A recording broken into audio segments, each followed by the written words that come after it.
with Ibaka. Then it's Luke Kennard. Then it's Patrick Beverley. And it's Leonard in at small forward.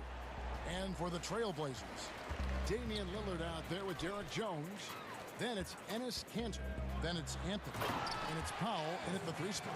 Oh, man, what a slam by Kanter. His size lets him make easy work of those big plays in the paint. Kennard for 3. Sinks the triple. And he likes to get in a rhythm early. Nice triple. Boy, Greg, there is a lot to like offensively for Luke Kennard.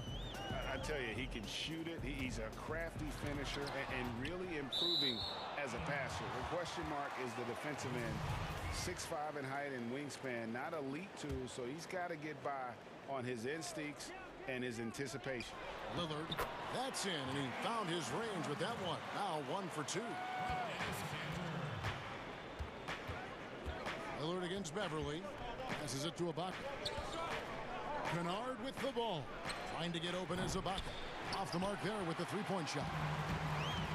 Fast break. Here come the Trailblazers. And Jones slams it in. You gotta love his hustle, leaving the defense no time to react. And how about then not settling? I mean, instead of being lazy with the shot selection, they go right to the rim. Now here is Ibaka. Leonard with the bucket. Talk about someone who knows all the angles. Kawhi on the interior. The Trailblazers have gone 3 of 4 from the field to start out the game. And Damian Lillard with the jam. Taking matters into his own hands. Yeah, we didn't expect to see that kind of finish. No, but his teammates love that kind of energy, fellas. I mean, dunks like this demonstrate leadership. And not the most flamboyant dunker, but Ibaka goes to the rack with rude intentions nonetheless. Now here's Lillard. And Lillard gets double-teamed. Anthony, the pass to Kanter. He kicks to Lillard. Shot clock at 6. Down it goes. His 3rd basket. He's now 3 for 4. Los Angeles has gone 1 of 2 from long range in the first quarter. Kennard for 3. Portland grabs the miss. Here's Powell. Off to a good start as he hits his first shot attempt. And once he got to the 10, I think he was surprised to find himself that wide open. Yeah, very little resistance. I mean, you had to bring much faster help than that. Now here's Leonard. Well, it seems like every year, Greg, we see some incredible new players come to the NBA, and they are welcome with open arms. Their style of play is so terrific. No doubt about it. You know, guys like John Moran, I think he's got a chance to be one of the greats. And any list about the future of the NBA has to include Luka Doncic. I don't know if there's a better basketball talent than that young man. And, you know, let's not forget about Devin Booker out in Phoenix as well. A terrific, terrific play. 3 terrific kids. You're right. Now, here's Lillard. He's got 6. Buries it from 3-point range. And their offense already in a flow. Some stellar shooting to jump out to this lead. And Ibaka kicks to Beverley. A minute 50 left here in the opening quarter. And Ibaka slams it in. Just phenomenal awareness by Beverley, just dishing the ball to the wide open man easily. It's Powell on the wing.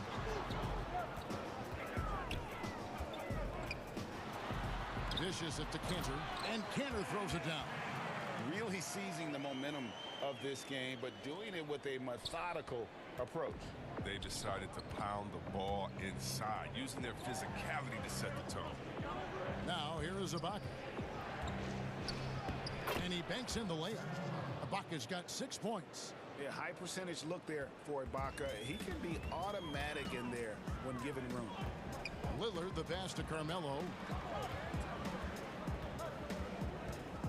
Lillard surveying the D. There's the dish to Jones. 6 on the shot clock. And the call will be against Luke Kennard. That's his first foul. Portland with the ball. 8-point game. And despite that miss, a strong start for them offensively. The pass to Batum.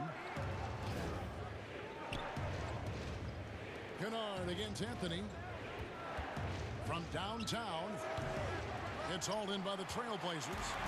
His field goal percentage has dipped this quarter. I mean, the movement has to be better. He has to find the open spots on the floor. Displaying intensity right off the opening tip, especially on the offensive end. Yeah, they've been very aggressive, and they've taken early control of this game. Now, here's Kennard. And Ibaka slams it in. But the play disrupts the defense, and Kennard smartly capitalizes. He gets the ball to a ready shooter. Beverly against Lillard. Pass to Carmelo. Back to Lillard. Again, the Trailblazers good for two. When you find yourself up double digits in the first quarter, you know you're doing something right. Yeah, true. But now it's about sustaining their energy and maintaining. And so it's Damian Lillard making things happen for the Portland Trailblazers. He comes away with 11 points in the quarter. You know, this game, it's... Greg, you know this. It takes time mentally for the game to slow down. It's a great point. This is why most championship teams are laden with seasoned veterans. You can't rush experience. It happens at its own pace. And welcome back to the second quarter of action. Plenty of basketball left to play, but this one has been one-sided so far. And looking at what we've seen so far from the Trailblazers guys, what do you think? Well, in that first quarter, they were intent on just pounding the ball down low. Old school approach. If you have a favorable matchup inside, just keep pounding it in there. Setting the floor for the Clippers. Patrick Patterson is out there with Marcus Morris. And there's Jackson. Then it's Paul George. And it's Zubac in at the 5 down low.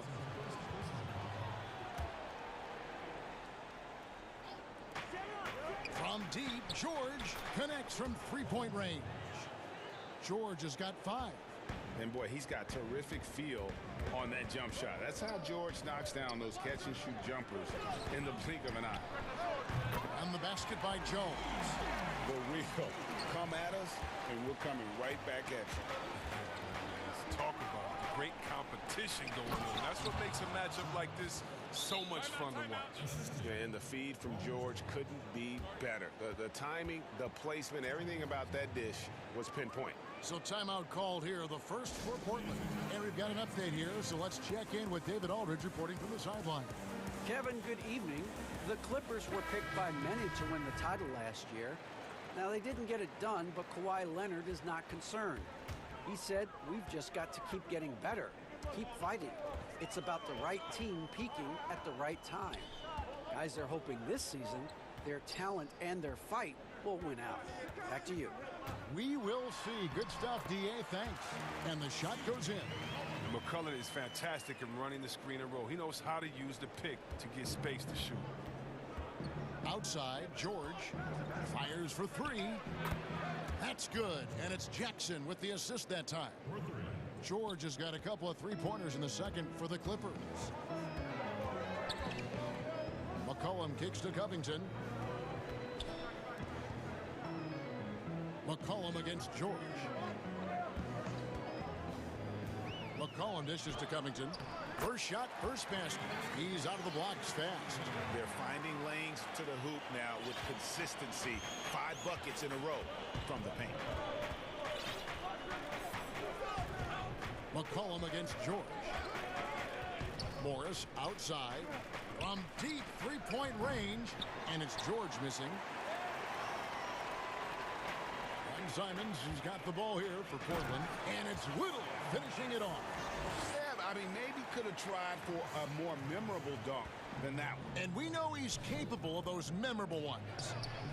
And Yusuf Nurkic, missing a whole calendar year not too long ago, was still involved with the team during that stretch and was a fixture on their bench. Yeah, shout out to my boy Nurkic. Hey, bro, you had some wild shirts on the sideline. I couldn't even watch the game. You was over there dizzying cats up. But I know you were doing your thing, but he would use clothing to call out other players, teams, and commentators. Nurkic doesn't mince words, and I'm glad he's back in playing. And they're getting their points now almost exclusively from the triple. 4 of their last 5 makes are from beyond the arc. McCollum outside. Lets it go from deep. No good. Shot missing. Excellent D there from George. To the inside. It falls for the 6th time in 7 tries this contest. That's 86%. Taking things into his own hands. He's been a beast this quarter. McCollum with the ball. Guarded now by Morris. And the foul called on Marcus Morris. That's his first foul. And here in the second quarter of action as we approach 4 minutes played. And it's McCollum off the drive. Second chance effort. Feeds it to Nurkic. To the left wing. Trailblazers moving the ball around. And there's McCollum. That's good on the assist from Covington. McCollum's got 5 now. This is who McCollum is. Someone who's ready to fire as soon as the ball touches his hands. Outside, George. And again, Los Angeles with the triple. He's ramped up his game in a big way this quarter. I don't think he likes it when they're trailing. McCollum against George.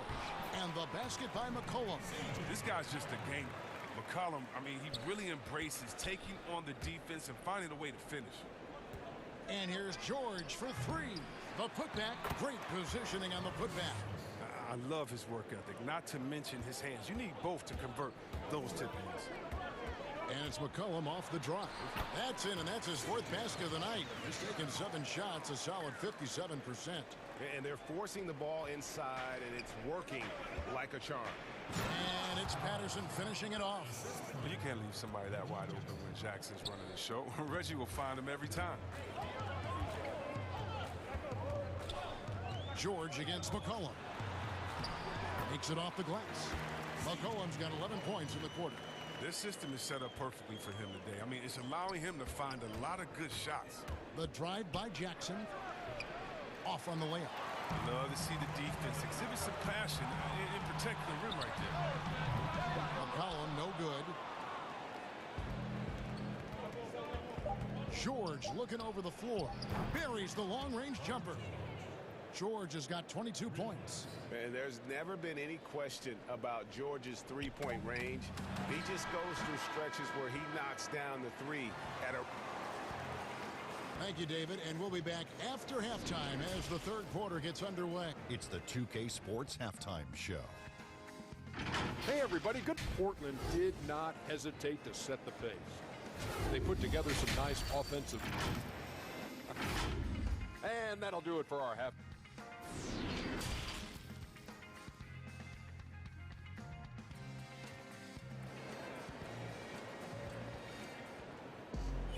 And if you're just joining us, we've played through the first half in a game that's been fairly even so far. If you look at Paul George in this game, guys, he's been everywhere. Man, how about the amount he's contributing in the scoring column? Through 2 quarters, he has been terrific. This game has his fingerprints all over it. Now looking to replicate what he did in the first half. Now a timeout called by Portland. You and I have talked about how the NBA Finals used to be tape delayed. What's the value of fans getting to see the broadcast live now as opposed to tape delayed as it was? And folks, the coach's challenge has been initiated for a personal foul. Close game like this, and he thought it wasn't a good call. And this is the time now where the officials can review in closer detail what constituted the original personal foul. Getting a different angle can sometimes make it a lot easier to determine. Greg, indeed, and the one thing with replay review is that when you see the slow motion replays, you really get a new appreciation for just the immense speed at which these players are moving and how fast the action really is and how hard it can be sometimes, you know, Greg, to make the right call. And so the word is in. They've decided that the call stands as it was made on the floor. And, you know, even if a coach still feels this wasn't the right call, You got to acknowledge the effort being put in to reviewing it. They're double-checking, and the game continues on. And don't sleep on Lillard's vertical. When he's going strong to the bucket, he's capable of throwdowns like this. Well, you look at the career that Dame Lillard has had so far. Taken 6th in the 2012 draft out of Weber State, a small school, but this guy became a franchise player immediately for the Blazers. Like the kick out there, recognizing there's more room outside than inside. Beverly against Lillard. Pass to Kennard. Fires from deep. Good on the triple. Kennard's got 4 points this quarter. And thinking of Lillard, the numbers over his career are incredible. And Lillard found his strength as a shooter, and boy, did he exploit it. He's been averaging 20 points per game almost his entire career, and he's kept adding to his game as one of the elite players in our league. Powell kicks to Lillard.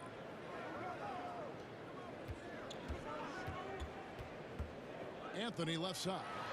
And Portland again with the bucket. Yeah, these defenders just look a bit overmatched, especially inside.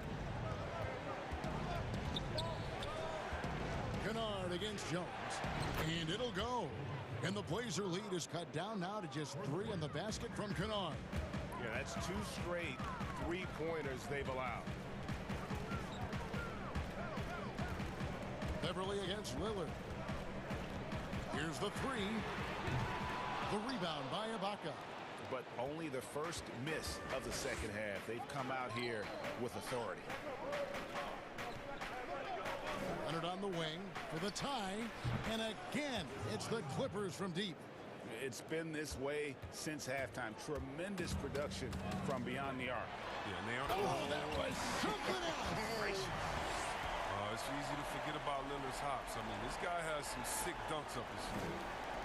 And so Beverly will bring it up for the Clippers. Trailing by 2. Kennard against Jones. Shots good by Ibaka. Pick works well there. Not much resistance from the D. It's a lazy effort. Let's just be honest. Hoping the shooter misses, that doesn't constitute defense. Beverly against Lillard. To the wing on the left.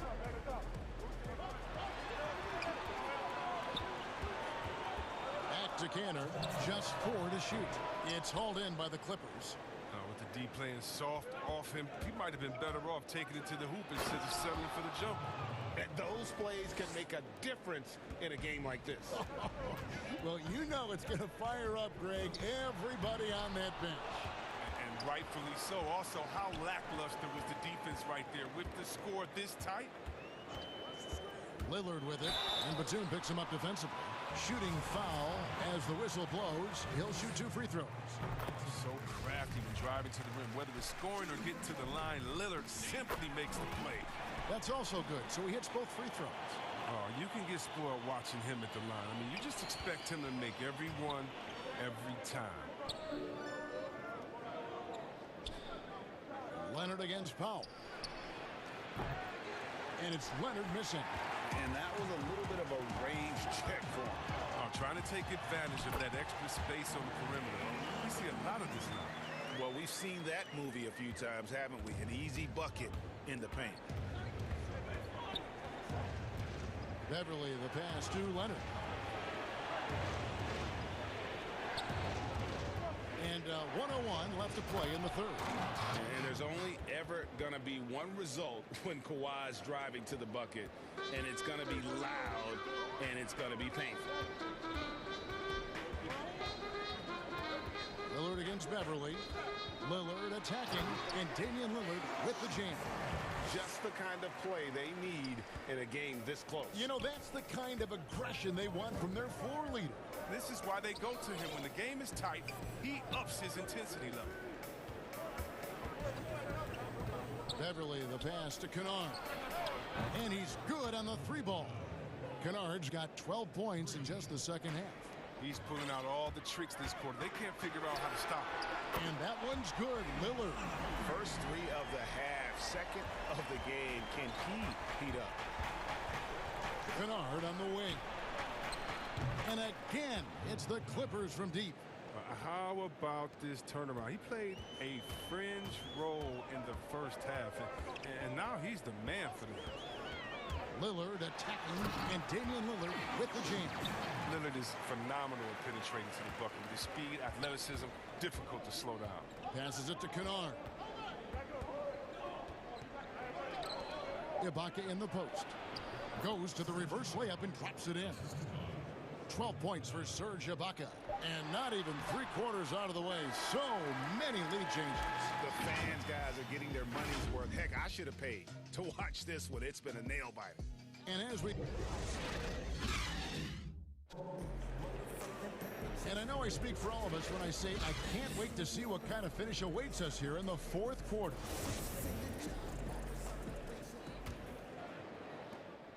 Portland trailing here. So for the Clippers right now, they've got Ivica Zubac. Patrick Patterson is out there with Morris. Then there's Reggie Jackson. And it's George in at the shooting guard.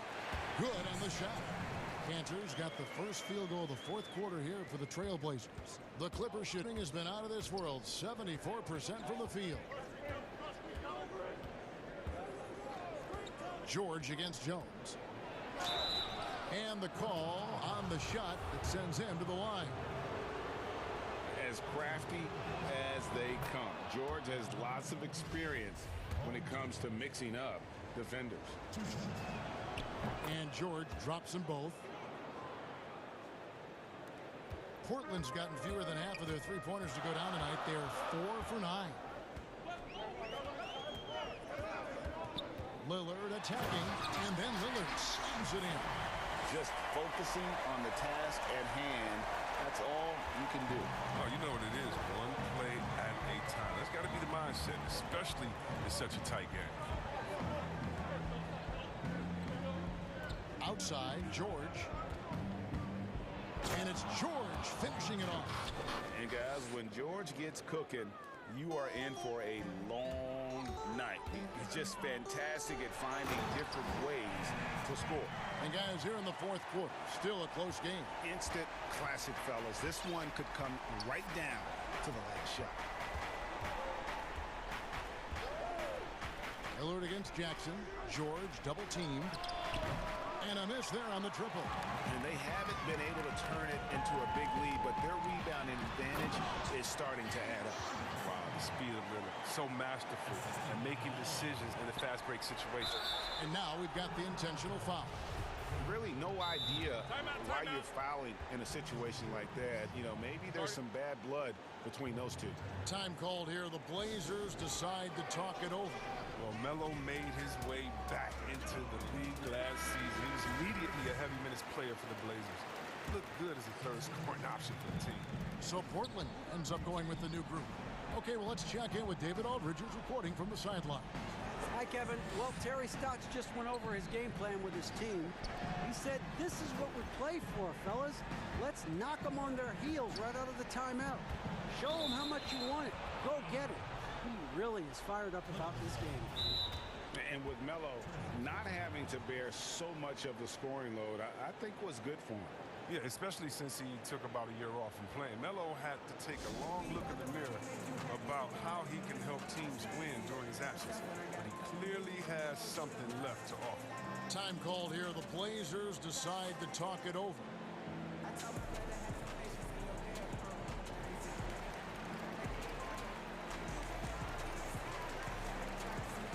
Big group substitution here for the Clippers.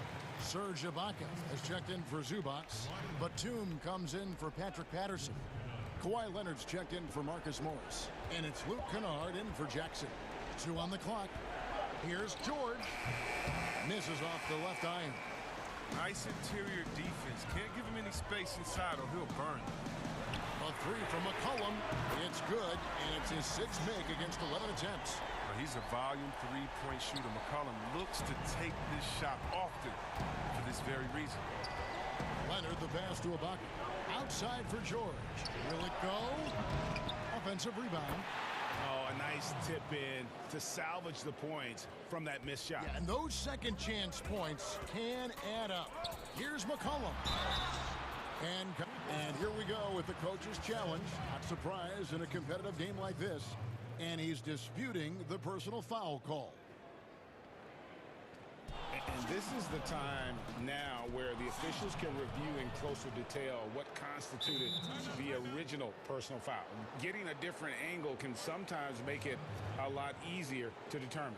Greg, indeed, and the one thing with replay review is that when you see the slow motion replays, you really get a new appreciation for just the immense speed at which these players are moving and how fast the action really is and how hard it can be sometimes, you know, Greg, to make the right call. And so the word is in. They've decided that the call stands as it was made on the floor. And, you know, even if a coach still feels this wasn't the right call, you got to acknowledge the effort being put in to reviewing it. The double checking, and the game continues on. Damian Lillard's checked in for Anferny Simons. George against Lillard.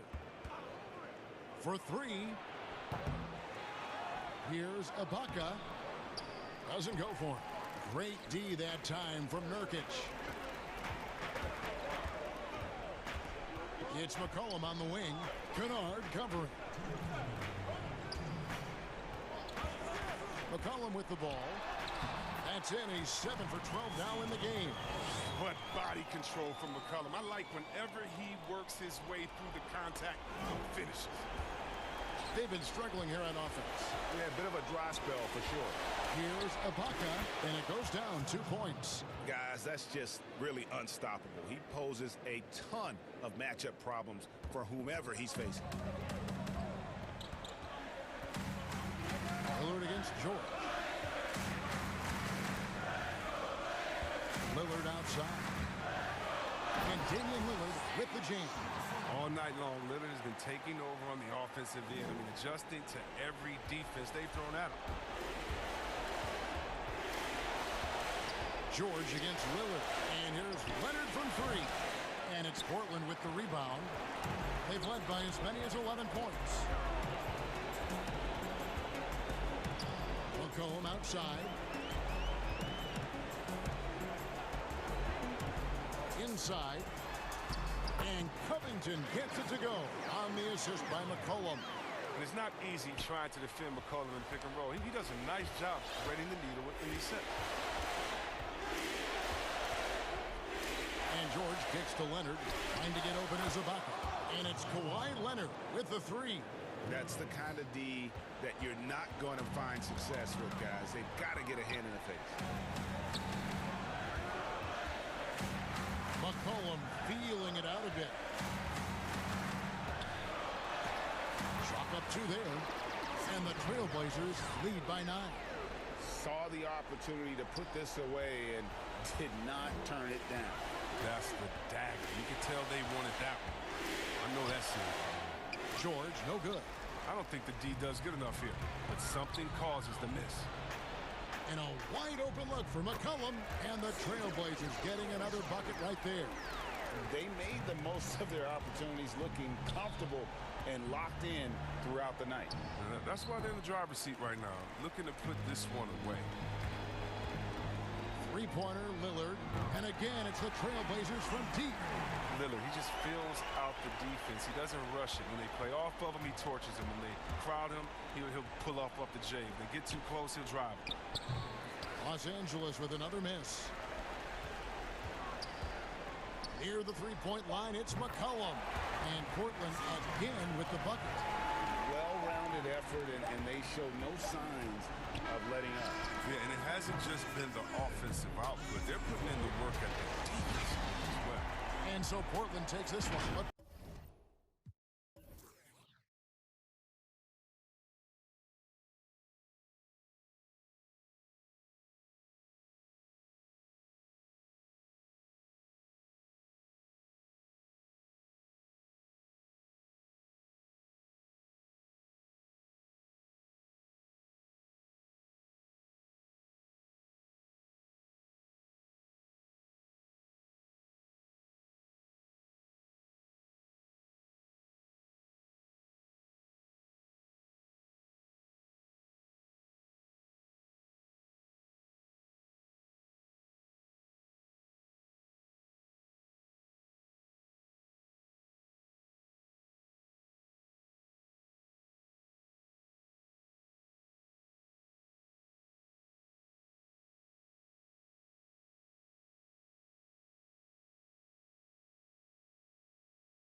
David, thank you.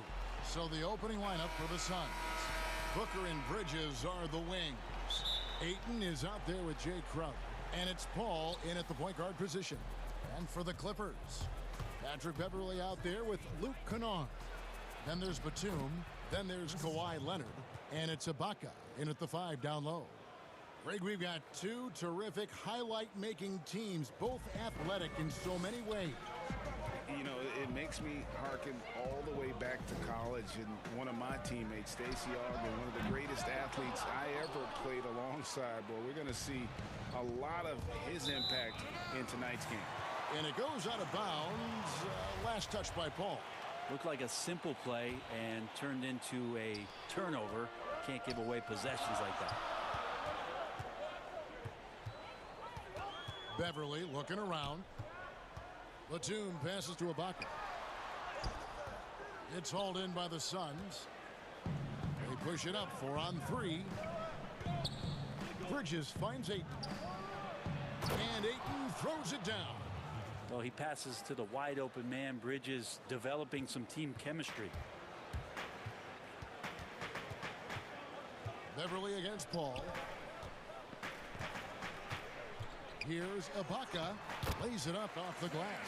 Uncovered at the rim, finding cracks in the defense here early on. Just really smart basketball and exploiting whatever holes that he's seeing right now in the defensive squad. Bridges shot. Good. Bit of a picture-perfect start here to this game. They've connected on all 3 looks. Well, DeAndre Ayton is a walking double-double. This guy has a huge physical advantage on the nights that he's playing other bigs, whether that's by his size or his ability to run the floor. And if he comes out with an aggressive mentality, he could really punish some teams throughout the course of a regular season. Shot by Crowder, no good. The Clippers have gone just 1 of 4 to get this game started. A shot by Batum, no good.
So far, the team just 1 of 5, and that rim shrinking.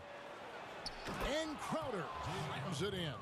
This is why you love Chris Paul running your offense. Just move without the ball, find some space, and the ball will find you. And some think that Ayton has a chance to be in a class with some of the great big men we've seen, be it Ewing or Robinson, Hakeem. I mean, those are very lofty standards. Brent, how does he get there? It's a great question. I think when you talk about it, Kevin, you got to look at the defensive end.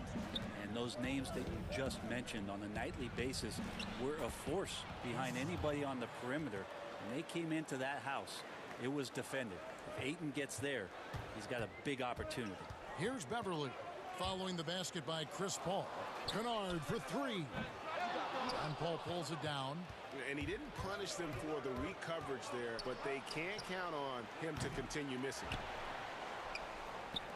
Launches a 3. Rebound by the Clippers. Here's Leonard, and he uses the glass on the layup. Leonard's got his second basket of the night. The strength and that body that Kawhi has, he finishes through contact as well as anyone in the league. Paul for 3. It's stolen by Ibaka. And now running up the court, Leonard pushing it up. And Kawhi Leonard with the slam. Just great anticipation and awareness to come up with the steal and then trigger the fast break. Here's Booker to the paint. Here's Ayton, and Ayton throws it down. Yeah, this is a maturity play here. Lots of pressure around him, and he doesn't speed up. First trip to the free throw line for him tonight. And his percentage at the line last season, right at the 75% mark. Kennard for 3. Rebounded by DeAndre Ayton. And so Ayton will bring it up for the Suns. 6-point game. Now the Clippers moving it up. Here's Leonard, and he floats in for the easy 2. Credit the assist on that one. Well, he hasn't missed yet, guys, and the defense is scrambling for answers to stop this hot start. Paul for 3. Ayton kicks to Bridges. Kennard against Booker. Clock at 6. And the dunk by Booker. Well, Booker can mix it up. Once he's got a lane to the hoop, he jumps all over the defense there. For Los Angeles, they've gone just a shade under 50% from the field. 5 of 11. From downtown, Kennard's shot is off. I mean, I don't know. Does he look a couple steps slow today? He needs to shake that off and get into the zone and get on the scoreboard. 7-second difference, shot and game clock. Booker. And the rejection by Ibaka. And, well, he's been the NBA's leader in blocks multiple times. Ibaka just has that rare instinct for it. Batum passes to Kennard. Beverly for 3. Good work defensively by Paul. Here's Ayton. And right as the buzzer sounded, he just dunked it right down. Wow! And how about the use of that final possession? Perfect. And so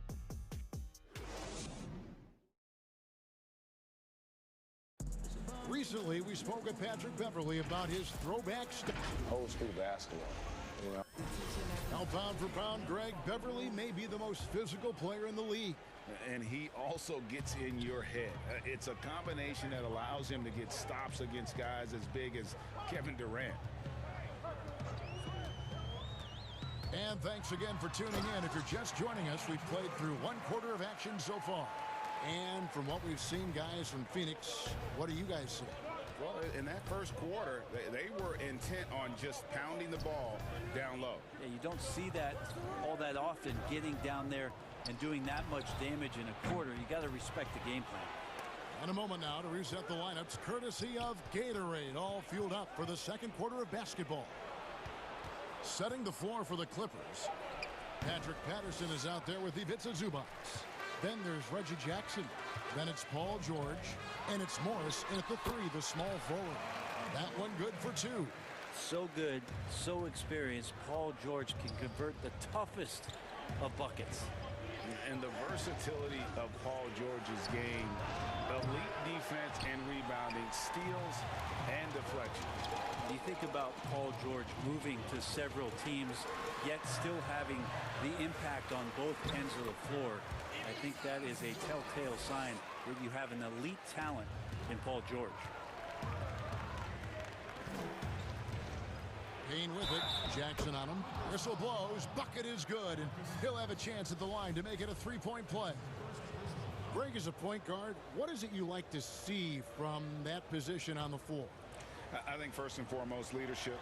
It's so valuable at that spot, and you know, you always got to have your head high because your teammates are feeding off what you put forth in terms of your body language and enthusiasm. So, you know, the typical stuff about organizing offense and setting the tone on the defensive end, that stuff's important as well. But so much of how you carry yourself out on the floor when you deal with adversity and you know that you're going to, it is really paramount. Outside, George for the three, and the three ball is good.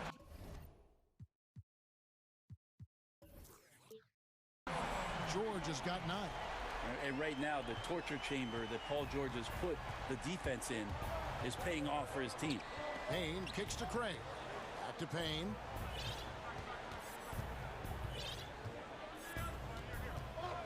Passes to Galloway. Wide open. The shot, no good. So Los Angeles will take it the other way. The pass to Jackson. To the middle. Shoots it. Again, the Clippers. Well, Patterson usually on the perimeter. This time down on the inside, doing a little bit of damage. Payne with it. Guarded now by Morris. To the inside. Sharch, that's good. Sharch has got his first points in this one. And guys, they continue to put a lot of pressure on the interior defenders with their work down low. George looking over the floor. Pass to Zubac. The shot's good on the assist by George. Zubac has got the game tied up here for the Clippers. When you're a veteran player like Paul George, you understand that even 24 seconds is a long time. Great patience to wait for that play. Payne's shot is good. Yeah, this story in the second quarter much different than the one in the first. We're finally seeing some aggression. Patterson against Sharch. Patterson passes to Zubac. Bucket number 3. He's a perfect 3 for 3 to start. And they're passing the ball very crisply here. And so it's Payne with it. He'll bring it up for the Suns. Feeds it to Sharch. Up to Payne. Stolen by Zubac. Here's George. The versatility of Paul George as he's matured and put some more weight on his frame through the years. He's an exceptional two-way player with outstanding length and a tremendous scoring ability. And both free throws good for Paul George. And what an advantage. You really feel like you can always trust him when he's at the line. Here's Galloway, defended by George. Kaminsky up top. He's been patient so far. Nothing on the scoreboard yet. That one goes. Count it. Nice job creating for the easy deuce. The Clippers have gotten on a roll and just kept going here in the second quarter. 8 of 8. Wow. Jackson passes to George. Offline with his 3. And gotta like what they've been doing down low in the post. Now here's Kaminsky, guarded by Jackson. Kaminsky kicks to Sharch. To the right side. 8-second difference between the shot clock and the game clock. Some nice ball movement here by the Suns. Payne gets a wide open look. Off target from outside. Now here's George. Defense is right there. And the bucket is good. 3-point play chance here for him. Well, the early years when Paul George came into the league with the Pacers, you wondered how his frame would fill out. It's filled out nicely. And Phoenix has possession. Down low. And Ayton throws it down. Ayton out there playing poker with the flush. That will count. And no good on the last second attempt this time. All right, thank you, David. And folks, don't go away. After the break, we'll see you right back here. And now, the 2K Sports Halftime Show. Hey again, everybody. I'm Paul George, taking care of business in this one. He had 14 points. And for the Clippers. And that's...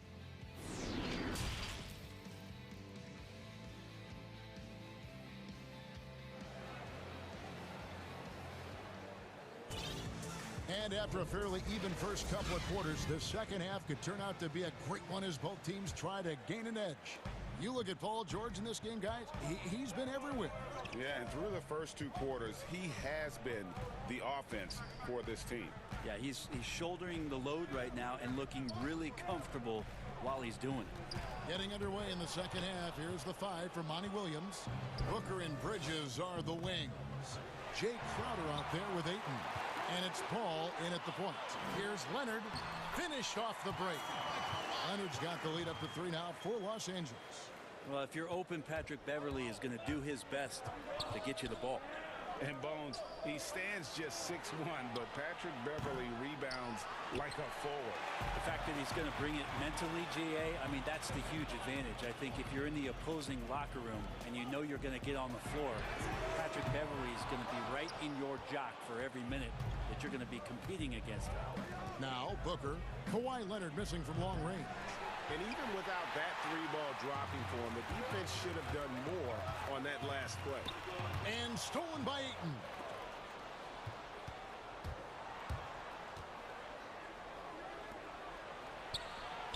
Booker against Kennard. The kick out to Crowder. Over Kennard. A shot by Crowder, no good. Not been an easy start. 3 straight misses here on these possessions. Traditionally, that's how you want to finish the break, right at the rim. Yeah, anything other than a layup in that situation, probably disappointing. Had numbers, took advantage. Guys are looking for a spark here. Yeah, a cold stretch offensively, for sure. Finally, they get one to drop. That's one of their first 4 here in the third. Now, here's Kennard. No points in the game yet for him. To the middle, here's Ibaka. So agile.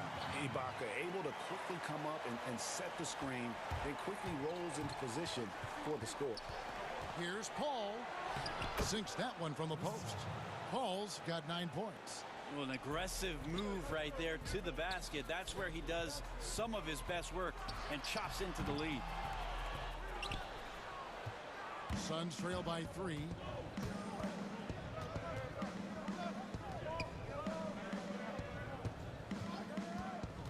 Not quite 2.5 minutes played here in the second half.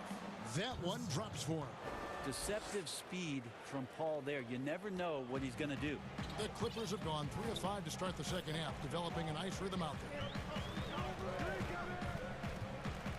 Pass to Kennard. Jacks up a 3. Gets the 3-pointer to fall.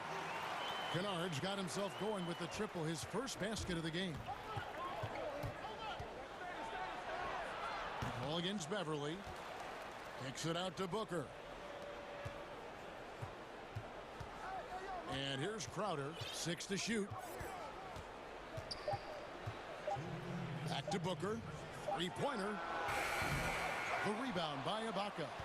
And I think that one could have easily have fallen for him. And Kennard wide open. He shoots. And another 3 for the Clippers.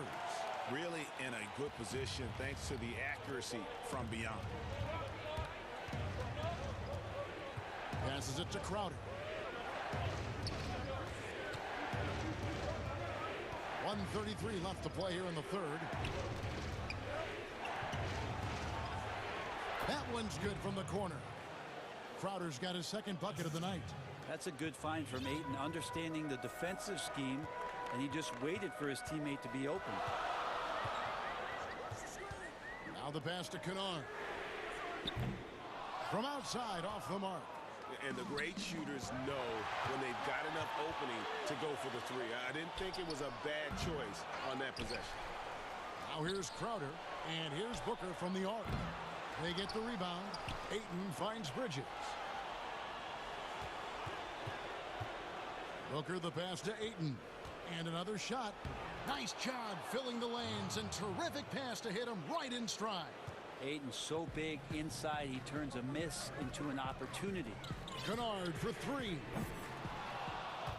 But they recover it. Ibaka the pass to Kennard. He gets that one. Kennard's got 8 points here in this quarter. Just a little bit off in the first, but he's been anything but that here in the second quarter. Really impressive to see him turn it around like that. And Ayton throws it down.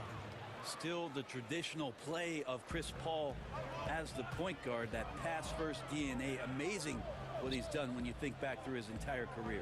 The shot and game clock separated by 4. Here's Leonard, and the rejection by Ayton. Kennard against Booker. Bridges for 3. Good. And a nice assist from Booker. Bridges has got it all tied up now for Phoenix. Bridges finding his spot, and his team finds him with the ball. Good mechanics there, too. Good if it goes. What a play. Simply drains it in at the buzzer.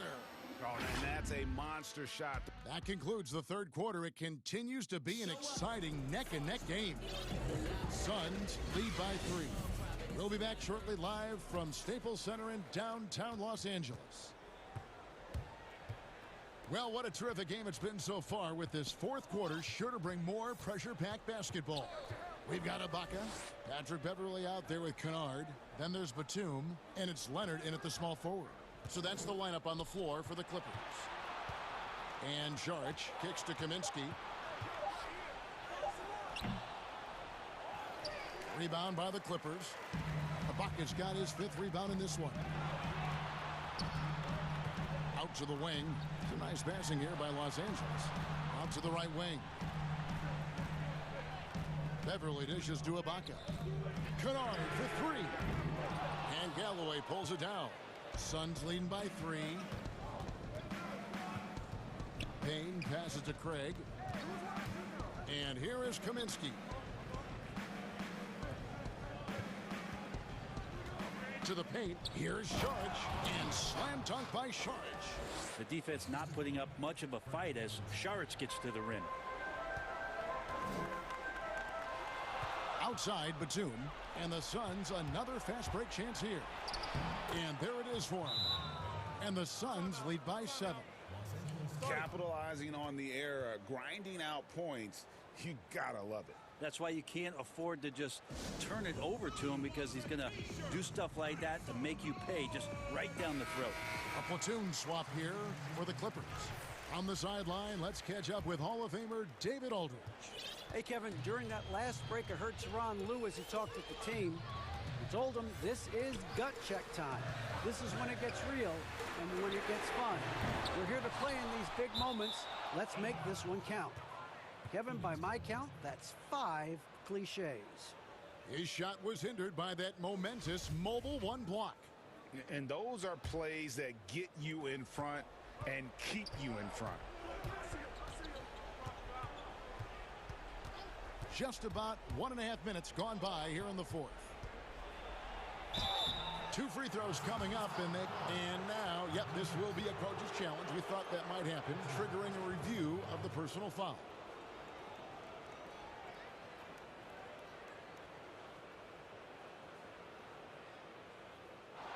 And I think when it comes to some of the more difficult calls to make, personal fouls can be tough. The action is so fast that it's really tough to catch everything in real time. The wonders of technology, Greg. We've seen replay reviews so effectively, and involving the coaches by being able now to challenge like this is something a lot of people have been hoping for. And so the word is in. They've decided that the call stands as it was made on the floor. And, you know, even if a coach still feels this wasn't the right call, you got to acknowledge the effort being put in to reviewing it. The double checking, and the game continues on. Makes it pretty tough on the defense. Who you're going to pick to send to the free throw line. And he's hitting the free throws right now. Form looks good.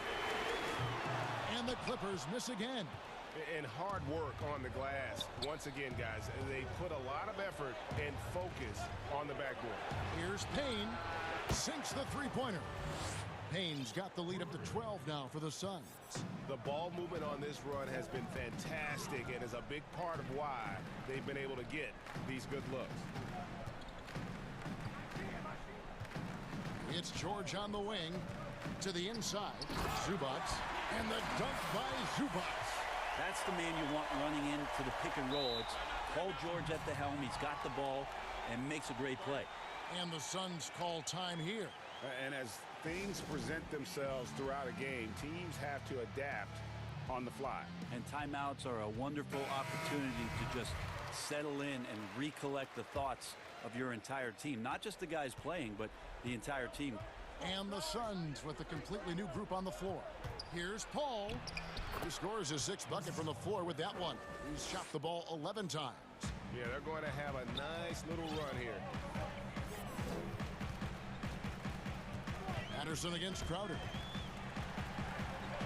And Patterson kicks to Morris. From deep, George. Phoenix grabs the miss.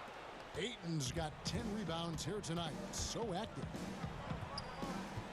The kick out to Crowder. Good, and Paul gets the assist. Paul's got 4 assists now tonight.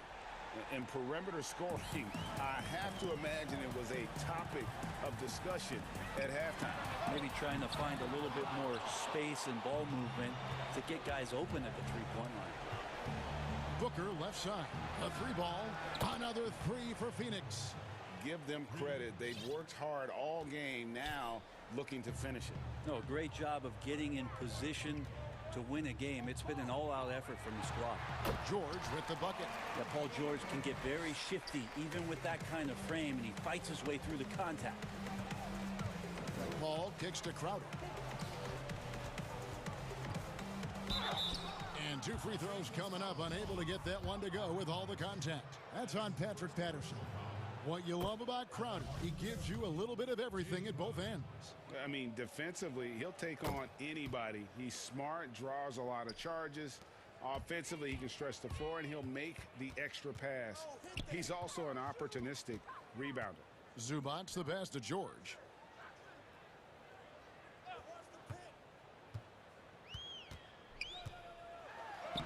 Basket made. That gives him 7 field goals and 13 tries. And this is what they wanted. I mean, to announce their presence in this matchup with authority. Very decisive. It can definitely be considered a statement win for the Suns. And they're fully in control now, but there were some tense moments, I thought, for them throughout this game. Listen, they certainly weren't coasting, despite what the score looks like. I love the way they came together, though, when everything started to look a little dire and really put the hammer down. And what a tremendous standout performance it was for DeAndre Ayton. Just a force on the glass. Did a fantastic job crashing the boards and coming up with seemingly every rebound. And once they smelled blood in the water, you could see the killer instinct take over. Yeah, up until that point, a competitive game, but once they broke through that barrier, it was all them. Complete control. Here's George. Again, Los Angeles. Well, you can depend on Paul George to shoulder some of this offensive load. There are times where this team can turn over the reins to him, and he capitalizes that time. And it's Paul penetrating. The kick out to Crowder. Looking for Ayton. He gets it in there. Paul against Jackson. Paul dishes to Ayton. And that one, good. And the Suns lead by 18. But the truth is, they've had control of this game. Yeah, looks like a veteran team tonight. Getting out on the road, playing with assertiveness, confidence, fully in control for this win. So it's the Suns winning easily here. A resounding victory.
Then it's Fred VanVleet.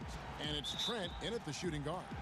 And for the Suns, Booker and Bridges are the wings. Jay Crowder out there with Ayton. And it's Paul in at the point. Now here's Paul.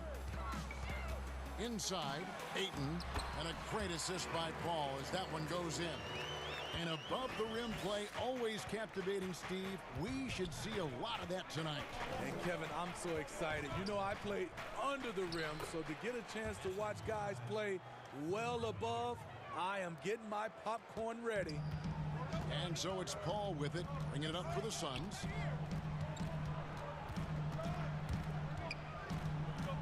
Outside Crowder, and stolen by Siakam. Here's Trent. It's hauled in by the Suns. To the paint. And Chris Paul the bucket on the assist by Booker. Defending Chris. This is where it gets frustrating. He finds a way to beat you.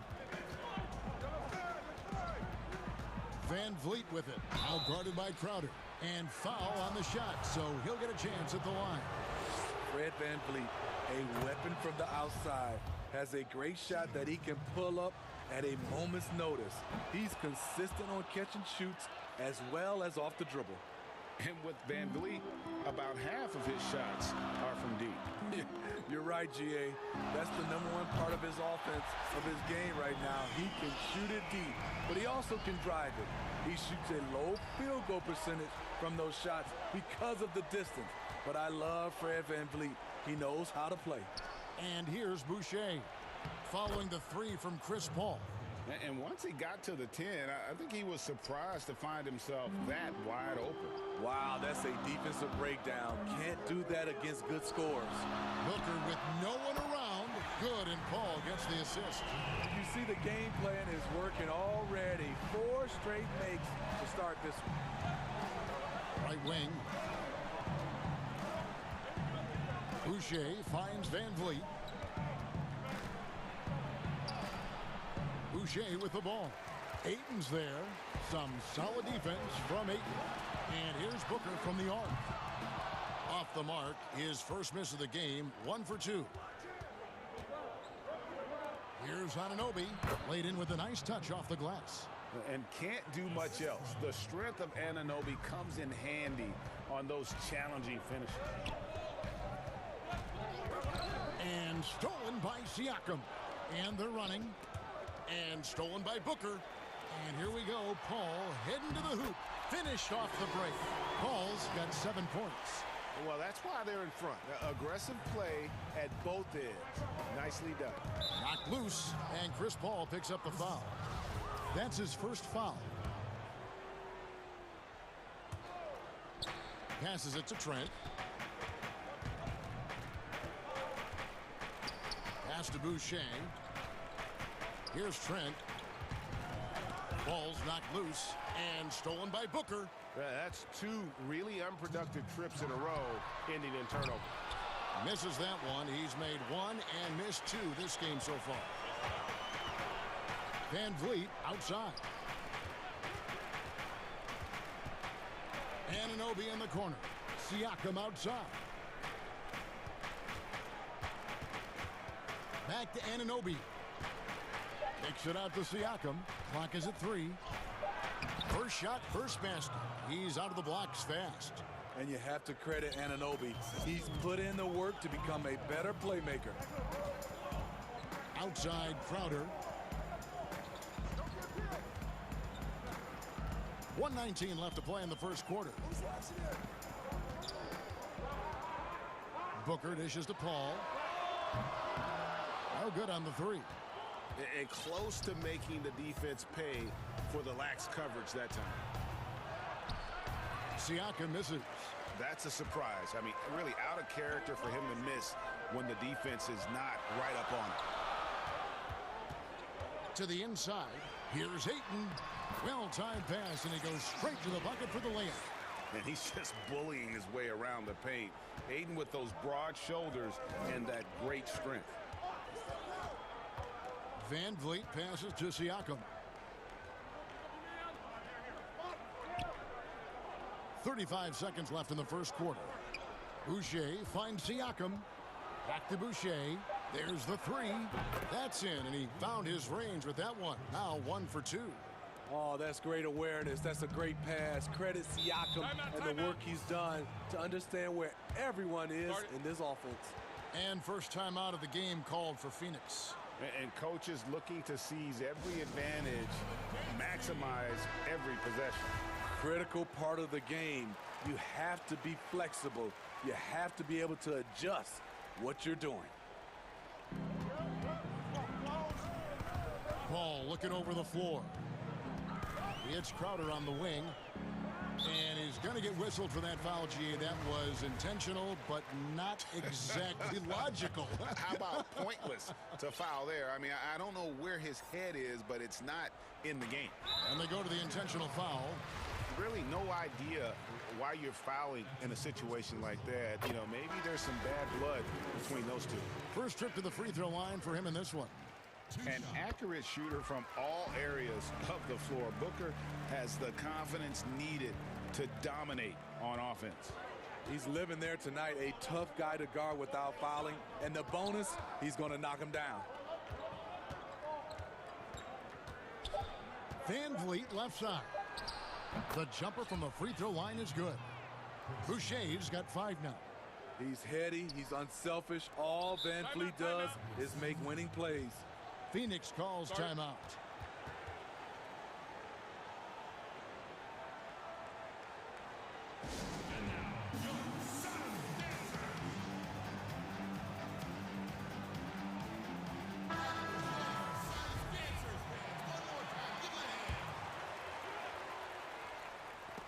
And it goes out of bounds. Last touch by Anunoby. You love the pressure he's putting on them. Almost had that steal. Fantastic anticipation. He has active hands. Even though he doesn't come away with the turnover, he's disruptive. And a good game so far as we conclude the first quarter. Phoenix ahead. They lead by 1. We've got more in store for you right after this. And it's been a pretty even game here after 1 quarter of play. And from what we've seen, guys, from Phoenix, what do you guys see? Well, they use the fast break to generate some easy buckets before the defense could get set. You know this, the team that dictates the pace typically rules the roost. We see that here early on. So for Toronto right now, we've got Johnson, Bembry out there with Lowry. Then it's Aaron Baines, and it's Hood in at the 3, the small forward. And he takes that one up and powers it through. Not a lot of flash to his game, but Galloway can surprise you with his first step. Outside Lowry.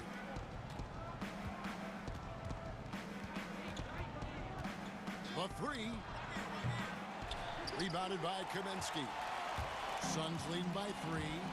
And you look over the course of Kyle Lowry's career, he's bounced around for quite some time, but boy, has he found a home in Toronto. And you know, GA, a few summers back, had a chance to leave, but he stayed with the Toronto Raptors. What a decision that was. Reason why, he helped lead this team to their first title. Kyle Lowry's beloved by this franchise. He'll go down as one of the all-time great Raptors. Payne looking around. The pass to Craig. Takes the 3. That shot off, and it's the Raptors taking it the other way. He lobs up the alley-oop pass, and Johnson with the stuff. I love it. Excellent ball movement. Kyle Lowry knowing who to give it to and when. And here in the second, 2 minutes gone by. Payne gets to Sharch. Back to Payne from deep. Rebound by the Raptors. I'm shocked that didn't turn into 3 points. I mean, he makes you pay on those nearly every time. Yeah, the chemistry has been terrific. Really impressed with their offensive execution. Payne passes to Craig. Nice ball movement by Phoenix. Galloway with the bucket. Very solid shot by Langston Galloway, doing it at the pro level. Now Now, here's Lowry. He's guarded closely. And the Raptors tack on 2 more. Shutout in the first quarter. He's heating up now. I like the aggressiveness. Now the Raptors moving it up. Finished off the break. Lowry's got the lead up to 4 now for Toronto. And we're seeing some great ball movement out of this group, guys. Kaminsky finds Sharich. Kaminsky misses. And here's Lowry. He'll bring it up for Toronto. They've only allowed 5 points in the quarter. Pass to Baines. And stolen by Payne. And here we go. Sharich, the fast break chance. Out left to the wing. Now here's Kaminsky. Tight defense on him. Pass to Galloway. Shot clock at 5. The Suns need to get a shot off. Sharich. Another shot. Good on that shot. And with that, the Toronto lead is cut down to just 2 points with the bucket from Galloway. Langston Galloway maneuvering himself around the painted area. Lowry with the ball. Working on Payne. It's in, and he's a very efficient 5 for 6 on the game. Yeah, these defenders just look a bit overmatched, especially inside. Here's Galloway. He has 7. Kicks it to Kaminsky.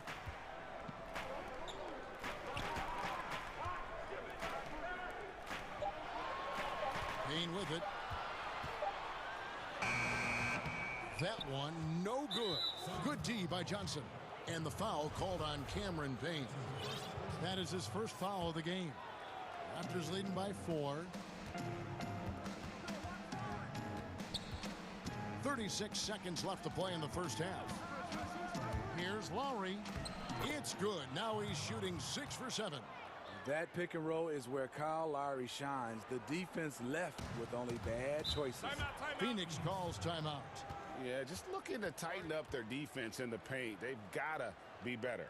It's a matter of want to. Helping out, contesting shots. You have to want to make the effort. And the Suns with a completely new group on the floor. Ayton dishes to Booker. In the corner, it's Bridges. They get it back. For Toronto, they have had 2 chances at the line already, making them both. And they had a lot of success a season ago as a team, hitting about 80% of their free throws. And so he makes both from the line.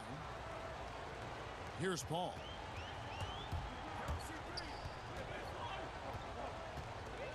He kicks it to Booker. Back to Paul. No one near him. Good. A nice assist from Booker. Booker's got 3 assists tonight. Right there from mid-range. This is where Paul's craftiness is magnified. And Chris Paul picks up the foul.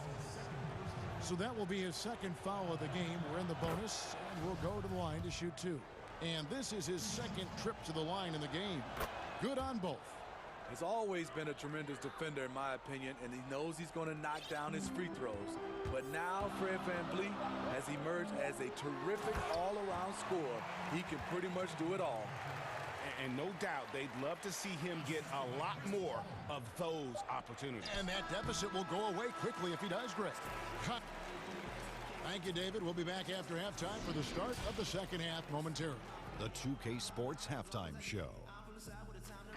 Hello, basketball. Kyle Lowry has been the story in this one. He had 12 points and 1 assist.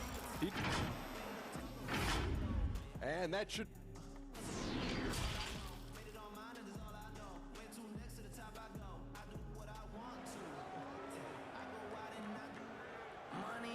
And in that first half, we saw a pretty tight battle. We'll soon find out what sort of adjustments were discussed during the half.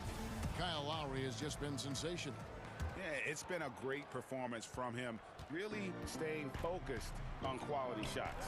And many of those quality shots have been jumpers. A very high percentage of those in the first half. All fueled up and ready to go. Let's reset the lineups courtesy of Gatorade for the second half of basketball. Setting the floor for the Suns. Booker and Bridges are the wings. Ayton is out there with Jay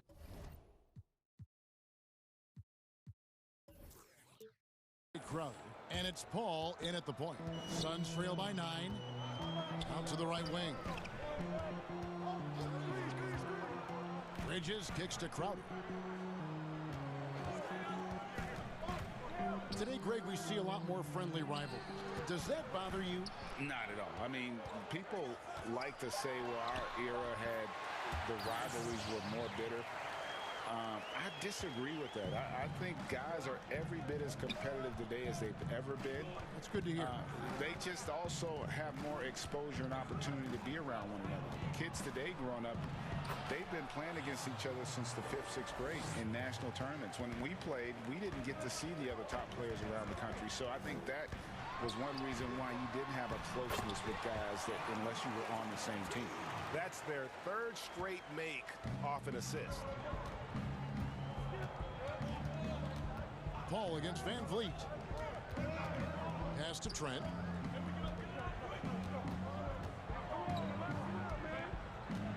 Back to Van Vliet.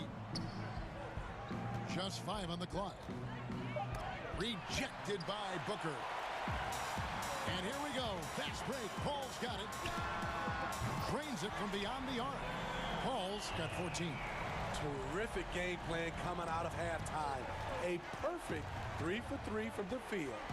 And basketball in the blood for Devin Booker. I mean, his father, Melvin, started at the University of Missouri and played pro ball. Started in high school. Devin trained with his father, trying to follow his path. Ayton wide open. And the 3 off target. After hitting 3 straight, they finally missed one. But you can see the rhythm coming out of the half. And we know the story. Booker moving from Michigan to Mississippi to live with his father and develop his skills. And 4:30 a.m. alarms to train on the beach before the summer sun, getting to practice 2 hours early and staying late. Booker, not a freak athlete, so he had to work harder and drill the fundamentals. Van Vliet attacking. And the rejection by Ayton. And that's out of bounds. Toronto will retain possession. Just over 2.5 minutes gone by here in the second half.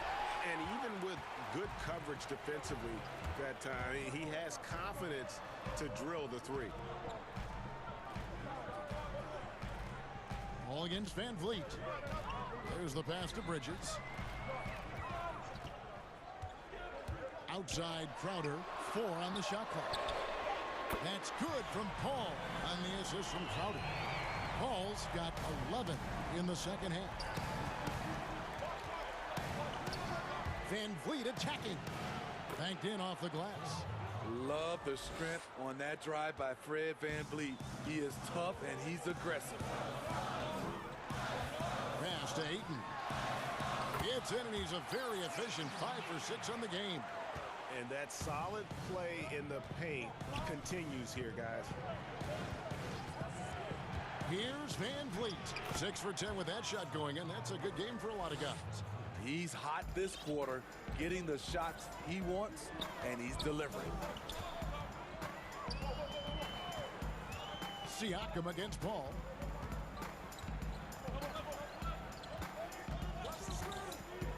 To the middle. Here's Ayton. Misses the layup. That was excellent contest, preventing him from making something that's usually automatic. Boucher passes to Trent. Back to Boucher. And the rejection by Ayton. And using that wide reach to reject shots. Ayton can't afford to throw up weak stuff around the big fella. Outside Crowder. A 3-pointer, no good. And they had some botched coverage that turned into no coverage. And the shot is good. Van Vliet's got 11 points in the quarter. Man, he's been on point, not forcing things, getting the most of his looks within the flow. Timeout called, the Suns. Well, it's a players' league, but certainly coaching has its place. Yeah, if that weren't the case, you wouldn't see so many coaching changes in the offseason. Shot clock and game clock separated by less than 6 seconds. And it's out of bounds. The Raptors will take it the other way.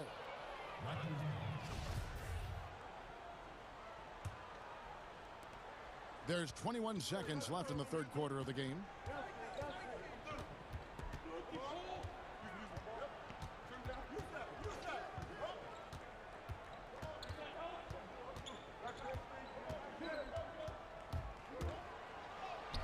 Goes up and lays it nice and easy.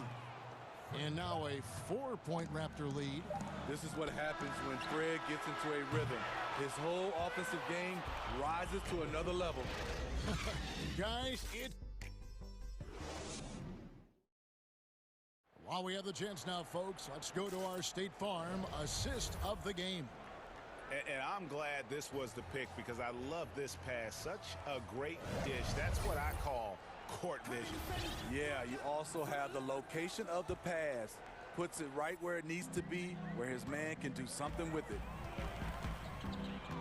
And it's been a very competitive game so far as we get rolling here in quarter number 4. So for Toronto right now, Anunoby and Siakam in at the forward slots. Then it's Fred VanVleet. Then there's Chris Boucher.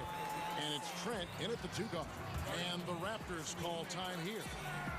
The short rest, very important, and one of the benefits of this part of the game is getting on the same page with your team while having the chance to hydrate with Gatorade. Replenish your energy for the late game push. And it's a completely new group for Toronto. All right, let's catch up with our sideline reporter, David Aldridge. Hey, guys. During the last timeout, I listened to Nick Nurse talk to his team. He knows this has been a hard-fought game. He wanted his guys to just sit down and catch their breath. He said, look, we're right in the game, guys. Let's make a little push here. Let's come out with some bite. Kevin? In a discussion of great two-way players in this league, sometimes Lowry gets overlooked, and that's a mistake. Now here's Payne. Sharge outside. Back to Payne. And that one drops for him. Yeah, nothing too fancy. Just getting the job done when they need to. Make every possession count. Outside Lowry.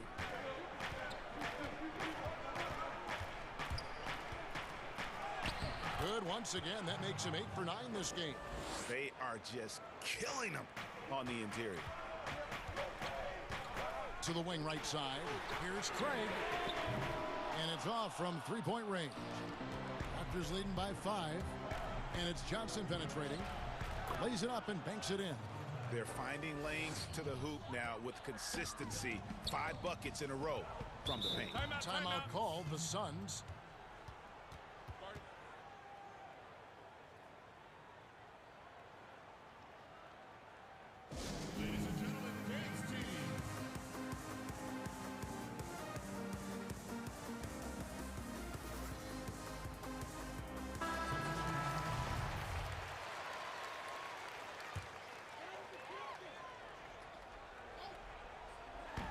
Fourth quarter now. We're about a minute and a half in. Here's Ayton. And there's the bucket. Staying with it on the offensive glass. Getting it done. And using that 7'5" wingspan. Putting it back off the miss. One of Ayton's specialties. And it's Lowry penetrating. And the dunk by Bane. Not the kind of aggressive defense they need to cut into the lead. Yeah, you have to protect the rim, Greg, a little better. Also, if you can't get stops at this point, it really doesn't matter what you do at the offensive end. It's Crowder on the wing. He's guarded by Johnson. Count it. Good. Ayton's got 4 this quarter. Impressive at using the pick and roll. Ayton slips well to the basket after setting that screen. And Chris Paul picks up the foul. That will get him his 4th foul of the game. This could be a problem. That's his 4th foul with plenty of basketball left to play. Hood dishes to Bane. And the dunk by Bane. Way to hit the roller where he can do something with it. Hood with the precision there. And the wide open shot from Paul. No good on the triple. And it's Lowry with the ball. Brings it up for the Toronto Raptors. Lobs it up for Lowry. Lays it in off a pretty alley-oop. And the Raptors lead by 9. No hesitation at all on the alley-oop. Saw his teammate with a pass to the hoop. And bang! Lobbed it right up there for him to finish. And he was ready for it. When he elevated and made the catch. With the basketball in hand, no one is more patient than Paul. Waits for his man to break free. And the Raptors call time here.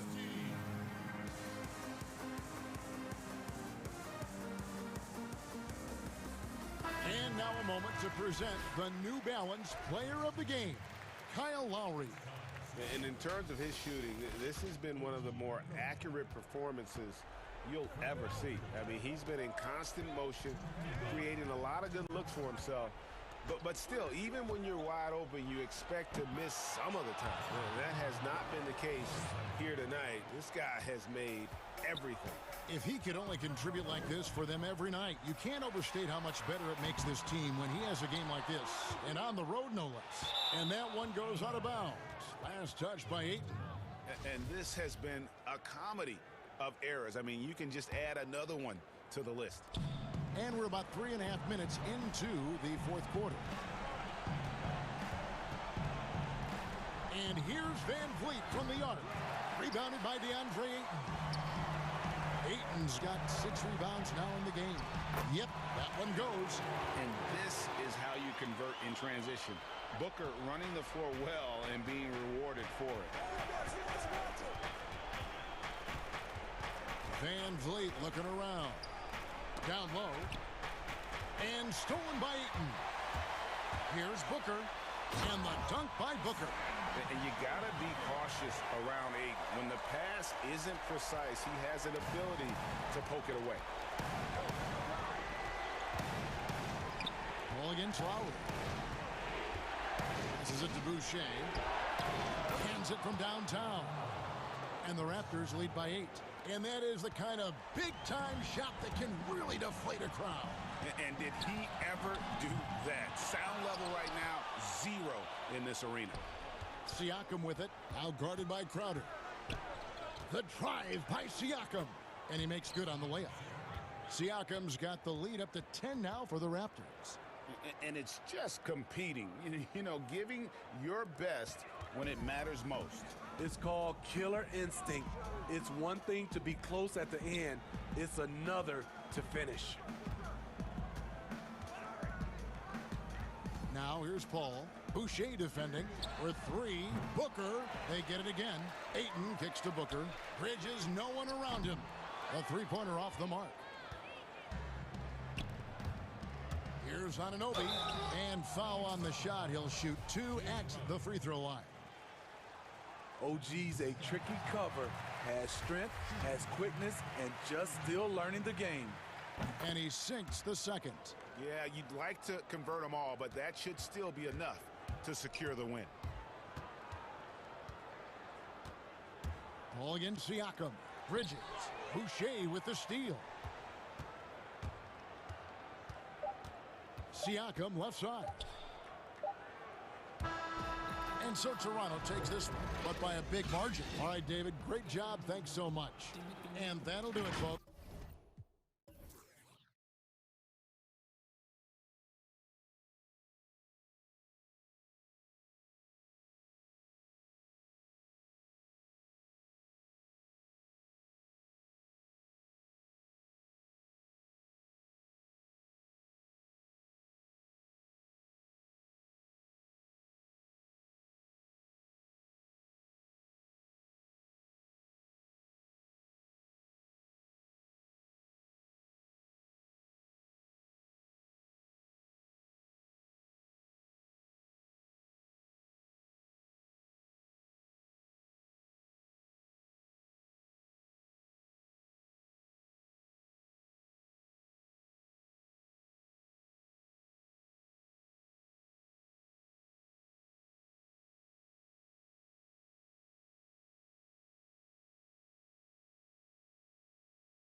look at Dallas's starting lineup. Tim Hardaway Jr. out there with Willie Cauley-Stein. Then there's Porzingis. Then there's Richardson. And it's Doncic in at the 1 spot. And for Toronto, Anunoby and Siakam in at the forward slots. Then there's Chris Boucher. Then it's Fred VanVleet. And it's Trent in at the 2. Now, here's Boucher. Richardson outside. Doncic kicks to Richardson. Passes it to Hardaway. Dallas moving it around. On the wing, Doncic. Just 5 to shoot. Up and in on the layup. Deep benches tonight, Greg, on both sides. This seems to be a growing trend.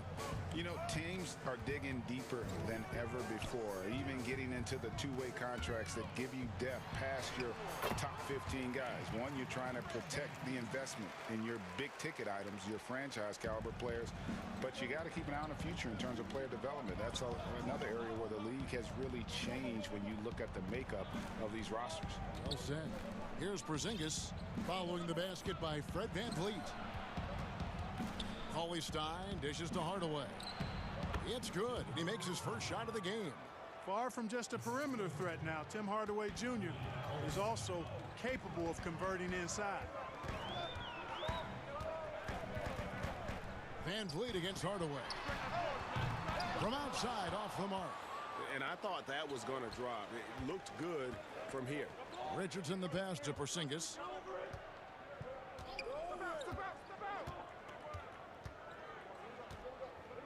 And the pass to Cauley-Stein. Back to Porzingis. Second shot opportunity. That shot is off. And Toronto will come the other way. And the foul called on Porzingis. That is his first foul of the game.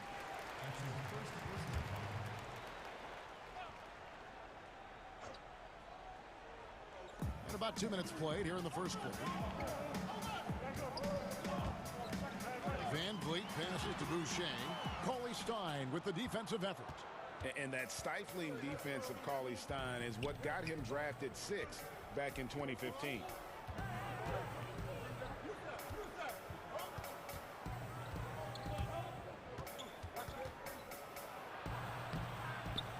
Boucher with the rebound. Toronto, they've gone just 1 of 4 to get this game started. Hardaway against VanVleet. And there's the whistle. 3-second violation.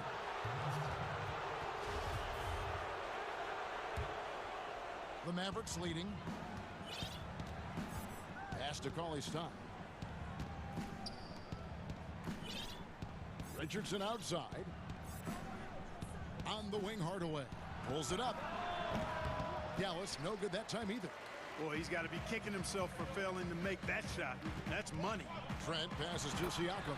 And Siakam throws it down. A high-level athlete with underrated burst. Siakam continues to impress with his ability to finish. Now, here's Richardson. On the wing, Hardaway. Beyond the arc. Here's Cauley-Stein. And Cauley-Stein throws it down. And when he's on the floor, offensive rebounding is always going to be a strength for them. Greg, he keeps so many possessions alive, doesn't he? And, you know, those second-chance opportunities can be game changers. He represents so much value to this team because of what he does. Here's Siakam. The Mavericks making the shot. And, guys, he's not an easy man to stop when he's got the rim in his sights. Never has been, never will be. He is a determined finisher. And, guys, I like the fact that he chose the one-hand tomahawk slam because you get a little higher when you go off one hand and 1 foot. Nice work inside by Cauley-Stein. Great tools as a finisher. And there's the whistle. Illegal screen. And, guys, point of emphasis for the league is to really crack down on illegal screens.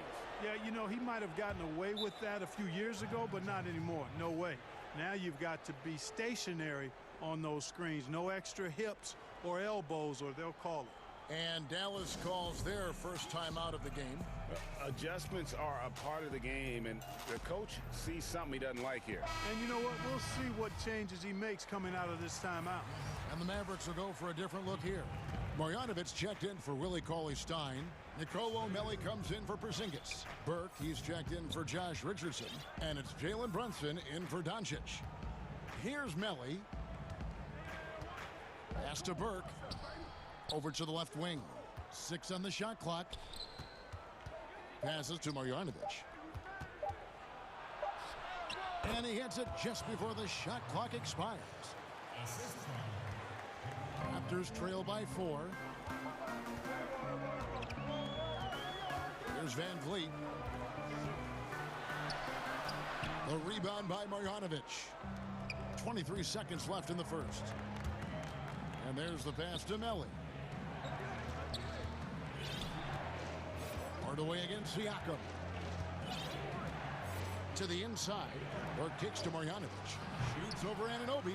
Toronto grabs the miss. Fast break Toronto. Here's Siakam. Good work there as it goes. Siakam's got 6. Yeah, what a display of quickness there. If you need to get out and run, Siakam's your guy. And indeed, they're going to look at it again. They need to be certain he beat the buzzer. And the footage relayed to the officials from the replay center in Secaucus, I think he got it off in time. The replay leaving little doubt. But to me, and that concludes the first quarter of play. Mavericks lead by 4. And back in a moment as we'll get underway with quarter number 2. And if you're just joining us, we've played through 1 quarter in this one. And guys, what's your take on the Mavericks so far? Well, in that first quarter, they were intent on just pounding the ball down low. Yeah, and it's worked. They've got a clear edge and points in the paint. Now we'll see if they go with a more balanced attack or just keep on pounding it inside. On the court for Dallas here in the second, we've got Hardaway. Burke is out there with Jalen Brunson. Then there's Marjanovic. And it's Melli in at the 4 slot. Well, you know, guys, we know Hardaway can score, but when he makes these passes, it makes him a lot more dangerous. So, timeout called here, the first for Toronto. Well, Greg, with your son getting drafted, you joined the ranks of some historic NBA father-son duos. You know, I got the opportunity to play with Arvydas Sabonis in Portland, and remember DeMontis as a little kid.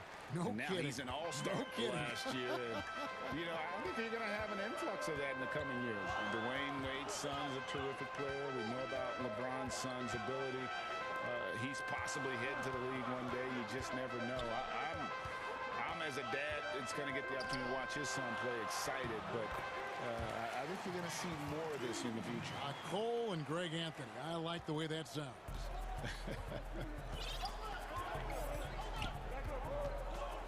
Brunson scanning the floor. Pass to Burke. Lowry against Brunson. Finney-Smith passes to Marjanovic. Misses that one. He's made 1 and missed 2 this game so far. To the paint. Johnson finds Hood.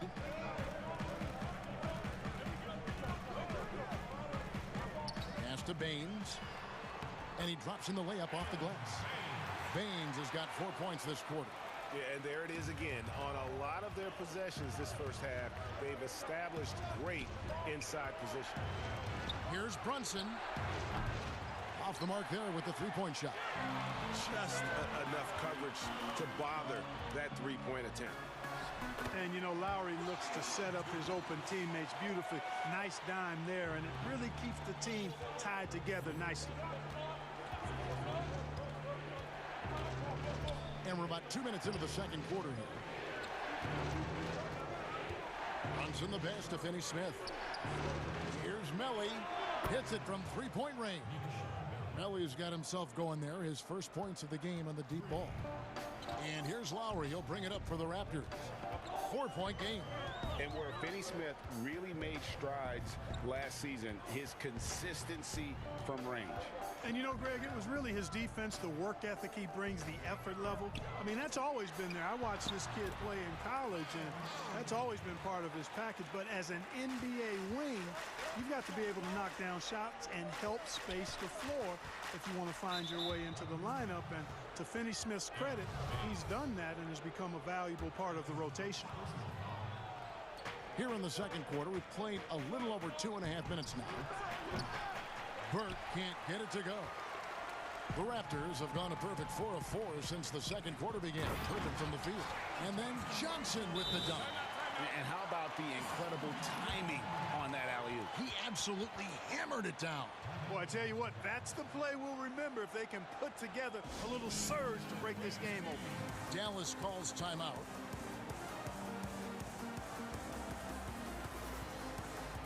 And it's a completely new group on the floor for the Mavericks. For Dallas, they've gone 2 of 5 from the field here in the second quarter, shooting 40%. Cleveland. Again, the miss by the Mavericks. Not quite enough defense. That time around, just lucky he was off. Bembry misses.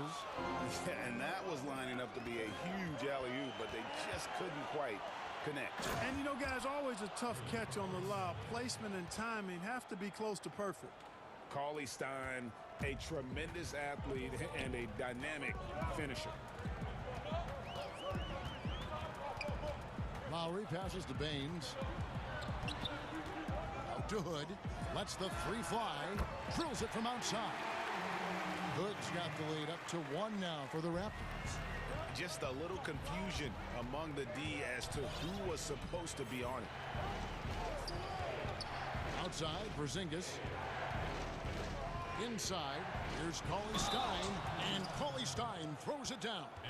Excellent court awareness from the big man there. Porzingis proven to be a reliable passer.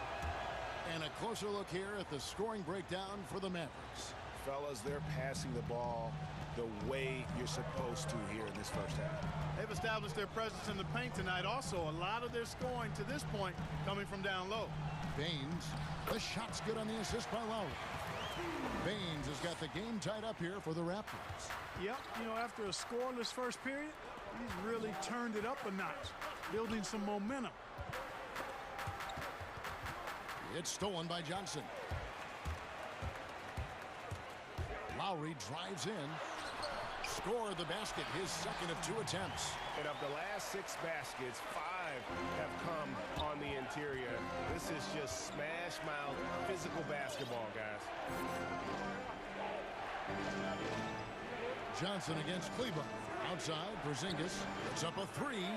It's good, he scores. That's his first basket after missing his first 2 attempts. Now 1 for 3. Really easy to understand why many are high on Porzingis. This guy is a terrific offensive player. And the whistle blows. It's going to be on Luka Doncic. That is his first foul of the game. And the Raptors with the ball. They trail by 1. Lowry dishes to Johnson. Takes the assist and lays it in. Picked out the pass nicely. Johnson's got 4 points this quarter. To the right side. Here's Porzingis. Here's Cauley Stein. And that'll do it for the first half. A competitive. Thanks for the great interview, David. And we'll be back for the third quarter of basketball following half. And now, the 2K Sports Halftime Show. We welcome. The first quarter for the Raptors was fairly even. They never put themselves in too much danger. That's all for now. Say goodbye to the folks.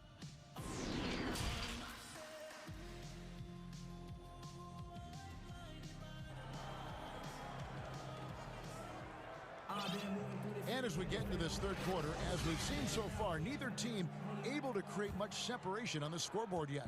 It's been one outstanding game from Willie Cauley Stein.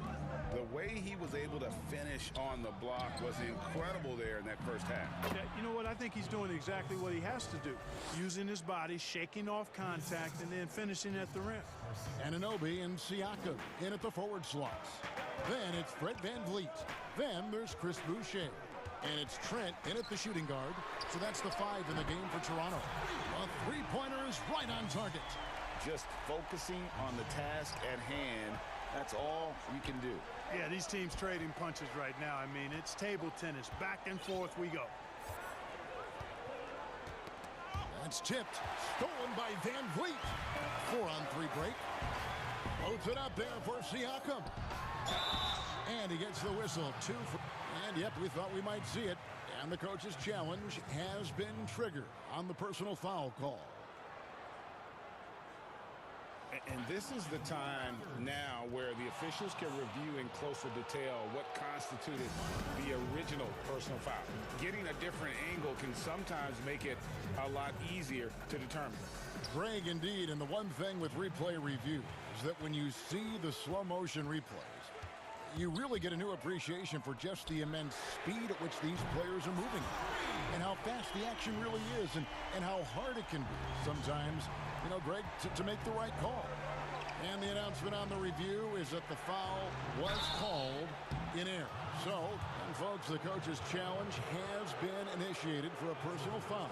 Close game like this, and he thought it wasn't a good call.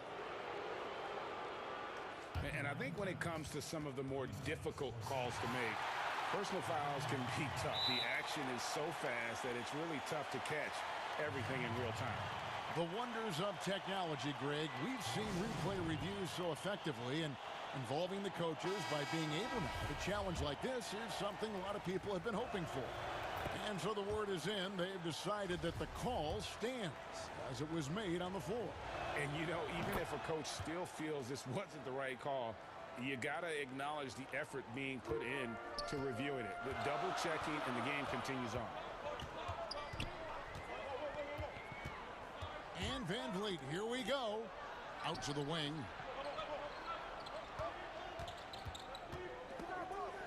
Doncic with the steal. And here we go. The Mavericks on a fast break. Doncic leading the charge. Outstanding play by Doncic to come up with that steal. His impact, his fingerprints, as a matter of fact, on every part of this game. Van Vliet kicks to Boucher. Good, and Van Vliet gets the assist. Van Vliet's got 3 assists tonight. Flattening the lottery odds, Greg. Do you think that's worked out as intended? You don't hear as many predictions about who's going to get the 1 pick or the 2nd pick. I think that's good for the players and the fans. You don't want anyone rooting for you to lose. No, absolutely not. They grab their own miss. Shooting foul as the whistle blows. He'll shoot 2 free throws. Paulie Stein, a serviceable shooter at the line. Let's see if he can make them count. Paulie Stein hits them both. Toronto's gone 3 of 5 from beyond the arc so far tonight.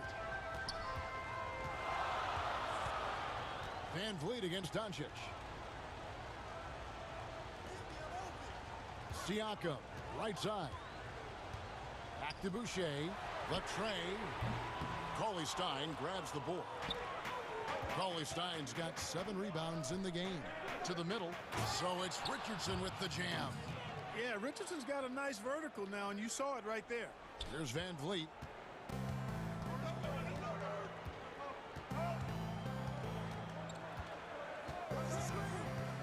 Passes it to Boucher. Good on the 3-point shot.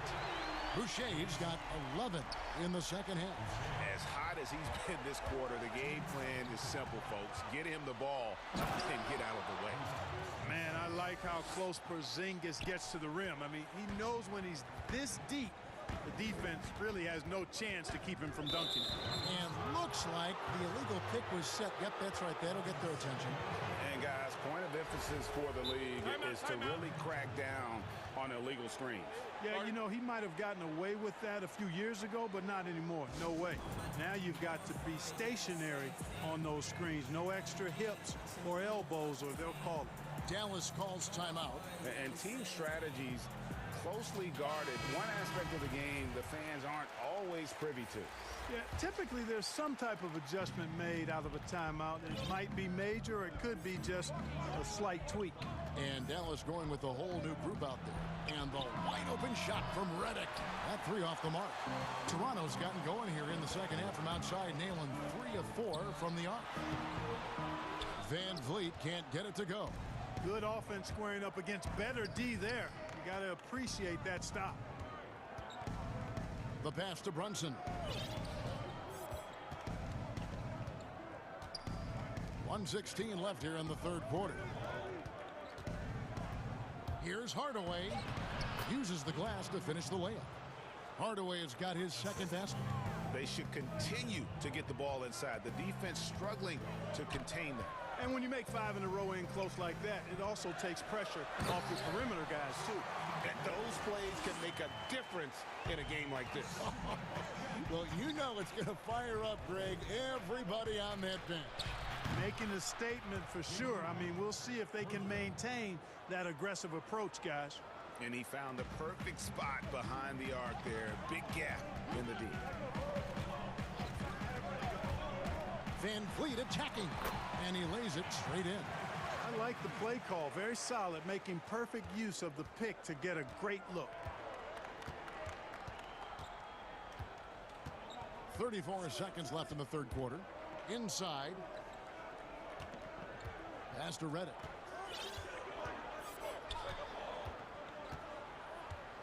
Five to shoot. Pass to Melli. Here's Marjanovic. Rebound by the Raptors. Boucher's got his 4th rebound with that last one here tonight. And an OB in the corner. Van Vliet outside. Out of bounds. Dallas takes possession.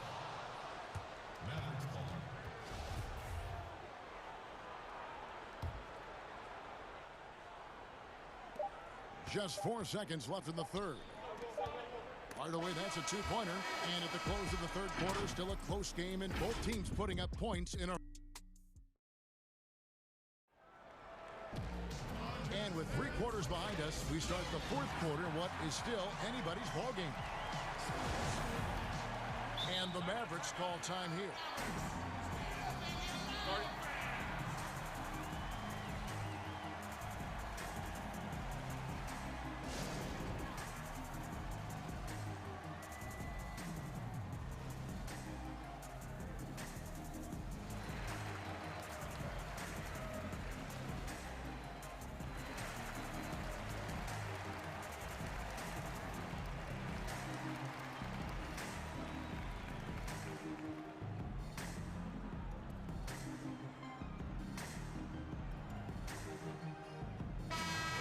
Keeping us updated from the sideline, let's swing it over to David Aldridge. Well, during the break, I listened in on Rick Carlisle's huddle. This is a close game, as you know, and he sounded extremely confident. He told the players, don't let up now, fellas. This is when we make our move. Right now. Kevin? On the court for the Mavericks. Kleba is the 4 with Porzingis in the middle. Luka Doncic out there with J.J. Redick, and it's Hardaway in at the small forward. And they now lead as the free throw drops for him. And so it's Doncic with it. He brings it up for the Mavericks. Pass to Porzingis. It's good. And this is the effort you want to see out of your guys, win or lose. Yeah, you know what? I agree. I mean, they're showing a bunch of fortitude here, keeping this game tight. Here's Lowry. Porzingis with the block. Boy, Porzingis doing a nice job staying in position and then using his reach to block shots. Here's Lowry, and can't hit the shot, but they're saying he got hacked, so he'll head to the free throw line. It's on Luka Doncic. And I like the fact that the defense is looking to protect the rim at all costs. Definitely saved the layup with that foul, and he'll make him earn them from the line, and that's what you want to see. Making it look effortless. Send this guy to the stripe. He's going to cash in more than not. Outside, Redick. Out to Porzingis. And the officials calling for a 3-second violation. Boy, in a game this snug, you can ill afford to commit those kinds of turnovers. Toronto's gotten a success rate of just over 50% from three-point tonight. 4 of 7 shooting. Now Lowry.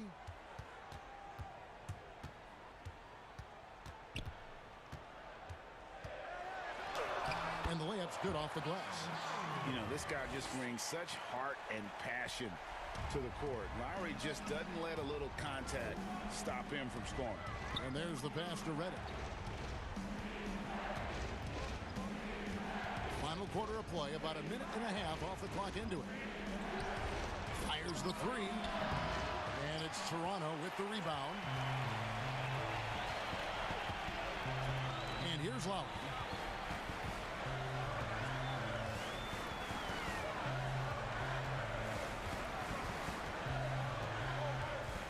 Kicks to Baines.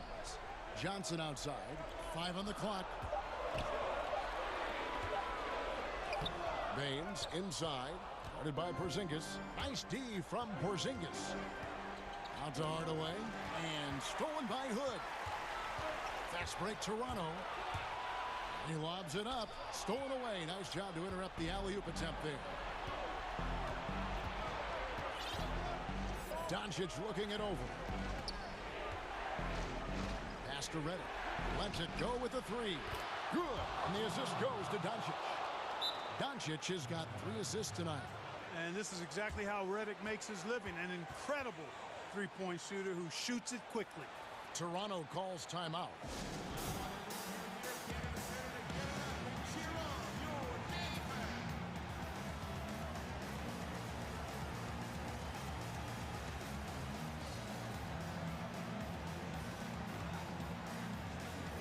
And Toronto will go for a different look here.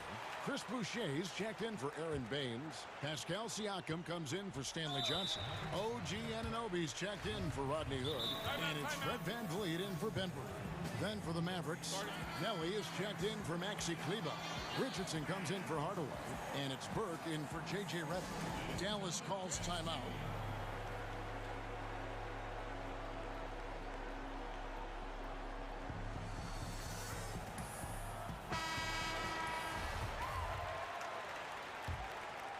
Raptors have gone 1 of 3 from the field to start the 4th quarter.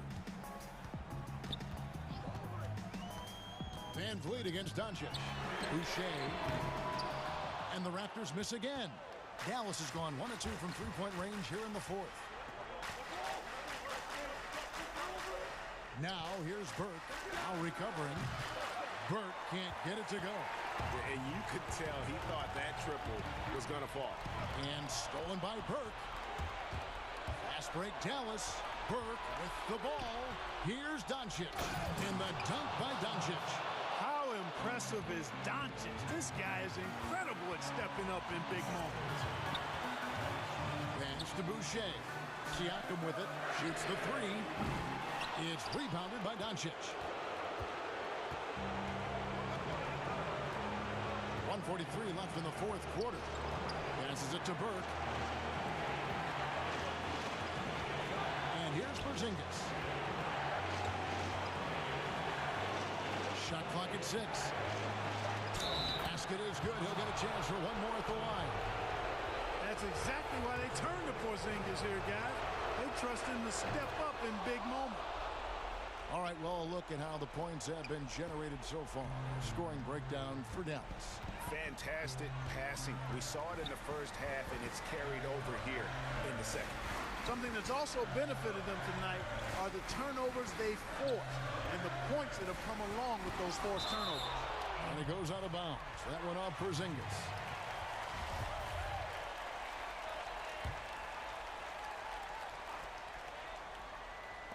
.112 left in the 4th quarter of this one. And with that, the Maverick lead is cut down now to just 3 in the basket from VanVleet.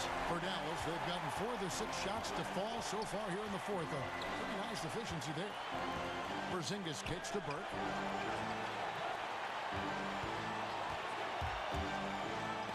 It's tipped. And here's the fast break. Siakam leading the way. Yes! And that shot brings them to within just 1. And you can't get a bigger bucket than that. Well, that was 1-2. He wanted the ball. Nobody else was taking that shot. Doncic passes to Porzingis. There's 38 seconds left to play in the final quarter. Burke finds Porzingis. Good! But you know what, guys? You want the ball in Porzingis' hands in clutch moments. Why? He's an impact player. Can't afford any wasted possessions down the stretch. The defense needs to be just as sharp, but it's not over yet. It falls! A tremendous three to tie it up. And so the timeout here taken by Rick Carlisle.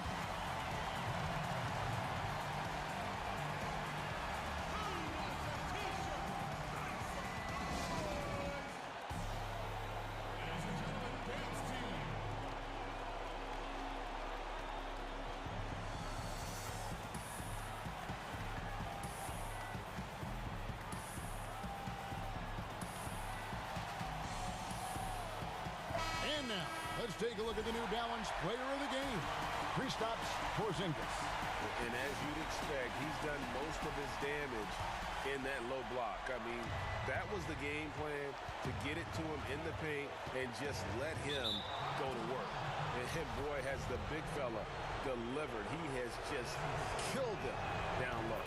First free throw is good, and that gives them the lead. You know, you look at Hardaway Jr. right now. I think efficiency is everything, should be the priority for him. I think he has the talent, no doubt, but just needs to play to his strengths a little bit more. Van Vliet against Hardaway to take the lead. Count it! He's found his rhythm from deep, and you can see the confidence. Yeah, I'd be confident too. As a matter of fact, I mean, if you're stacking up threes the way he is, I mean, he's doing all his work from behind the arc. Van Vliet left side. And he hits the shot. But hang on, guys. Hold everything. The officials may review it here. And the officials are signaling for a video review of the last-second buzzer beater. Boy, this game hangs in the balance of the review now. And the NBA Replay Center in Secaucus is queuing it up. And even before we look at the replay, I'm pretty sure he got that off in time. Yeah, that's how it looked to me, and that's the call we should see here. But no harm in going back to the footage.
Greetings, everyone. Welcome to 2K Sport. D.A. Well, guys, He's certainly come a long way, D.A. Thanks. Short a rotation play. Nothing that they can't overcome, but it does shrink their margin for error just a bit. Short a rotation player, nothing they can't overcome, but it does shrink your margin for error just a bit. Let's take a look at our starters for Portland. They've got Jones. Dennis Cantor is out there with Robert Covington. Then there's Norman Powell. And it's Lillard in a point. And for the Mavericks, they've got Porzingis. Josh Richardson out there with Doncic. Then there's Maxi Kleber. And it's Cauley Stein in at the 5. And how about this stat? Over the course of Robert Covington's career, over 60% of his shots coming from long range. And Greg, the prototypical 3-and-D guy, you almost want to reverse it because defense has been the pivot point for Robert Covington's emergence as a player in this league. Lillard outside. From deep, sinks it. What range from outside. Wow. We know this about Robert Covington. He is a team man first and foremost. Pretty pass. Richardson the pass to Cauley Stein. Got a hand on it. And stolen by Cauley Stein.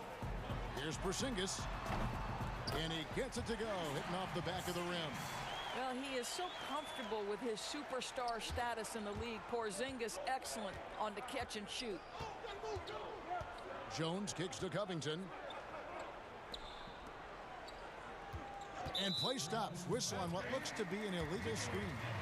And not the most common call you'll see in the NBA, but hard to argue that pick wasn't illegal. It is really difficult to get your feet completely set, to stay completely still.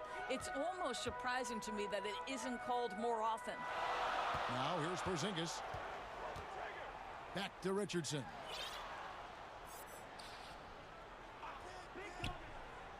Passes it to Kleber.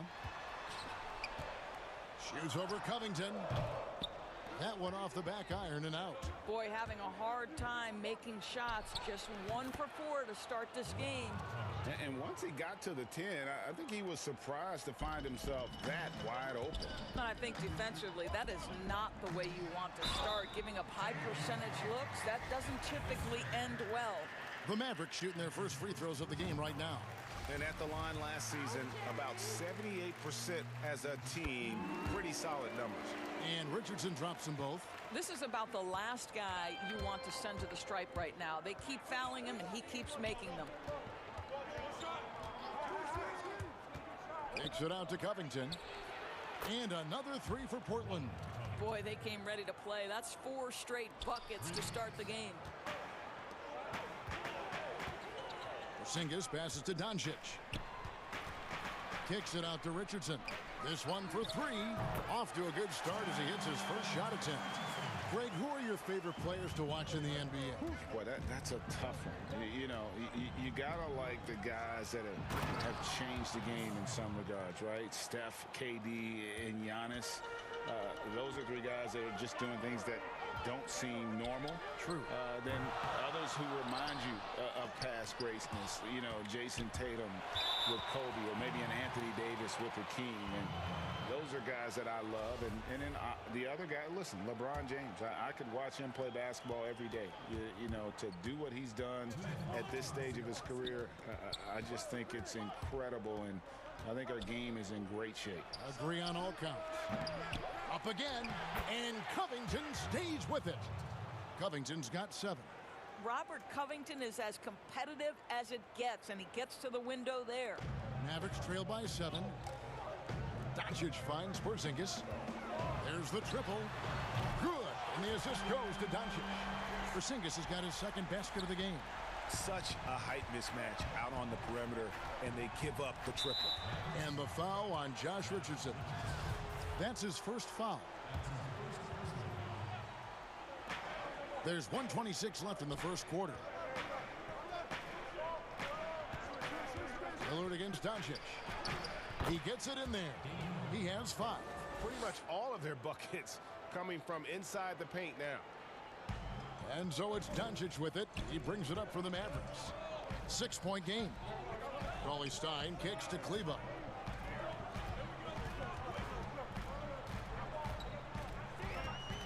side, Porzingis. Score it. His third straight basket in 3 tries. I think you can see the strength that Porzingis has been developing over the early part of his career. That progress is showing up on a nightly basis. Dallas has gone 2 or 3 from deep so far in this game. For 3, Richardson. Down low, there's Cauley Stein. See, Porzingis should score the basketball, but he also recognizes when his teammates have a clean look. I love that unselfishness. Covington, and the rejection by Cauley Stein. To the paint, here's Richardson, and it's Richardson slamming it down.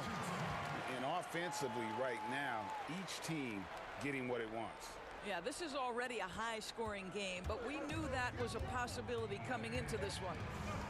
Pass to Canner, takes the 13-footer. Good.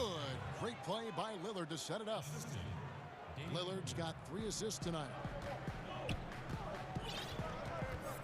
And he commits the intentional foul. Really no idea why you're fouling in a situation like that. You know, maybe there's some bad blood between those two.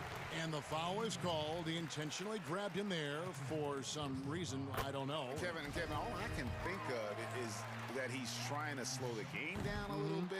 Right. That's a stretch, though. Definitely a strange move on his part. And I think for Luka Doncic, one thing he showed right away is he was prepared to be an NBA player.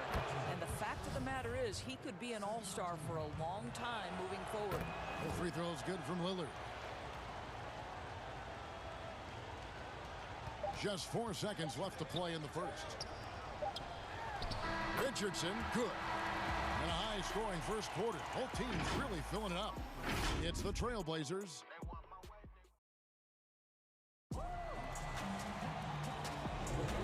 And some good action in the books as we get back to the game that's been pretty close here so far.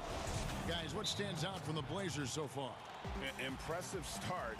They came in with a well-conceived game plan and have executed. What terrific work at the offensive end. They have built some early momentum here. And Dallas calls their first time out of the game.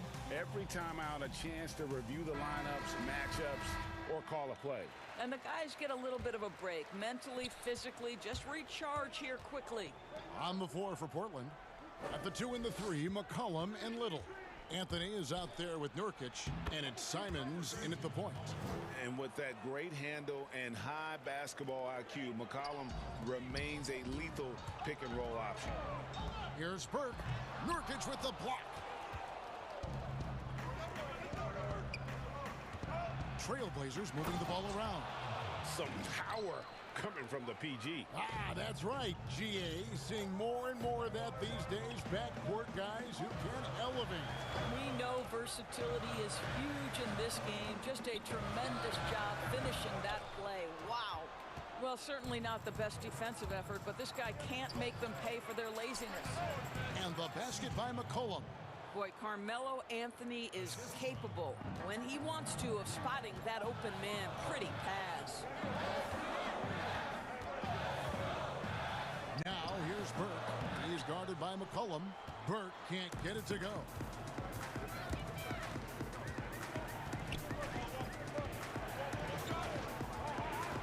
Brunson against McCollum. They double team McCollum. The wide open shot by Little drains the three-pointer. Little's got the lead up to 10 now for the Trailblazers. We're closing in on 2 minutes played here in the second quarter. Pass to Hardaway, looking to end the run. Rebound by the Trailblazers. And now Portland on the break. And a wide open look for McCollum. And again, it's Portland converting. And it just seems that every pass they make is leading to a score. Just great ball movement. Burke looking over the floor. The pass to Brunson. To the inside. Here's Marjanovic. And he drops in the layup off the glass. Marjanovic has got his first 2 points. They're finding lanes to the hoop now with consistency. 5 buckets in a row from the paint. McCollum, he makes another one. That's 4 up and 4 in to start his game. Well, a tough first quarter for this guy. You like to see the shot go in. Nicely done. Out of bounds, Dallas will take possession.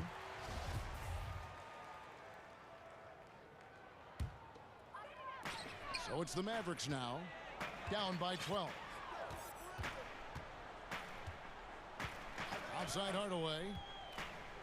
Passes it to Brunson. Trying to find Marjanovic. Gets it over to him. Strong move to the 10, trying to get his guys going. Hard not to get motivated, GA, right when your teammate makes that kind of play. Where was the defense? No help. You can't afford to give up these kinds of buckets. And this offense is in a perfect rhythm, and you can see how they're finishing their plays. Well, what great game planning, what great execution. It doesn't get much better than this. This guy is a pick-your-poison kind of player. Very hard defensively to cover all your bases with him.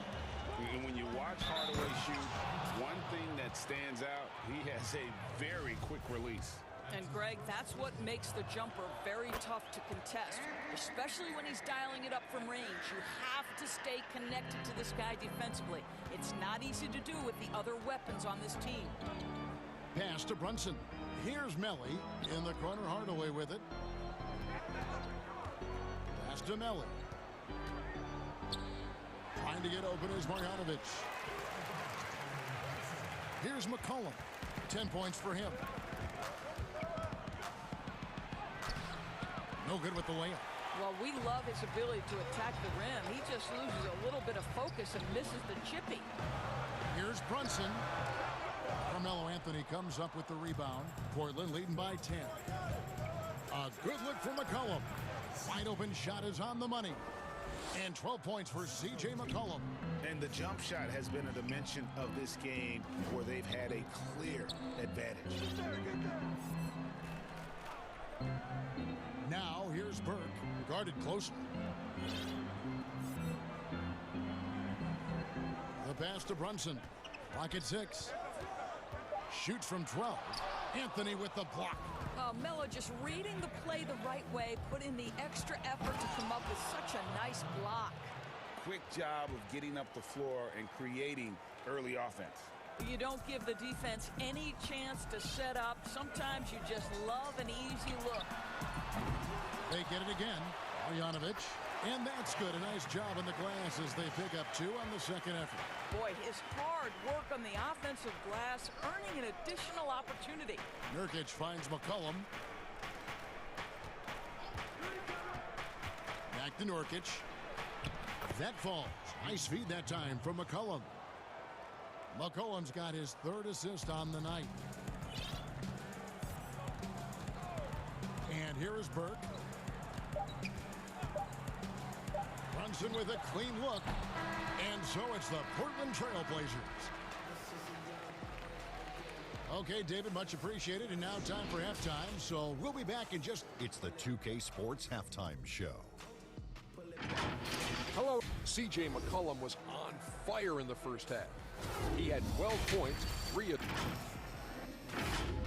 Thanks for joining.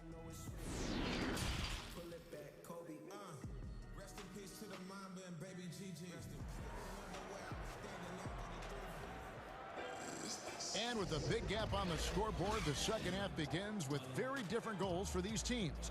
One side trying to mount a comeback, one side trying to protect their lead. You know, C.J. McCollum has been exceptional here, guys. He had a fast pass to the lane that first half, got inside on demand. Now, this guy is such a good finisher on the move, and so far the defense has not been able to counter it. And the Mavericks call time here. Greg, you were a physical, defensive-minded player. What are your thoughts on how closely the game is called now, as opposed to when you play? It is, Kevin, and yeah, some people like the physicality of the era I played in, but you know, I like the beauty of the game with the spacing and the freedom of movement, and I think that's one reason why you see so much switching. It's hard to fight through screens without fouling, and ball handlers have become experts at drawing contact, even if it's, you know, incidental, and I think that's just an area where the game has changed so much that that ability to play in space is so vital. Cauley Stein is out there with Maxi Kleber. Then there's Richardson. Then there's Luka Doncic. And it's Porzingis in at the 3 spot. That's the lineup in the game for Dallas. It's Powell on the wing. McCollum up top, guarded by Doncic. You can see it. Once this guy gets his rhythm, he is so hard to slow down. What an excellent night for him and his team. Richardson outside. Back door. Here in this third quarter, just over a minute play. Passes to Kleber, and they get it.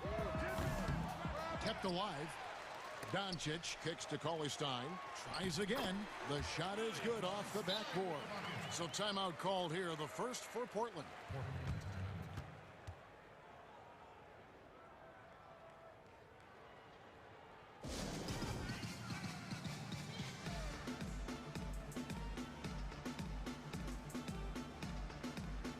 And Portland making a change here. Jones is checked in. Trailblazers leading by 19 points. Here's Lillard, and then Lillard slams it in.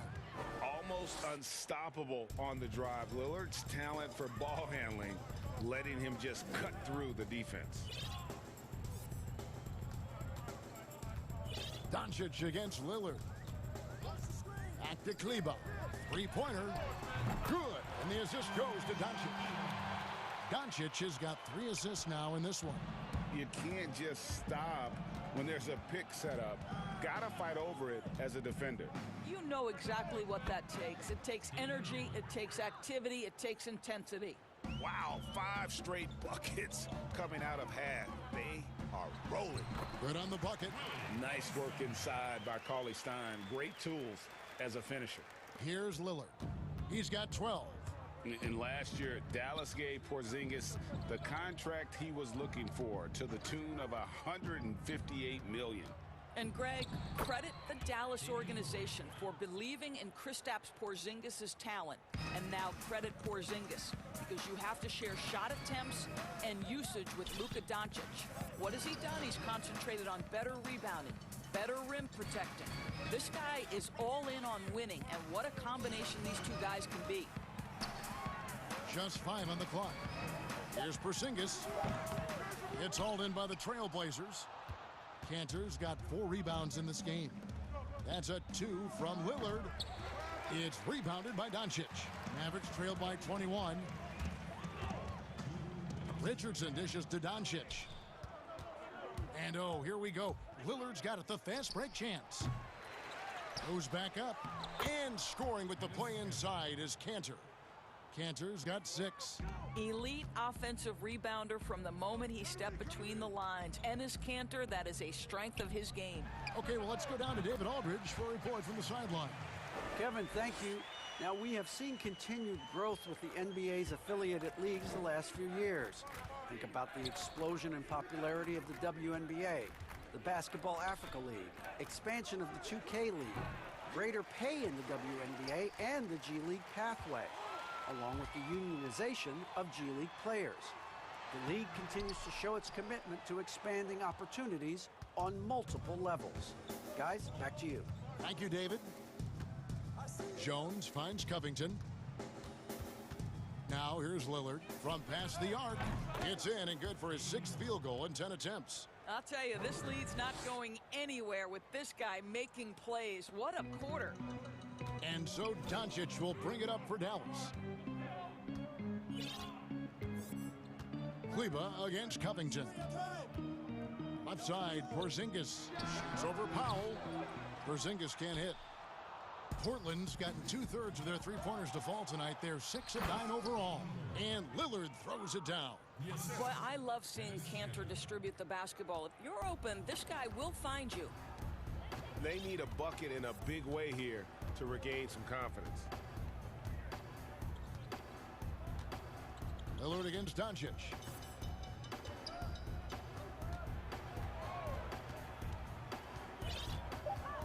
He feeds it to Cauley Stein. And Cauley Stein throws it down. Well, Luka Doncic has an innate sense for when his teammates are open, and boy, does he deliver it. Lillard looking around.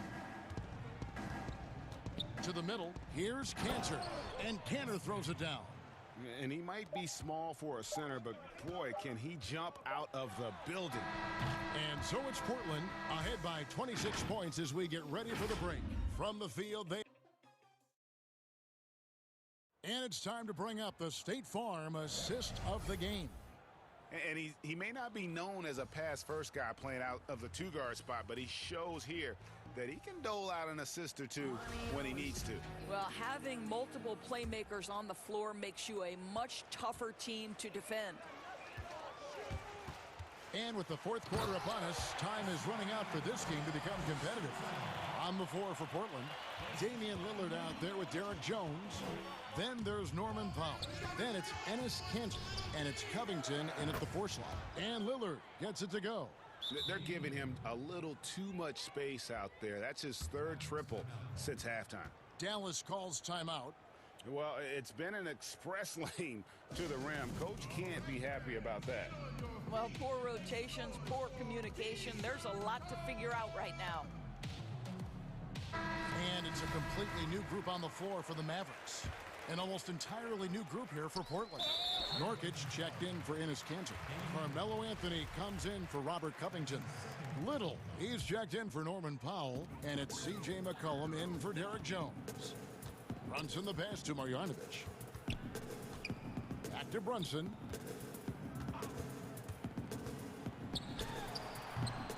They have been board dominant in this game. That's definitely been a factor in crafting this huge lead. Well, this is what you call your big man playing big. Terrific work on the glass. Here's Melly. Off target from three-point range. Portland's gone 7 of 10 shooting from three-point land tonight. Excellent numbers from outside. Lillard outside. Kicks it to Nurkic. Portland moving the ball around. Oh, and the jam by Anthony. You know, what you like about Melo cutting off the pick and roll is that he's patient with how he moves, just to make sure the path is there for him to get to the ball. Pass to Hardaway. Over Little. And misses it off the right side of the rim. The Trailblazers have gone 2 of 3 from the field to get the fourth quarter started. A 3 from McCollum. The shot, no good. And it's Dallas the other way. Now Brunson shoots over Lillard. Brunson, good. Here's Lillard. Down it drops through the net for his 9th bucket. He is 9 for 13 so far. I'm sorry, that's poor defense down low again. It's been a mismatch thus far in the paint. And then Hardaway with the dunk. Well, let's see the vertical of Mr. Hardaway. Go ahead, sir. Pretty dunk. Portland's gone 1 of 2 from three-point range here in the 4th. Lillard outside.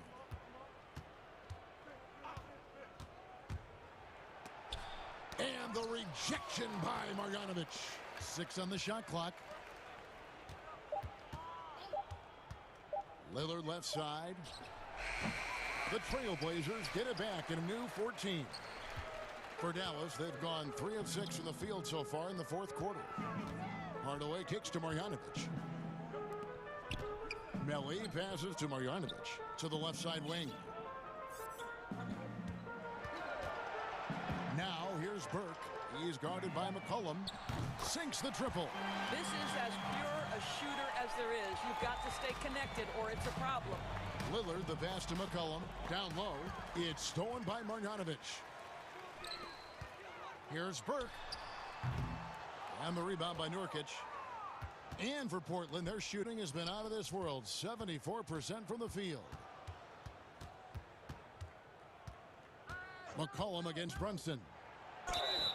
And the basket is good, and he's got a chance here for one more at the line. Doesn't quite have the height, but boy, does McCollum have the heart. He's a relentless finisher in traffic.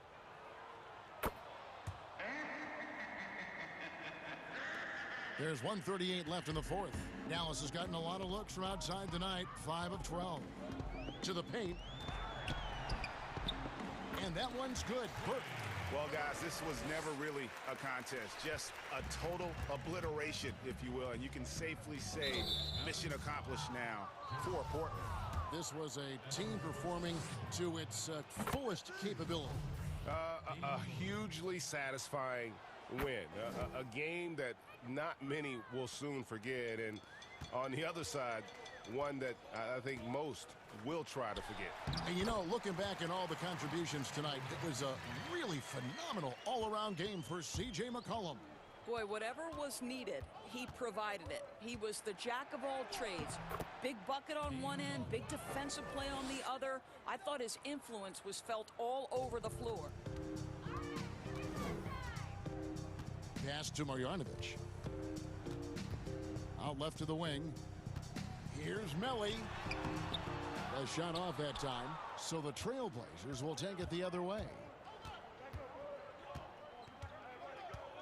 Lillard against Brunson. It's McCollum with the drive. Here's Nurkic.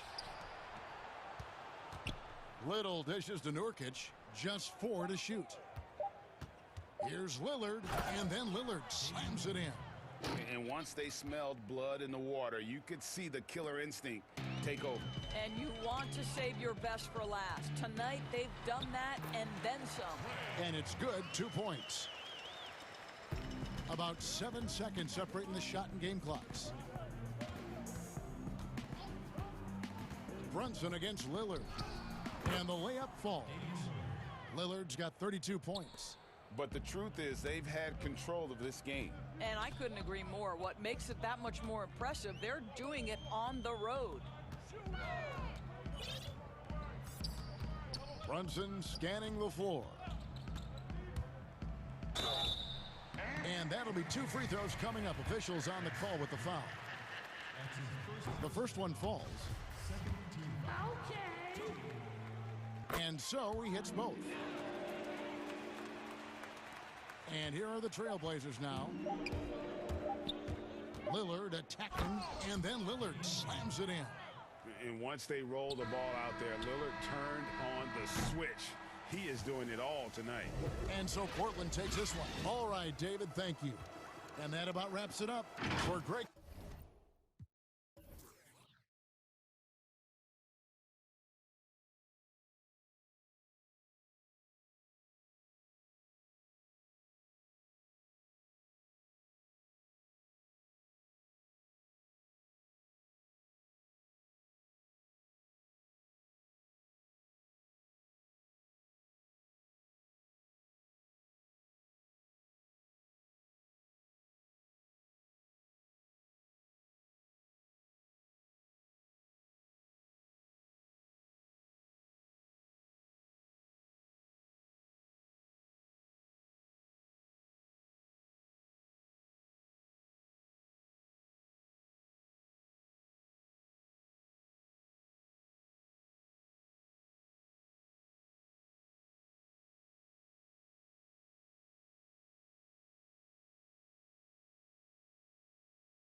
those outfits. Kevin, thanks. He stays working and stays true. David, thank you. The starters for the Portland Trail Blazers. We've got Anthony. Damian Lillard out there with Jones. Then it's Enes Kanter, and it's Powell in at the small forward. And for the Clippers, Kawhi Leonard is out there with Batum. Then it's Patrick Beverley. Then it's Luke Kennard. And it's Ibaka in at the center position. Lillard with the bucket. Lillard's got the scoreboard going with his first points of the night for the Trailblazers. Here's Beverley, banked in off the glass. Well, that's what they want to see out of Beverley. Decisive basketball. Nice, aggressive drive to the cup.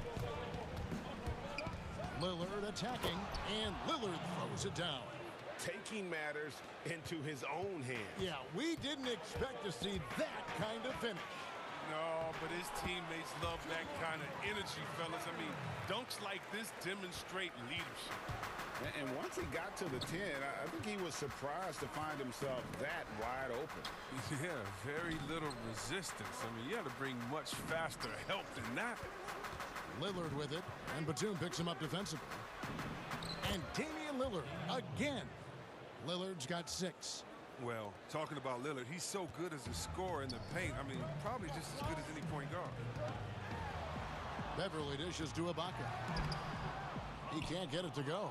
Now Portland takes it the other way. On the wing, Jones. First quarter of play with about a minute and a half gone.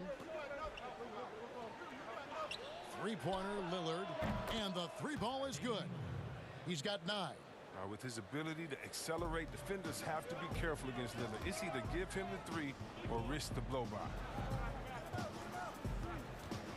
Pass to Beverley.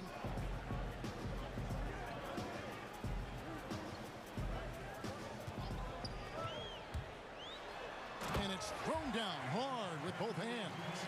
And Beverley just knows what to do in the pick and roll. So effective with both his passing and shooting ability. Lillard against Beverley, right at the free throw line, and Portland again with the bucket. Wow, unconscious has he been this quarter. They're riding that hot hand. On the wing, Batum. If you're just tuning in, we've played about 2.5 minutes here in the first. Ibaka, and Ibaka slams it in. This is the kind of teammate Batum is. You like seeing him share it like this. Three-pointer, Lillard. Rebound by the Clippers. And even against defense as tight as that, you almost expect him to still bury those. And here we go with the coach's challenge. Not surprised in a competitive game like this. And he's disputing the personal foul call. And I think when it comes to some of the more difficult calls to make, personal fouls can be tough. The action is so fast that it's really tough to catch everything in real time. The wonders of technology, Greg. We've seen replay reviews so effectively, and involving the coaches by being able now to challenge like this is something a lot of people have been hoping for. And so the word is in. They've decided that the call stands as it was made on the floor. And, you know, even if a coach still feels this wasn't the right call, you got to acknowledge the effort being put in to reviewing it. The double checking, and the game continues on. Oh, he's never rattled at the strike.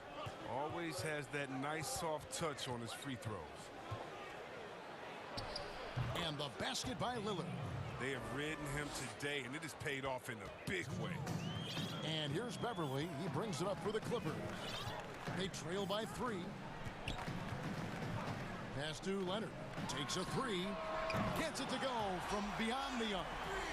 Leonard's got 5 now. Just phenomenal awareness by Beverley, just dishing the ball to the wide open man. And Damian Lillard with the jam. Taking matters into his own hands. Yeah, we didn't expect to see that kind of finish. No, but his teammates love that kind of energy, fellas. I mean, dunks like this demonstrate leadership. And Leonard gets it to go. Not afraid to get physical there. Leonard makes the shot in spite of the contact. Here's Lillard, and Damian Lillard with the jam. Really like that work there in the paint. He has really established a low post presence. Jones against Kennard. And there is a whistle. That'll go on Derek Jones. That's foul number 2 for him.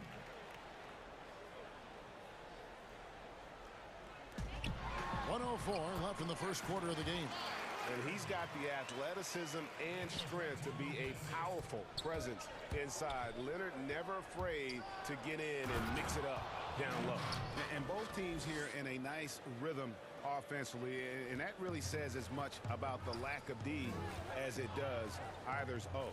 Kennard for 3. Portland grabs the miss. 2-for-1 chance here. Let's see if they use the clock to their advantage. Shooting foul as the whistle blows. He'll shoot 2 free throws. Outstanding quickness of Lillard. It keeps the D on their heels. He excels at drawing the foul on these drives. And both free throws good for Damian Lillard. Clippers trail by 4. Kennard kicks to Leonard. Traps in the tray. Leonard's got a pair of threes now in the first quarter for Los Angeles. And that keeps him perfect from the field this quarter. And then Lillard slams it in. All right, I'm telling you, don't let Lillard get in rhythm. Once he's feeling it, he's going to burn you on every possession. Ouch. 3 fouls for him already. And now if you're the coach, you got to think about sitting him down. And he's got his first free throw of the game. And last year, excellent at the free throw line. Just a shade under 90%. He's perfect from the line this time. And with a bigger role, Kennard continues to blossom, an efficient, intelligent scorer who plays to his strengths. Lillard looking around.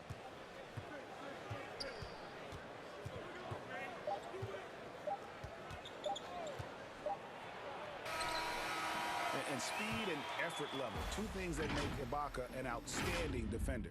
And so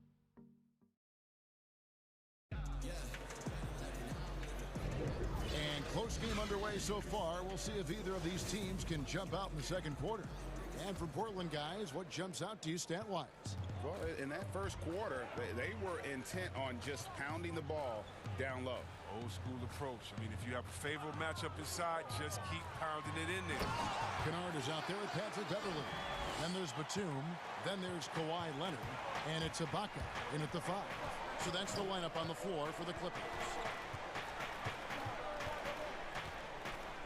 Lillard against Beverly. The shot by Lillard wide open. And the Trailblazers getting another bucket right there. Well, Leonard is as tough as there is to contain in the pick and roll. He does a nice job of using the screen to get a little bit of separation. Jones against Kennard. And Ibaka slams it in. Oh, an aggressive move and fantastic finish. Trying to send a message with that slam, I think. Time called here. The Blazers decide to talk it over. In addition to going over the game plan and making whatever necessary adjustments have to be made, Greg, this timeout also the time for players to get rehydrated or hydrate for the first time with some Gatorade. Plenty of basketball still to be played here, and they have to get recharged. That's a great point. Without proper hydration, a player can completely run out of gas down the stretch of a game. And that's something that none of these guys can afford to have happen. If you're going to battle all the way to the finish, you have got to be hydrated. Passes it to Zubac. And the dunk by Zubac. Just focusing on the task at hand. That's all you can do. Oh, you know what it is. One play at a time. That's got to be the mindset, especially in such a tight game. McCollum deciding where to go with it. Shot clock at 6. Very dangerous to leave a guy like that open. Lucky break there for the D. And that one, good. And now a 3-point Clipper lead. And this is why you get George the ball there. He's solid at figuring out how to capitalize. Collins passes to Collins. McCollum against George. And the basket by McCollum. I mean, the number of points they've scored in the paint already here is eye-opening. Outside Jackson. Quarter 2 and just under 2.5 minutes gone by. And George with the stuff. There you see why you want the ball in Jackson's hands as much as possible. He can clearly set the table. Trailblazers trail by 3. McCollum outside. Good on the triple. McCollum's got his second basket of the night. But the D didn't do a good enough job on him. He could be an ace when he gets a good look at 3. And the dunk by Zubac. Oh, just solid on the one-handed slam. And guys, when it's a tight ball game like this, he's the guy they want with the ball. Nurkic kicks to McCollum. It drops for his third basket. He's missed only one shot. I mean, it took him a long time to get into the flow of the game, but the points are starting to come for him. Jackson looking it over. Outside, George.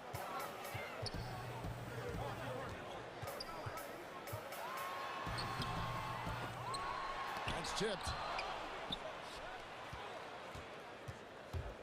1:27 left here in the second. Little kicks to McCullough.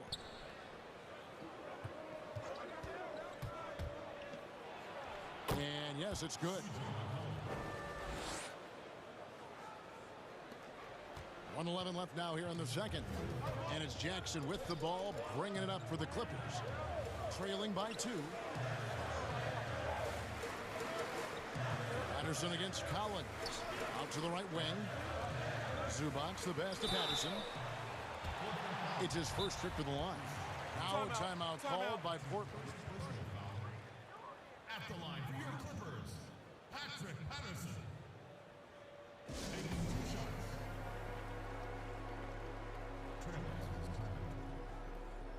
Ladies and gentlemen, dance team. So Portland ends up going with the new group.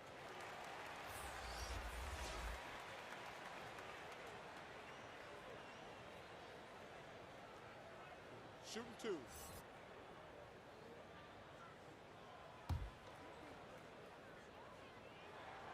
That free throw good from Patterson.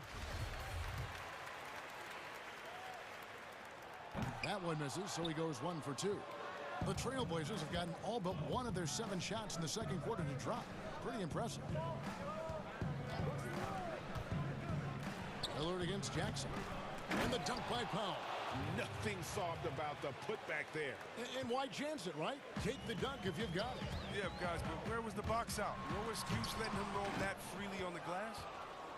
And it's the Trailblazers on the break. And Damian Lillard throws it down hard. Oh, it's easy to forget about Lillard's hops. I mean, this guy has some sick dunks up his sleeve. Clippers trail by 5. Nobody near George. Sinks the three-pointer. George has got 7 now in this quarter. Just such a well-rounded offensive player. He's got a little bit of everything. Lillard outside.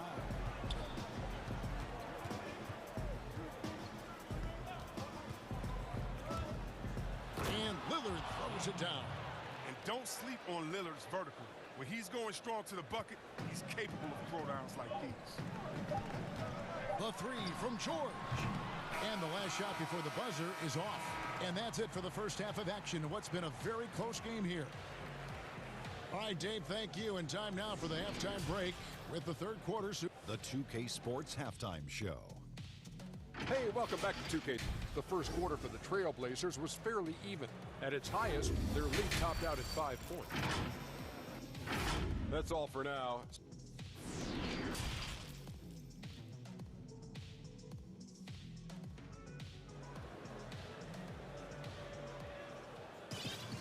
And we've got second half action for you. Thus far, a pretty evenly contested game.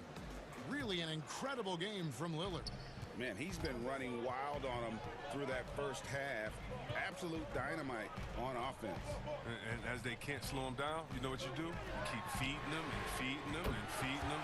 This is the right game plan. On the floor for Portland. They've got Powell. Derek Jones is out there with Damian Lillard. Then it's Anthony, and it's Cantor in at the 5, roaming the paint.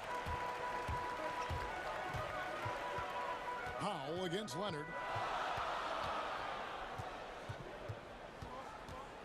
Inside. Platoon passes to a... Oh, wow! Nice! Yeah, just the length and explosiveness. Ibaka is a true force at the rim. Portland trailing here. And Lillard throws it down. Neither side has relented a bit in this back-and-forth affair. And you can sense the energy in the building already as this game is starting to build towards having a terrific finish. Leonard against Powell. Leonard, no luck. Those are chances. Almost always you can rely on him to get you 2 points, but the D, just enough to keep him out of rhythm. Anthony finds Lillard.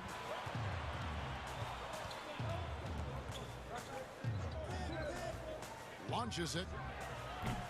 No good there. And the Clippers will go the other way with it. And the pass to Ibaka.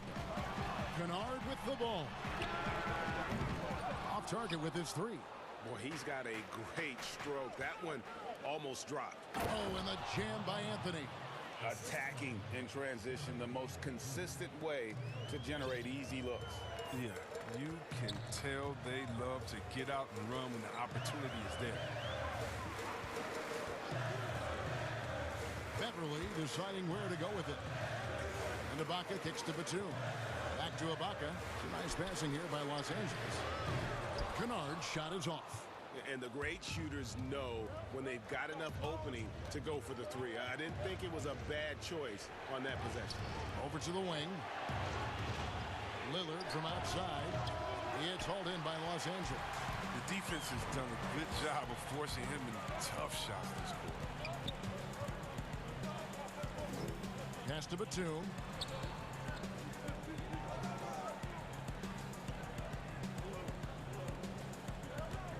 Shot clock at 5. Here's Ibaka, and Ibaka slams it in. Oh, the movement off the ball is good. I mean, and the pass to hit him in stride is even better. Lillard attacking, got a piece of it. And Batum has arms that go on forever and ever and ever, which is why he's so dangerous when it comes to shot block. They get it back. Leonard, Powell with the steal. Here we go, one-on-one. No stopping him there. Jams it in as he's fouled. Chance now for a three-point play. It's on Nicholas Batum. The Trailblazers shooting their third free throw shot of the game. And when you look at their numbers from a season ago, 80% as a unit, that's something you'll be happy with. And he's good on the three ball. Kennard's got 8 points. Everybody wants shooters like Kennard these days. Keep hitting threes, Luke. It'll earn you lots of dough. And the officials will call the illegal screen right there. That's an unforced error that will drive a coach crazy. Got to play heads up out there. Defense doesn't get much better than the mobile one block we just saw on replay. The defensive awareness, the timing, when you have to face a defender that can reject you like that, it can alter your approach. How many times have we seen a possession like that from them today, ending with a basket coming off a pretty pass? Lillard, the pass to Carmelo. Back to Lillard. Fires the three. The shot, no good. And the Clippers will go the other way with it. Kennard finds Leonard.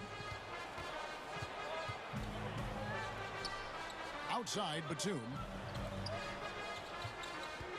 Outside Leonard.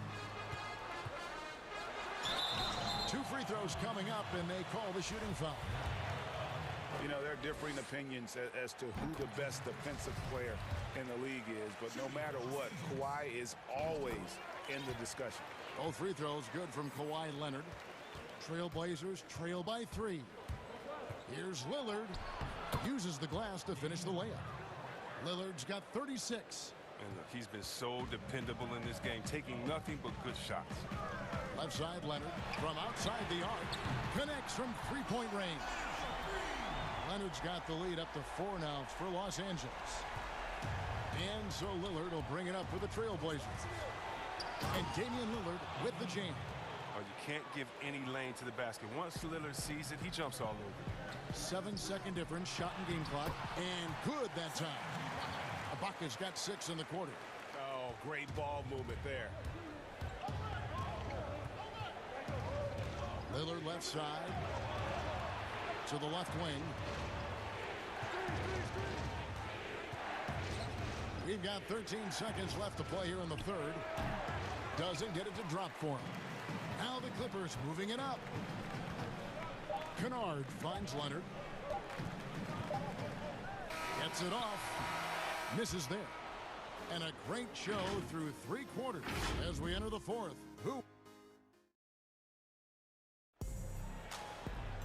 Well, this has been a great contest so far, and I imagine the fourth quarter could have even more action in store for us. Trailblazers trail by 4. We've got Reggie Jackson. Marcus Morris is out there with Patrick Patterson. Then it's Paul George, and it's Zubac in at the pivot spot, manning the middle. That's who's out there for the Clippers. Jones against George. And he elevates, and then the slam. Cantor did not like that. And this is the effort you want to see out of your guys, win or lose. Yeah, you just want to keep fighting. You do your best, and you live with the results. Time called here. The Blazers decide to talk it over. And he could tell his guys were dragging a little bit, calling timeout to kind of let them catch their breath. An almost entirely new group here for Portland. Norkic checked in for Enes Kanter. Zach Collins comes in for Anthony. Little, he's checked in for Norman Powell. And it's C.J. McCollum in for Jones. And we've got an update here, so let's catch up with David Aldridge. Well, I was able to listen in on what Terry Stotts went over with his team. He's pleased that they're getting consistent points in the paint. He said, in this league, it's not easy to do what you guys are doing. Let's just keep doing it until they stop us. Kevin? Fourth quarter just getting started. 1 minute in the books. That ties it up. Lillard's got 15 points in just the second half. Just no resistance on the inside. That's their 5th consecutive make in the paint. George against McCollum. And foul on the shot. He'll shoot 2 at the free throw line. And the defense knows George can score from there, which is what forces them to kind of compromise at times defensively. 2 shots. He hits the second from the line. Yeah, one more make would have been nice, but they do walk away with the lead. Zubac against McCollum. The wide open shot by Little buries the long-range jumper. And the Trailblazers lead by 2. George looking around. From deep three-point range, an absolute bomb from three-point range. George has got 6 in the quarter. And I love the floor spacing George gives you. His range seems to extend a little every year. And Damian Lillard with the jam. Boy, right down to the wire here. Still anyone's ball game. Yeah, and after all the energy both sides have expended, both teams still hungry for the win. The 3 from George. And again, it's the Clippers from deep. Yeah, those are starting to add up, guys. Of their last 5 baskets, 3 have been triples. And the rejection by Zubac. And it's going to be out of bounds. The Trailblazers will retain possession.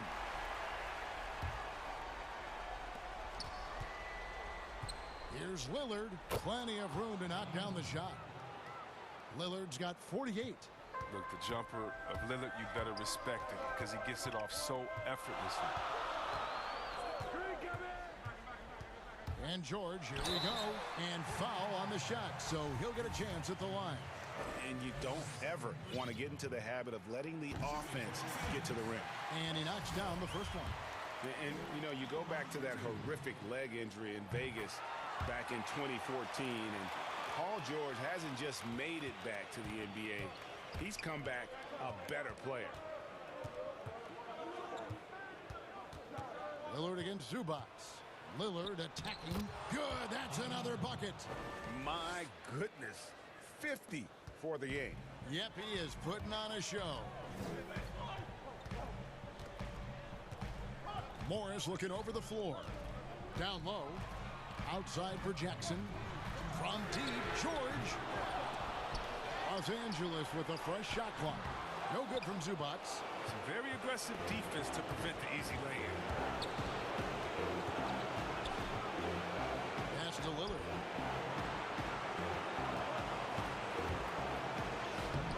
Collins. It's good on the putback. And the Trailblazers lead by 2. Upping his intensity in these moments is clear. Collins loves taking important shots. Jackson passes to George. And good. Got the Ingles that time as it falls. George has got 13 points here in the second half alone. Here's Lillard. And another one. And he's up to 52 points. Yeah, making a GA look all too easy right now. Clippers have gone 4 of 7 from the field since the beginning of the fourth. Jackson passes to Zubac. Good ball movement here by the Clippers. And there's Jackson on the assist by Patterson. Jackson's got his first 3 points of the game. Oh, man, and if the game is on the line, you can bet Jackson will be calling for the rock. He relishes the opportunity to take these gigantic shots. Got to admire the passion Lillard plays with. He knows he loves having the ball in his hands. The 3 from George. And the rebound by Nurkic. And here's Lillard. He brings it up for the Trailblazers. They lead by 1. Count it! Oh, you just love seeing a player with absolutely no fear. Yeah, he approached that one with total confidence. He has what it takes to come through in the clutch. From deep, George. Offensive rebound. Yeah, and that's a pure hustle play, getting to the offensive glass for the tip-in. And that's the kind of quality you see in any strong offensive rebounder, isn't it? Lillard attacking. It's in! And Lillard is known for being a clutch shooter. He's the guy they go to. He's the guy they believe in. No room for them to make a mistake here. You got to almost play perfect from here on out. Open shot, George. That doesn't go either for George.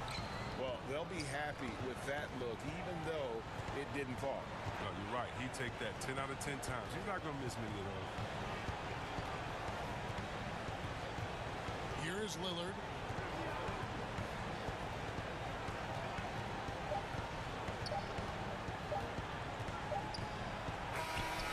Can't connect.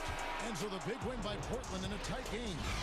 This win, such a tremendous emotional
And it's Leonard in at the small forward.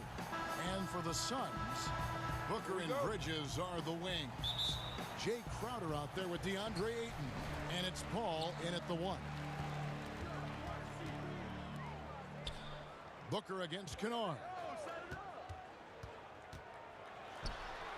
It's good. He makes his first shot of the game.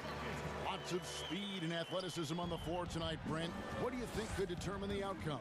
Well, if guys are going to play fast, Kevin, and guys are going to be up in the air, it's going to come down to very solid decision-making to see who it is that separates themselves in this one. Score the basket, his second of 2 attempts.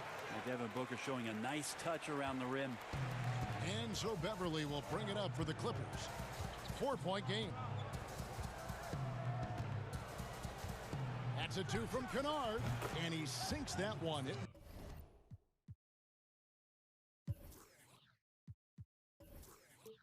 The back of the rim on the way in. Paul surveying the floor. And just over a minute played here in the start of the game. Batum against Crowder. 6 to shoot. Here's Paul. 2 points. That one goes. And Paul takes pride in scoring past the defense. He's used to getting roughed up a little bit. Sometimes he causes most of that, though. True grit from the little man. Kennard for 3. That shot, no good. Now the Suns take it the other way. Boy, that was a momentum killer to start last season, wasn't it? Great 25-game suspension for DeAndre Ayton. And he sprained his ankle in his return game. The Suns at full strength, able to win some games. He's obviously a huge part of their future. First trip to the line for him here. And over the course of last year, he was up over 90%. And with a stroke like that, you see why. Well, when he gets into a groove at the free throw line, it doesn't just last for tonight. This might be 2 weeks, 2 months, something like that. Now, here's Kennard. Ibaka, and Ibaka slams it in. And not the most flamboyant dunker, but Ibaka goes to the rack with rude intentions nonetheless. And the dunk by Booker. Not the kind of aggressive defense they need to cut into the lead. Yeah, you have to protect the rim, Greg, a little better. Good job to recognize the opportunity. That's just very solid offense. And although an undersized center, more than making up for it with some serious hops. Look, they're not going to play a perfect game, but so far they are 5 of 5, and the D has to be concerned. Here's Kennard, following the basket by Chris Paul. Now Batum. Good work defensively by Crowder. There's a little bit of pressure on him, but not enough to cause him to miss a shot that's in that close. And there's Booker on the assist by Paul. Booker's got 8. Chris Paul came into the league playing unselfish, continues to do so. What a dime. Kennard against Booker. Good D by Booker. He's not very hard to defend right now. This is when the defense might step back and let him try to find his range. Their play on both ends has been superb. We'll see if they can maintain the momentum. Like tonight, that all the hustle plays have meant so much to this team. Now just sustain some of that energy and keep comfortable. Oh, here we go now. Crowder's got it. The fast break chance. Bridges, no one around him. Good. A nice assist from Booker. They've wasted no time settling into their offense. Kennard for 3. And it's Phoenix with the rebound. Just cannot get anything to go. If there's going to be a way to get out of this hole, I don't think he'll be the one to do it. Here's Leonard, and the rejection by Ayton. Oh, man, it's 7-1. Not a good idea to challenge Ayton there. Booker with no one around. Another 3 for Phoenix. Displaying intensity right off the opening tip, especially on the offensive end. Yeah, if you walked in at any point during this game to watch 5 minutes of play, one team played harder. We know who that was. Nice.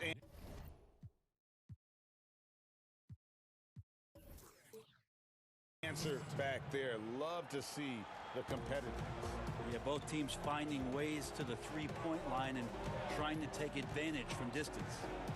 Now here's Paul. He's got 9.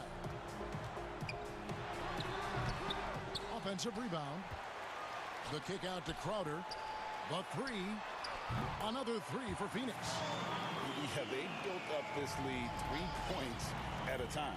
Well, a lot of importance placed on outside shooting, and tonight you can see why after that kind of quarter exploding from the perimeter. Kennard for 3. And again, Los Angeles with the triple. Well, when you get into a system, your first system in the league where you share the ball, Kawhi Leonard keeping his head up and finding the open man. The shot's good from Paul. Defensively, giving up far too many open rhythm looks. Kennard on the wing. Ibaka down low. A big-time effort for Chris Paul, providing a lot of energy for the Phoenix Suns. He totaled 14 points in the quarter. He's given them all the offense they need right now. We've got more NBA basketball coming your way in just a minute. And if you're just tuning in, we've got a wide margin on the scoreboard, but plenty of time left for a comeback. And guys, the Suns pretty much in control here. Hey, why take jump shots when you can get your points at the rim? Yeah, that worked wonders for them in the quarter. We'll see what kind of adjustments get made. Kaminsky out there with Saric.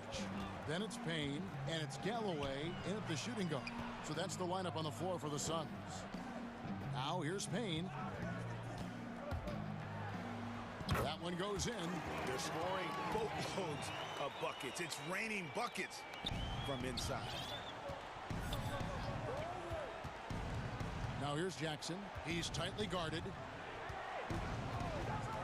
Outside, George. It's good. The assist this time from Jackson. George has got himself on the board with 3 there. Paul George showing his offensive confidence right there, just letting that one go as soon as it touches his hands. Now here's Payne, guarded by Jackson. Payne passes to Craig. To the wing on the left. Here's Saric. The shot misses. So the Clippers will take it the other way.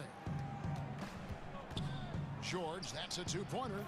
Again, Los Angeles. That's just a good-looking shot from Paul George. Gets it right into his shooting pocket and finishes it off with confidence.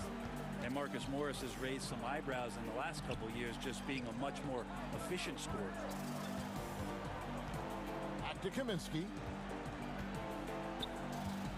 Here's Payne. And the rejection by Zubats.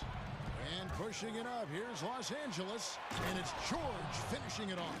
Paul George rising up. Nice to see a little bit of that return to the younger days from PG. And last season, Marcus Morris is named one of the hottest on the trade market. Yeah, there's a lot going on in Marcus Morris's offseason a year ago. A lot of contenders looking to add him to the roster. Handshake deal with the Spurs, switched to the Knicks, and then eventually traded to the Clippers. So grab your musical chair and try to find a seat. Offensive rebound, Saric. That one's off, still out of sync. Clippers trail by 9. Here's George, and it's George finishing it off. Ooh, the one-hand tomahawk, guys. Somebody's going to get their feelings hurt. Yeah, they got the entire bench up right there as they saw that out of their chairs. Here's Craig.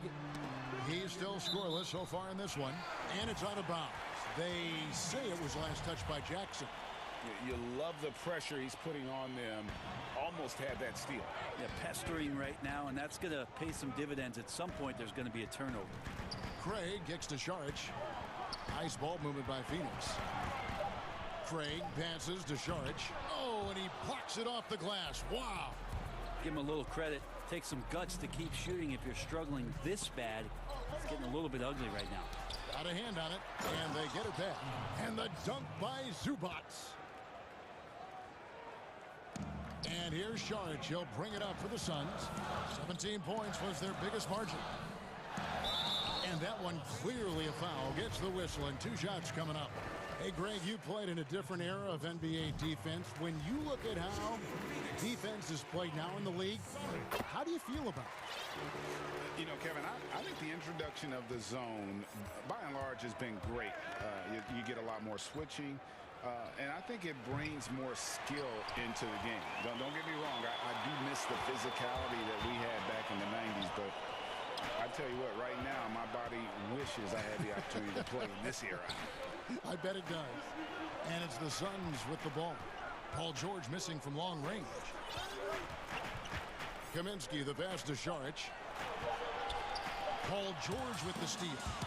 And pushing it up, here's the Clippers. George with the ball, and George with the stuff. You always talk about the first 2 steps in transition, and Paul George out quick and decisively that time. And first time out of the game called for Phoenix. And Kevin, he saw his guys just a little sluggish out there. Oftentimes a timeout like this allows you to kind of just reset. A platoon swap here for Phoenix. Phoenix leading by 5. And here is Paul. 14 points for him. That one wide left. I know it's about defending the post and the three-point line these days, but still got to be active in the mid-range area, and the defense gets away with one there. Beautiful job closing the gap here. Let's see if they can sustain this run. Well, they've shown both effort and will to get back into this one, but can they finish this one off? Can't let up now. Sweet to be a difference maker in the game, and he's been a great option for them on these possessions. George passes to Zubac, misses in close. And he gets a lot of points right there at the rim, but the defense determined not to give up the easy deuce there. And he just dangles from the bucket after sending that one through. And you can see which team has the swagger right now. Jackson looking around. There's the pass to George. And a miss there on the triple. Oh, here we go now. Crowder's got it, the fast break chance. Patterson with it. Money from the wing. Patterson's got his first 2 points of the night. Well, Patterson being a little more assertive. All right, David, thank you. And stay with us, folks. We'll be back just after halftime to get the third quarter. And now, the 2K Sports Halftime Show. Hey again, everybody. I'm Ernie. Chris Paul had a huge first quarter. He had 16 points. Such a tremendous floor leader. CP3 has been mentioned by many as a potential head coach. And that's...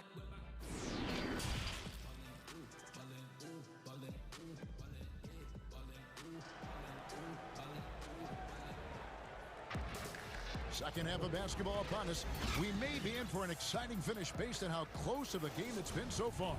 It's been a clinic by Chris Paul. Really impressed with the shot selection through the first half. Just taking what he can get from the defense. Yeah, I'm thinking back to the first half and wondering, did he take a low percentage shot? Everything efficient. Setting the floor for the Clippers. Kennard is out there with Patrick Beverley. Then there's Kawhi Leonard. Then there's Batum, and it's Ibaka. And at the pivot spot, manning the middle. Well, Booker can mix it up. Once he's got a lane to the hoop, he jumps all over the defense there. Clippers trail by 5. Now here's Beverley. Nothing yet on the scoreboard for him. Batum finds Ibaka. Now here's Kennard. Clock at 6. Ibaka is covered by 8. And the ability to generate points off offensive rebounds, something Ibaka did a lot earlier in his career before he started spending so much time on the perimeter. Now here's Booker. He's got 13. Outside Crowder over to the left wing. Ayton dishes to Booker. Back to Ayton. And Ayton. Teammates for Booker are loving him. He keeps working on his ability to find the open teammate. First minute and a half of basketball here in the third quarter. A 3 from Leonard. Crowder pulls it in. The game has been very close in a lot of areas, but rebounding has been the one differentiator thus far. Paul kicks to Bridges. to the middle. Here's Ayton. Again, Phoenix. Well, the talk at halftime must have been a good one. Right now, 3 straight buckets to start the quarter. Booker against Kennard. And Leonard has it in the corner. Phoenix grabs the miss. Ayton's got rebound number 8 now on the night. And Ibaka slams it in. Gotta take care of the ball. They'll punish you if you're that careless. That's right, and that's severe punishment right there. And how about the sequence in its entirety? Momentum swing, and you love the effort here. Here's Booker. The Clippers getting the bucket. Kicks it out to Paul. From the arc. They get it back to the wing right side. Leonard with the steal. Kennard against Ayton. Trying to get open is Ibaka. And it's in there. Now just a 3-point Phoenix lead. And in a player empowerment era, no greater power move than Kawhi Leonard's last year. Fresh off a finals MVP with the Raptors, he signed with his hometown Clippers and compelled a trade for Paul George. Think about that 14-month run where Kawhi Leonard made his way to Toronto, a team that was on the cusp for many seasons. Goes there, wins the MVP and a championship for the Raptors, and then ends up in his hometown of Los Angeles to try to do the same for the Clippers. Now that's getting it done and writing your own story. From 11 feet away, the kick out to Crowder, back to Ayton. Nice ball movement by Phoenix. A second chance effort. It's hauled in by Los Angeles. Leonard attacking. The shot missing. Good D by Booker. Suns leading by 5. We've gone about 3.5 minutes into the third now. Batum with the steal. Leonard looking around. Jay Crowder with the rebound. This feels like it's snowballed a little bit on them. The more he tries to shoot his way out of this slump, the worse it seems to get. They need him to get it together. That's the guy they're going to keep going to, as they should. The lead's only going up if they keep feeding him. Here's Beverly following the basket by Chris Paul. Now Beverly still getting warmed up offensively. No scoring hit from him. Just 5 to shoot. Leonard attacking and finished off by Leonard. And so little can be done to stop that. Leonard with the jets to screen down the lane, then tops it off with the thunder finish. Timeout called, the Suns. And he could tell his guys were dragging a little bit, calling timeout to kind of let them catch their breath. A platoon swap here for the Clippers.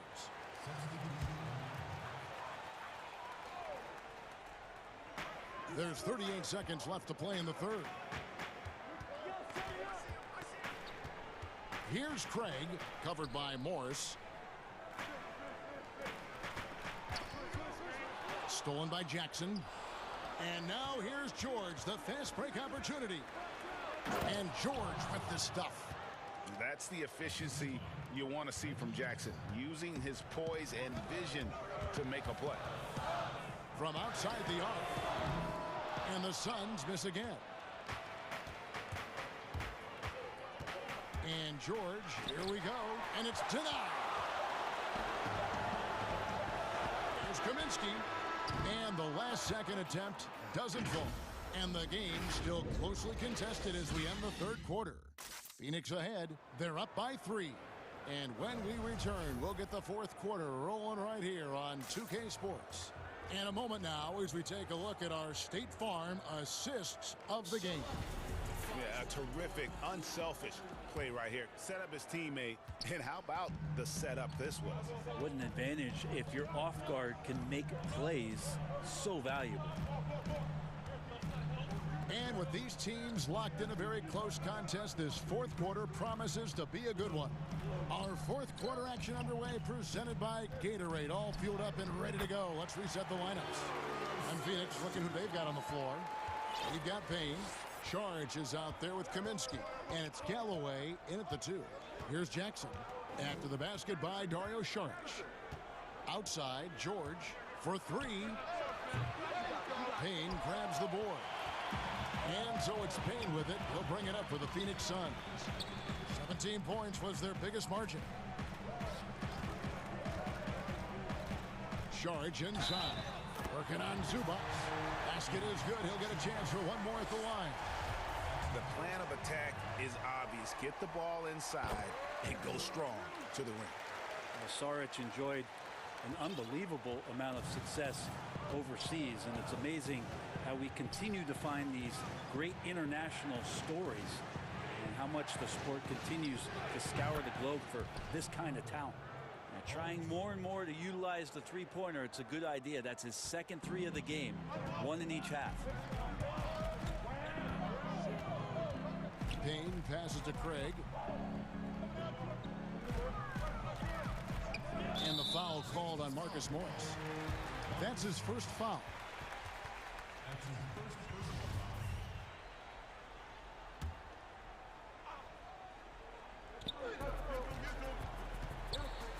Galloway taking his time here. 6 on the shot clock. Here's Payne. Good, nice job down low. And the Suns lead by 7. Well, that play never gets old. The pick and roll will still be an offensive staple 100 years from now. Trust me. Jackson passes to George. That's good, and it's Jackson with the assist that time. Jackson's got 4 assists in the game. Suns leading by 4.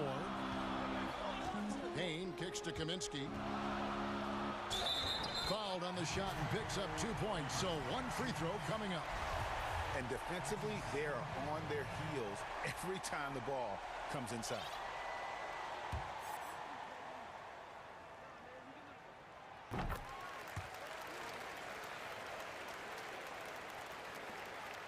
Clippers trail by 7.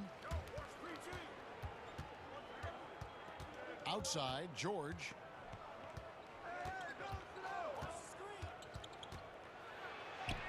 And he uses the glass on the layup.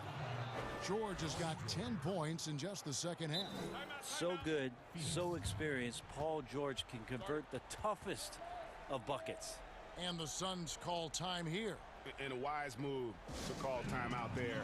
They need to settle down a bit. They've been playing out of control at times here, and it shows with their turnover numbers. Big group substitution here for the Clippers. Serge Ibaka has checked in for Zubac. Batum comes in for Patrick Patterson. Leonard, he's checked in for Morris. And it's Luke Kennard in for Reggie Jackson. And let's catch up with our sideline reporter, David Aldridge. Hey, Kevin, during the last break, I heard Monty Williams talking with his team. He said, this is where mistakes can kill us. This is where mistakes can turn this thing completely around. Protect the basketball and make the simple play. In other words, guys, no hero ball right now. Thank you, David. Here's Paul George making his last shot. And here is Paul. That counts. He's put up 13 shots, and he's had 8 of those go in. And that is why Chris Paul has the ball in his hands. Delivered. George, that's a 2-pointer. It's hauled in by the Suns. Ayton's got 11 rebounds in the game. Paul passes to Bridges.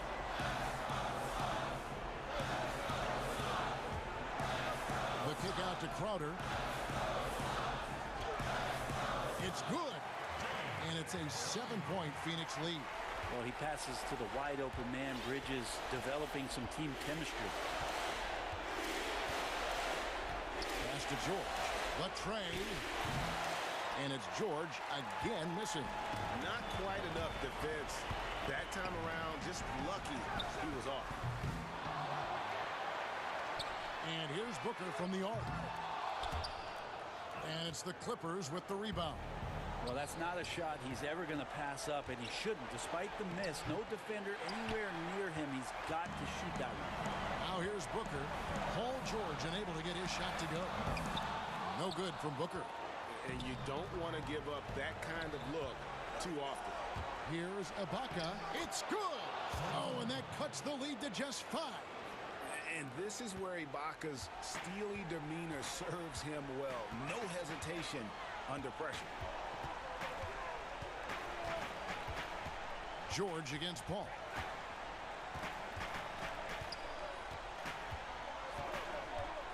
Shot clock at 6. Here's Ayton. On target from 13 feet. And the Suns lead by 7. Give them credit. They've worked hard all game, now looking to finish it. No, great job of getting in position to win a game. It's been an all-out effort from the squad. And here's Booker from the arc. It's good from long range. Making every effort to put this game on ice. Loved it. The guys are staying aggressive late in this ball game, just not wanting to let go of the rope. And I like the back and forth here, showing confidence from range. It seems like they're going to find out who can make the deepest threes. Right now, it's a shootout. So it's Phoenix picking up the win. Probably a little closer than they would have liked it, but a win nonetheless.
Work ethic. Thanks, D.A. And now the opening lineup for Phoenix. Booker and Bridges are the wings. Ayton is out there with Jay Crowder. And it's Paul in at the point. And for Toronto, Anunoby and Siakam in at the forward slots. Then there's Chris Boucher. Then it's Fred VanVleet. And it's Trent in at the 2 spot. VanVleet kicks to Boucher. Pass to Siakam. Back to Boucher. No good with the triple. This is the shot they wanted to get. Right guy, right spot, wrong result. And there's Ayton, and that's good on the assist by Booker. Both teams tonight, Greg, love to push the ball up the floor, even off made shots. You know, trying to find an opening before the half-court D can set up. I think you're going to see more and more of that every year. I agree. He's heady, he's unselfish. All VanVleet does is make winning plays.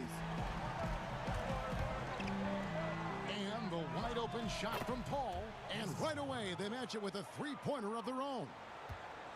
Matching baskets from the perimeter, an earmark of today's game. Hey, players love competition, and the fans love it as well. Nice ball movement by Phoenix. And here's the fast break. Siakam leading the way. The fast break ends at the rim with a jam. Oh, that's great awareness. That's a great pass. Credit Siakam and the work he's done to understand. Oh, that was something else. My goodness, that was absolutely filthy. Oh, nasty. This building is stunned. He dug deep, Greg, into his bag of tricks there. Pass to Anunoby. Back to Boucher. VanVleet outside. On the clock. Shots good by Boucher. And once he got to the 10, I think he was surprised to find himself that wide open. Wow, that's a defensive breakdown. Can't do that against good scores. And Booker kicks to Paul. The offensive rebound. And there's the foul. It's on Chris Boucher. That's his first foul. Paul outside.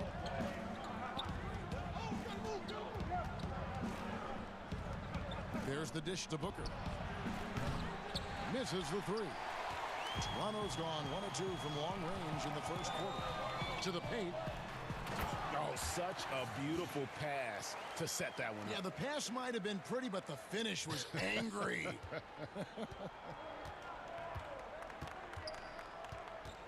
Paul looking over the floor. Out to the right wing.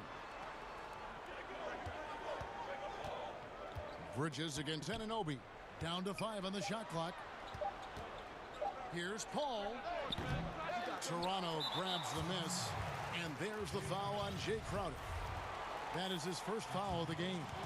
Toronto, they've gone 4 of 5 from the field so far. This offense has really been clicking. And they know it, guys. They're playing right now with the kind of energy that is hard to deal with. Count that one from VanVleet. Yeah, another nice bucket down low. They've really been able to work the ball into the post effectively here so far. Here's Booker, and the dunk by Booker. And the intelligence. Love watching Booker operate in these situations. His decision-making has really improved over the years. Paul with the steal. And here we go. Paul heading to the hoop. And there's the foul to try to stop the break. And that'll be a clear path to the basket. 2 free throws coming up. And they'll retain possession. The Suns shooting their first free throws of the game. One of the game's best free throw shooter. Chris Paul is not a guy you like to foul. Money from the stripe. He does a great job night in and night out. A platoon swap here for Phoenix. Here's Galloway, and off the front iron, and in it goes. And he's not going to miss many of those, especially that wide open. And early on, if you're him, you just want to see the ball go through the net and get into some kind of rhythm. Now, here's Anunoby. Defense right on him. Charge outside. It's blocked. And that's out of bounds. Phoenix will retain possession.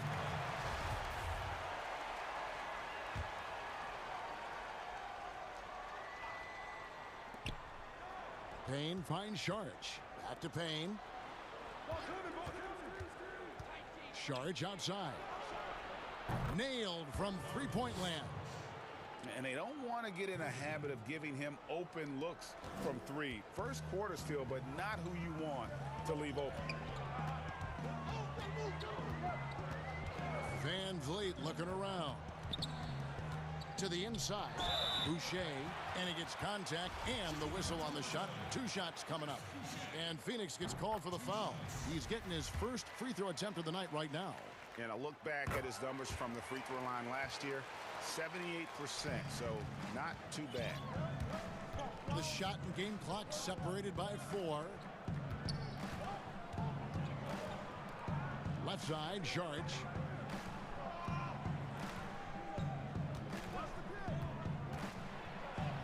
Lays it up off the glass. Sharge has got 5. And how about capitalizing there in close? Saric has the touch to take advantage from just about anywhere. Count that one from Van Vliet. So good at the rim. A slow defensive rotation leads to the easy lay. It could go. And that shot was up in time, but doesn't go in. A nice first quarter of play. We've seen plenty of offense so far. Suns lead by 3. We'll get things started in the second quarter when we return. And if you're just tuning in, it's been a pretty even game through the first quarter. And from what we've seen, guys, from the Suns, what are you thinking so far?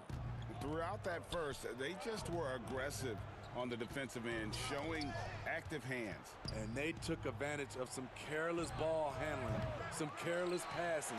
You have to be more careful around these guys. They've got Lowry.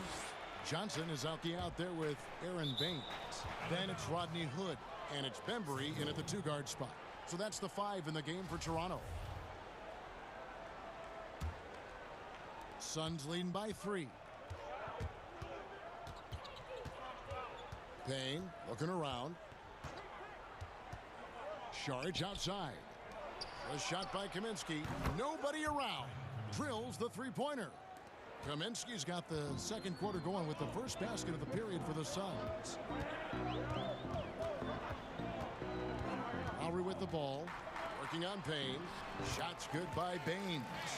I love it. Excellent ball movement. Kyle Lowry knowing who to give it to and when. And so it's Payne with it. He'll bring it up for Phoenix. It's Sharge, top of the key. Back to Payne. And we play just over a minute of basketball here in the second quarter. Here's the 3. And it's Toronto with the rebound. And I thought that was going to drop. It looked good from here. Here's Bembry. Nothing yet on the scoreboard for him. Yep, it counts. And they keep hammering away at him inside, forcing the ball into the paint. Passes it to Craig. From past the arc. They get the rebound. And the ball goes out of bounds. Last touch by Hood. Great energy on the deflection and a good job disrupting their offense. This is called an effort play. Terrific hustle at the defensive end. Shot clock at 5. Payne's shot is good. Ray, can you really compare players from completely different eras? I mean, people love to talk about the greatest of all time. You know, Kev, some players do transcend eras. There's no doubt about that. Wilt's a great example, and there are many others. But in reality, to your point, the style and the way in which the game was played was so different that it isn't fair. I mean, all you can be is the best of your generation, or one of the best, and I think that should stand no matter what the conversation is. Like, there's no doubt in your mind Oscar Robertson could play in this era as well as he played when he played. No doubt. Bill Russell, all those guys, yes, they're truly yes. great ones. So much of your ability to perform at a high level is built around your confidence and your belief in your abilities, and those guys had it as much as anybody who's ever played the game. And here in the second quarter of action with a hair under 2.5 minutes played so far. To the middle, here's Baines, and the dunk by Baines. Good job of stepping up to the plate there, seizing back the momentum for his team. That's the competitor in him. Close game. Let me have this one. Sharich against Bain. Craig passes to Payne. 5 to shoot. Out to Sharich. No good on the shot. And Toronto will come the other way. And he's going up for the alley-oop. Lowry passes to Hood. Right wing. Johnson outside. Outside Lowry. That's his second shot and his second basket. He's 2 for 2. And now you see them starting to really work the ball inside. Kaminsky kicks to Galloway. To end the run. And it's Kyle Lowry with the rebound. He goes up strong, but he is met with resistance. I think that surprised him a little bit. And it's blocked. And you can't be careless around Saric. When he's on you, he is looking to send that one back. And there's the feed to Kaminsky. Left side, Sharich. And the shot goes in. Sharich has got his third basket of the night. Wow, what a pass there. He made that a very easy basket with that setup. The drive by Lowry. Laid in with a nice touch off the glass. And the Raptors lead by 3. Yeah, that's the third bucket in a row from the paint. This defense needs to clog those lanes in the middle. Inside, got a piece of it. Now the Raptors moving it up. On up the court. Out to Hood. Fires from deep. Kept alive. Baines. And he gets it to go. Baines has got the lead up to 5 now for the Raptors. And not hard to see why they are giving up points on this run. Just too many good looks from in close. Galloway taking his time here. Sharich up top. Fast break. Here come the Raptors. Johnson's got the ball. Great communication on the alley-oop. And it's a 7-point Raptor lead. Oh, and just a soft touch on both ends of that pretty alley-oop. I gotta say, when he... And so we wrap up the first half. Toronto ahead as the 2K Sports Halftime Show. The first quarter for the Raptors was fairly even. They were always within striking distance. 5.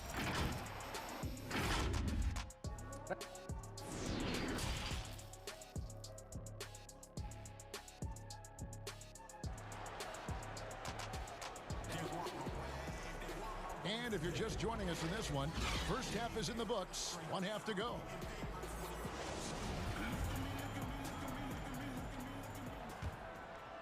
Here's Paul. On Phoenix, looking who they've got on the floor. Booker and Bridges are the wings. Andre Ayton out there with Jay Crowder. And it's Paul in at the 1 spot. Crowder, the pass to Booker. Buries it from 3-point range.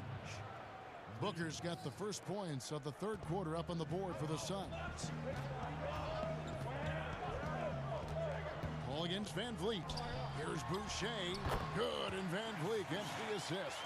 The court awareness from Fred. He knows angles so well. Here's Ayton, and Ayton throws it down.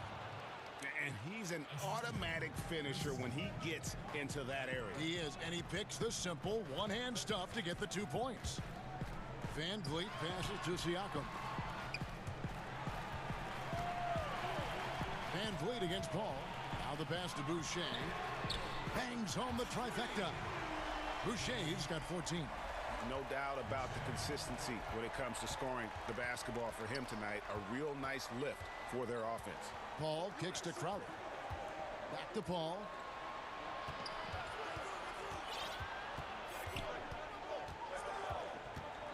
Just 5 on the clock. Booker with no one around. Another 3 for Phoenix. Both teams running perimeter-oriented plays that are working. How often do we see this these days? Clubs answering each other from range. Van Vliet with the bucket. And of the last 6 baskets, 5 have come on the interior. This is just smash mouth, physical basketball, guys. Fires at the elbow. Kicks it out to Paul.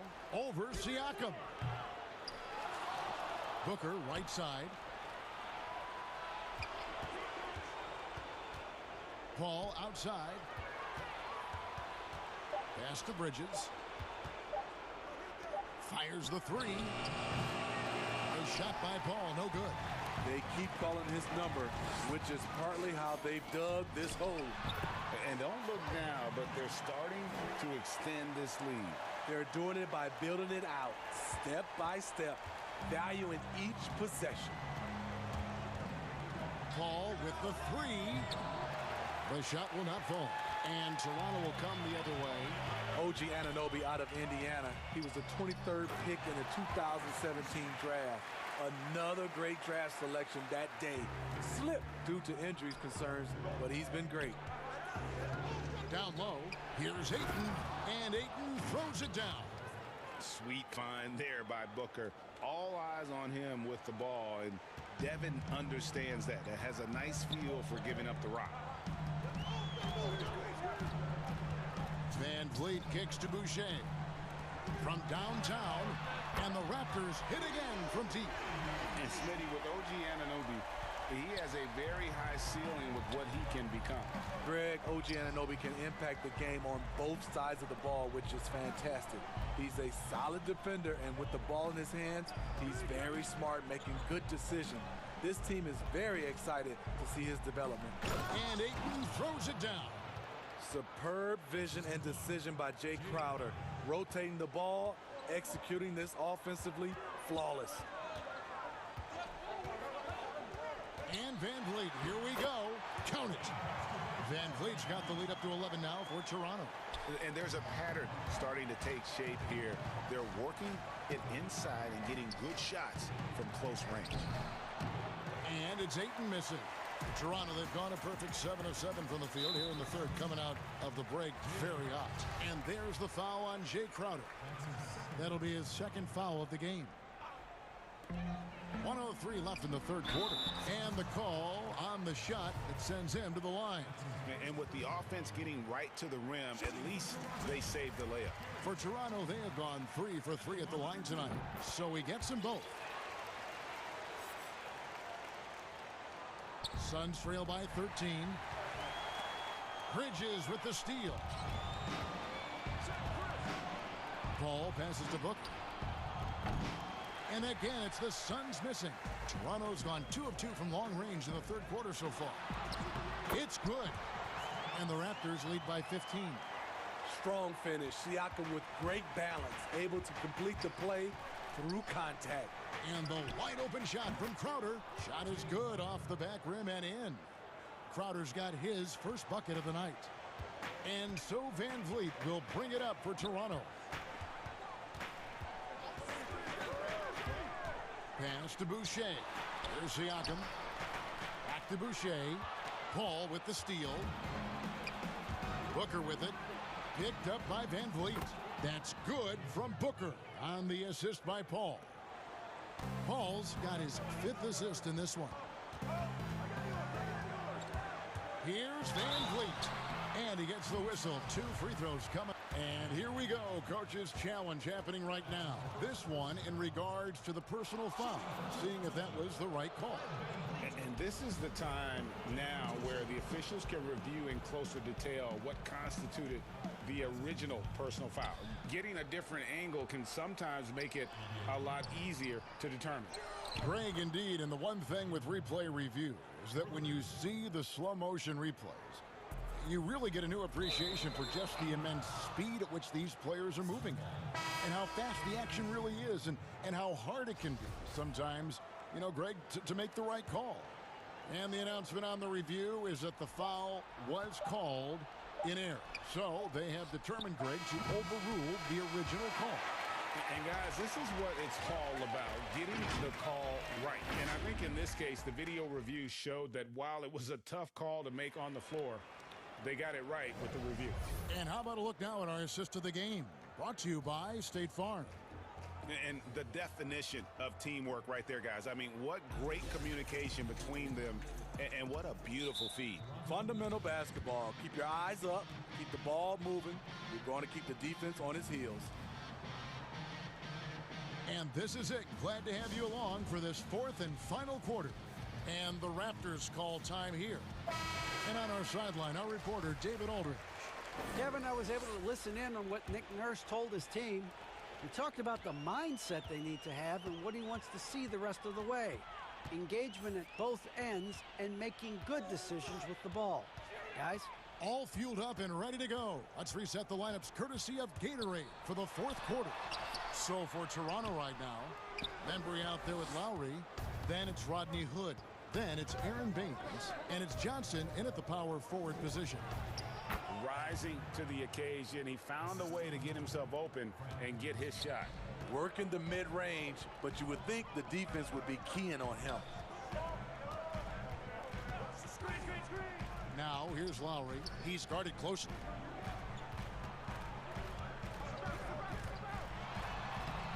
It's in, and he's a very efficient 5 for 6 on the game. And there is that patience of Lowry with the pick and roll. Took what the defense gave him. Payne dishes to Sharich. It's good. And knocking down shots in the mid-range area really forces teams to have to adjust their defense. And, you know, the adjustments should have already been made. They know he's a good shooter from that spot. To the paint. Here's Baines. The shot's good on the assist by Lowry. Lowry's got his third assist on the night. They are just killing him on the interior.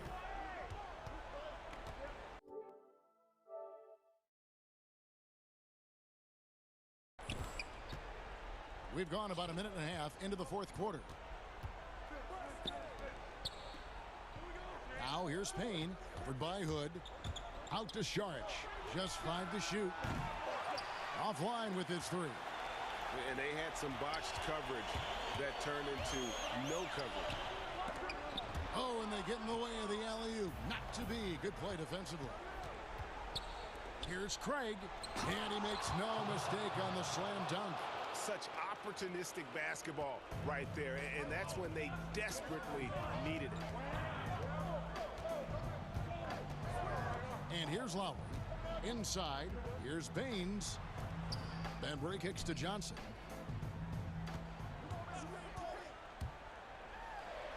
And he banks in the layup. And they're beginning to just flat out fall apart defensively right now, especially on the interior. Payne passes to Craig. Hits the three-point bomb. Craig's got 5 points now in the quarter. Their ability, again, to stretch the floor, particularly in this second half. This was obviously a focal point coming out of the break. Look smart when the shots are going down. The shot by Sharich, no good. Unusual for him, just a lack of concentration. Fails to finish the play. And the Raptors call time here. Starting.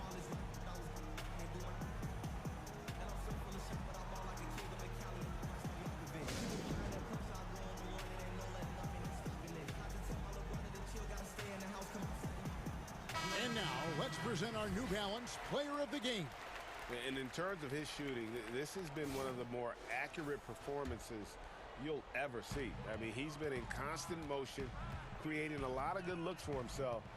But still, even when you're wide open, you expect to miss some of the time. And that has not been the case here tonight. This guy has made everything. Love the strength on that drive by Fred VanVleet. He is tough and he's aggressive. Bridges against Anunoby. Feeds to Ayton. Ball outside.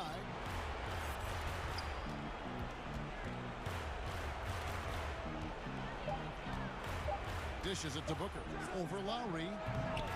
No good from Booker. Can't fault the play call. Even though he couldn't convert, that's a good shot. And finished off by Siakam. You know, he's known as a lunch pail guy. Siakam showing the crowd a little extra that time. The throw good, Siakam.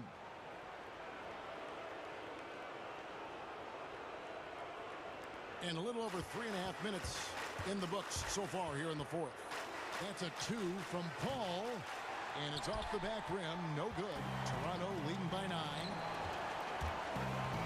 Siakam with it. Chris Paul covering. And how sweet a play was that? As sweet as it gets. An exquisite pass to set up the powerful alley-oop dunk. Phoenix, no good that time either. Toronto's gone 3 of 5 from beyond the arc so far tonight. And it looks like just playing the last bit of this one out in what should be a nice win here for Toronto. Their hard work on the glass paid off. I tell you what, they're both excellent rebounding teams, and it was a tough battle underneath all game. And I think ultimately that earned the W. Shot by Crowder, no good. Well, he's got a great stroke. That one almost dropped. They're this close to putting it away. Yeah, they don't need to do anything special. Just take time off the clock. Now 8 seconds separating the two clocks. And here's Booker from the arc. Shot to stop the run. Toronto grabs the miss. And guys, they can just sit on the ball here if they want to. They have earned this win. And Van Vliet, here we go. Boucher's shot is off. And here's Booker from the arc. And so Toronto takes this one, but by a big margin. Thank you, David. Great interview once again. And that'll wrap it up, folks. Now for Greg.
Anunoby and Siakam in at the forward slots. Then it's Fred VanVleet. Then there's Chris Boucher. And it's Trent in at the shooting guard position. And for Dallas, Kleba is the 4 with Porzingis in the middle. Josh Richardson out there with Doncic. And it's Redick in at the 3 spot. That doesn't go, and he's 0 of 1 from the field. And, guys, not sure where his head was on that shot. Not what this offense was designed to create. Not at all. I mean, that's where they want him looking for a teammate, not trying to do it on his own. He needs to share the wealth there. Siakam passes to Trent. Knocks down the 3 ball. Trent's got the game going with his first points of the game for the Raptors. And that's exactly what he's looking for, draining the triple. And the pass to Redick. They double him with Siakam. Now here's Porzingis. Boucher defending. Clock at 6. Richardson dishes to Redick. From deep. The Mavericks rebound. And the dunk by Porzingis. Yeah, as you look at Porzingis, and it seems like he's got a knack for chasing down the ball on the offensive glass. Really good instincts. Now here's VanVleet. Pass to Trent. Good ball movement here by the Raptors. Anunoby against Redick. Porzingis with the block. You know, when Porzingis combines quickness with his reach, getting off the floor like that, he can block just about any shot.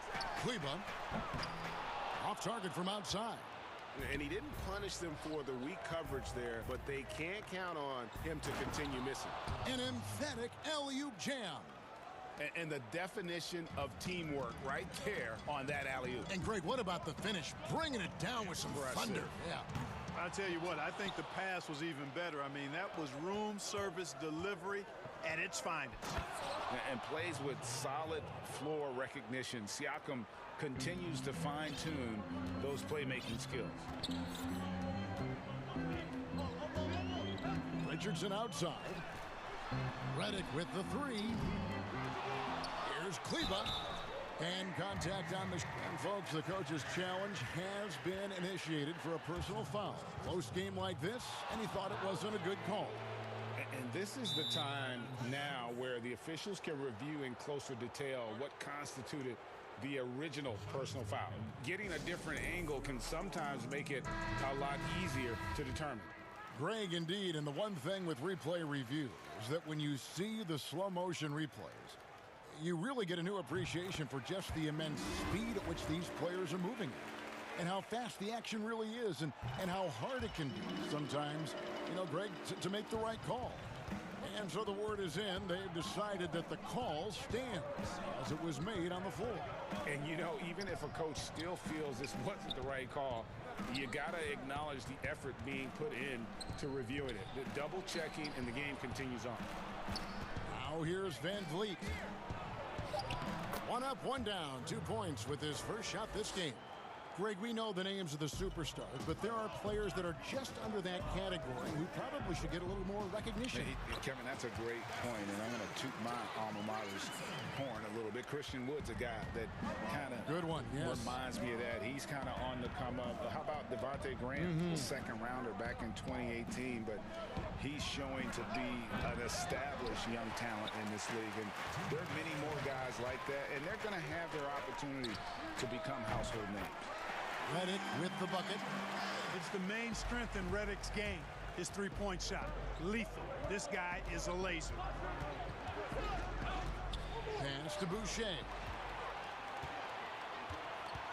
Here's Kleba. Richardson left side. Takes the 3. Second chance shot. Kleba, no good. The Raptors have gotten 4 of 6 field goal attempts to drop in the first quarter. Siakam outside. Pass to Boucher. Back to Siakam.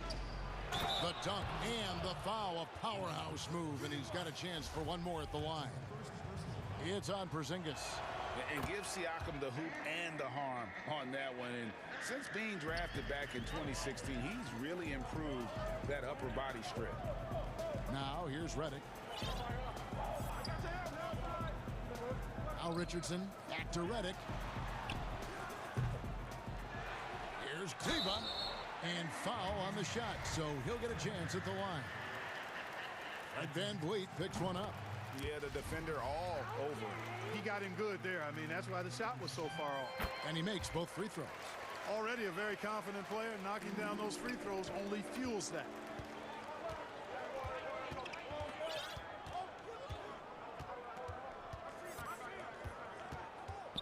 Porzingis comes with the double team. And we're going to have a jump ball. It's tied up there. You two players. And now another look at that mobile one-block defensive performance. And early in a game, these sorts of plays really can set the tone.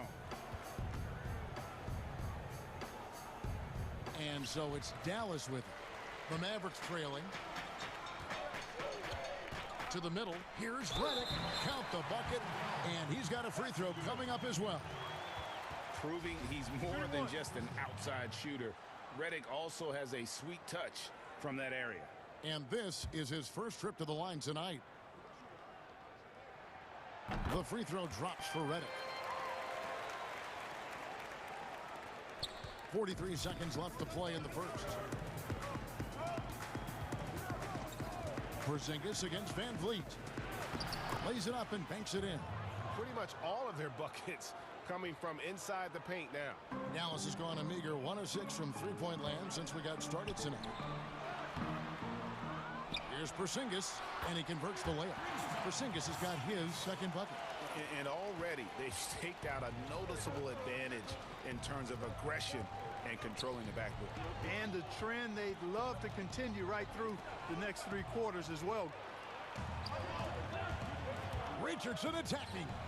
And that one's good. His second basket of 4, shooting 50%. Well, I like the mindset of Richardson here. Not settling for the jump shot. Here's Van Vliet. Makes it off the glass. Van Vliet's got 6. And giving up some inches inside, but makes up for it with an aggressive style. You know, with that size difference, that's not an easy shot. I mean, I don't care how close to the rim he is. That's a tough shot. Oh, we've seen some great shots in the first quarter. No shortage of offense. The Mavericks on. I know. And for those of you just tuning in, the second quarter of action is where we're at right now. And a moment here to take a look at the scoring breakdown for the Mavericks. Fellas, they're passing the ball the way you're supposed to here in this first half.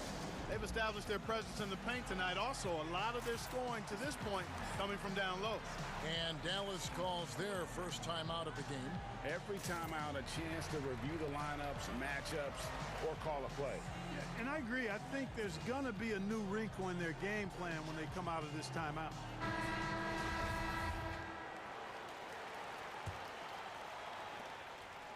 Raptors trail by 4. So on the floor for Toronto to start this second quarter. Johnson is out there with Hood. Then it's Aaron Baines. Then there's Lowry. And it's Bembry in its shooting guard. Lowry's shot is good. And he is an elite level decision maker. Lowry understands when to pass out of that pick and roll and when to shoot. Here's Burke. There's the pass to Brunson. Johnson over to help. Dallas moving the ball around. 5 on the clock from 12 feet out. They get it back. Cauley Stein's shot is good. Cauley Stein's got the lead up to 4 now for the Mavs. And gotta like what they've been doing down low in the post. I certainly do. You know, I like to see guys do their work inside. Their rebounding has been excellent, and that's always important in a close game. That one drops for him. And what a take from Lowry, using that quickness to just blaze to the rim. Passes it to Melly. To the right side. Brunson against Lowry. It's deflected. Lobs it up for Lowry. Tries to save it, and the ball goes out of bounds. Last touch by Johnson.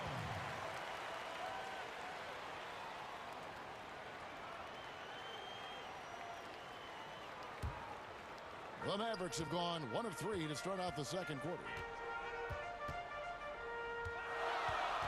Lowry against Brunson. And we're a little over a minute and a half into the second quarter of action. Out to the right wing. Here's Cauley Stein. That's his second shot and his second basket. He's 2 for 2. And guys, they continue to put a lot of pressure on the interior defenders with their work down low. Got a piece of it and stolen by Cauley Stein. Here's Burke. Finished off the break. Burke's got his first basket of the night. And that's the kind of play you just do not want to give up defensively. You lose the possession and give up a quick 2 at the other end. Lowry feeling it out a bit. And the Raptors miss again. And so it's Burke who brings up the ball for the Mavericks. They lead by 6, their biggest margin. Brunson, good. Yeah, and they're shooting really starting to pick up here in the second. Yeah, and it should help them increase their separation here. I mean, this has been an impressive offensive output. A veteran guard with a knack for penetrating defenses. Lowry can pretty much get any shot he wants. About 3 minutes played so far in the second quarter. Hardaway for 3. Second shot opportunity, and that one's good. Burke's got his second bucket of the game to go. And they're controlling the boards, Kevin. That's +5 in that category. And guys, you know that rebounding is a huge part, a huge component of winning games. It's not a glamour stat, but it's necessary if you're going to be a winning team. And the Mavericks call time here. We know how important the draft is, Greg. It can shape an organization. Talk about some of the best draft day deals of the last couple decades. There have been a lot of them. Oh, there have been a few. I mean, just coming to mind here recently, how about when Kawhi was traded to the Spurs? That was a huge get. Go back George to how about Kobe going to the Lakers, McHale and Parrish coming to the Celtics. I mean, we've seen that happen quite a bit, and I tell you what, boy, it can really transform a franchise's future. And it's a completely new group on the floor for the Mavericks. Redick with the 3. Bembry with the rebound. Raptors trail by 6. And Kyle Lowry again. 10 points for Kyle Lowry. Not much resistance from the defense. Easy play that time for him. It's Richardson on the wing. 1:15 left to play here in the half. Basket good. Richardson's got 6. Richardson, he's a physical guard now. This guy's got good strength, and he powers through physical contact and capitalizes there. Baines passes to Lowry. A 3 ball. Porzingis with the rebound. Porzingis has got 4 rebounds now tonight. Richardson kicks to Redick. Pass to Kleba.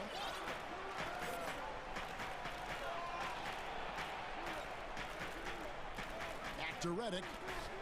5 to shoot. Shoots from the high post, and he gets the friendly spin, and that one drops. And now it's an 8-point Maverick lead. Toronto's gone 0-2 from deep here in the second. Here's Lowry. Drops in the layup for 2. Lowry's got 12 points now in the quarter. Great quarter for him at the offensive end, trying to will his team back in the game.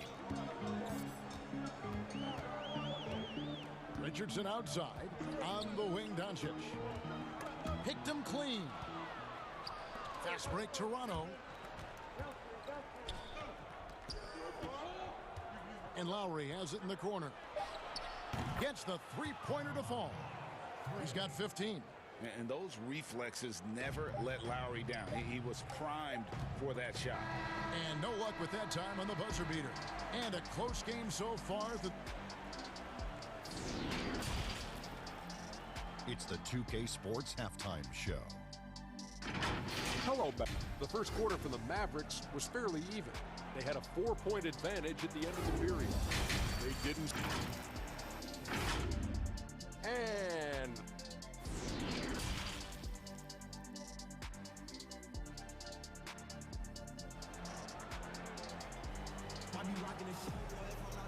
we've got second half action for you, and if the next couple quarters are similar to the first, this one could go down to the last possession. Kyle Lowry has just been sensational. You just love the patience in that first half. Waited until he got the look he wanted. Well, you know what, guys? It was all about efficient offense, not rushing things, taking your time, finding the best shot on every possession. Dallas calls timeout.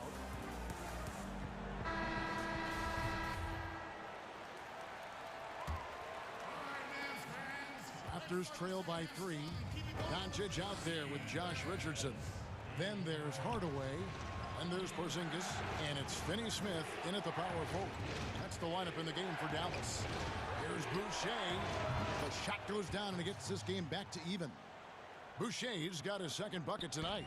Not sure what the defense was thinking. I mean, you can't leave this guy open from deep. Richardson finds Porzingis. Dallas moving it around. Finney-Smith passes to Porzingis. And the dunk by Porzingis. Man, I like how close Porzingis gets to the rim. I mean, he knows when he's this deep, the defense really has no chance to keep him from dunking it. Van Vliet passes to Boucher. Now, Anunoby.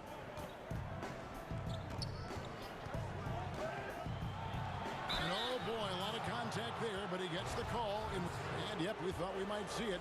And the coach's challenge has been triggered on the personal foul call. And this is the time now where the officials can review in closer detail what constituted the original personal foul. Getting a different angle can sometimes make it a lot easier to determine.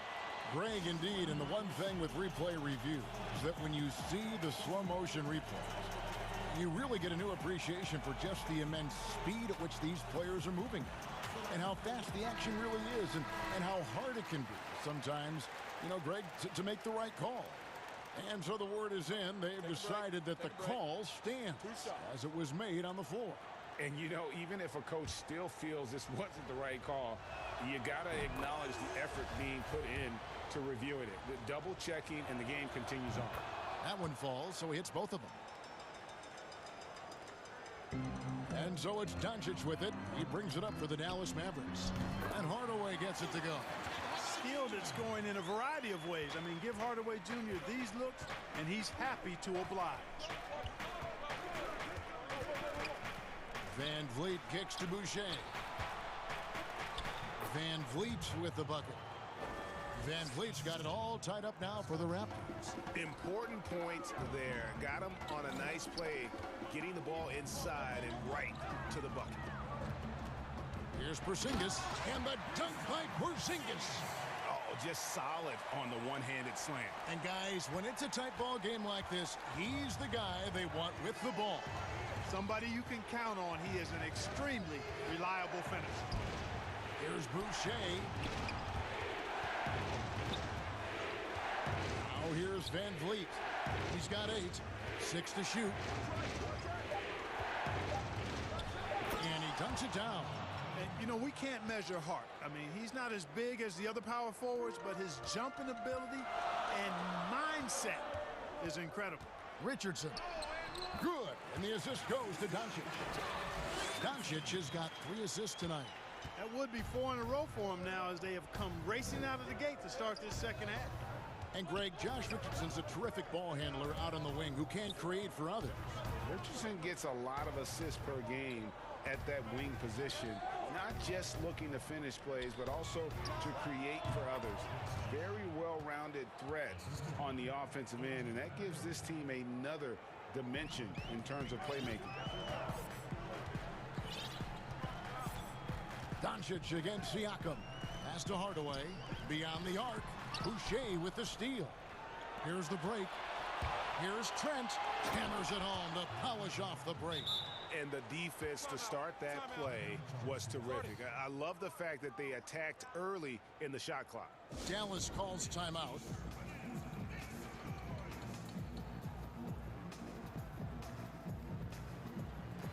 And it's a completely new group on the floor for the Mavericks. The Mavericks have gone 4 for 4 from the field since the halftime break. Terrific start to the third quarter. And Redick kicks to Burke. Back to Redick. 6 on the shot clock. Boucher with the steal. Here's Siakam. And finished off by Siakam. A high-level athlete with underrated burst.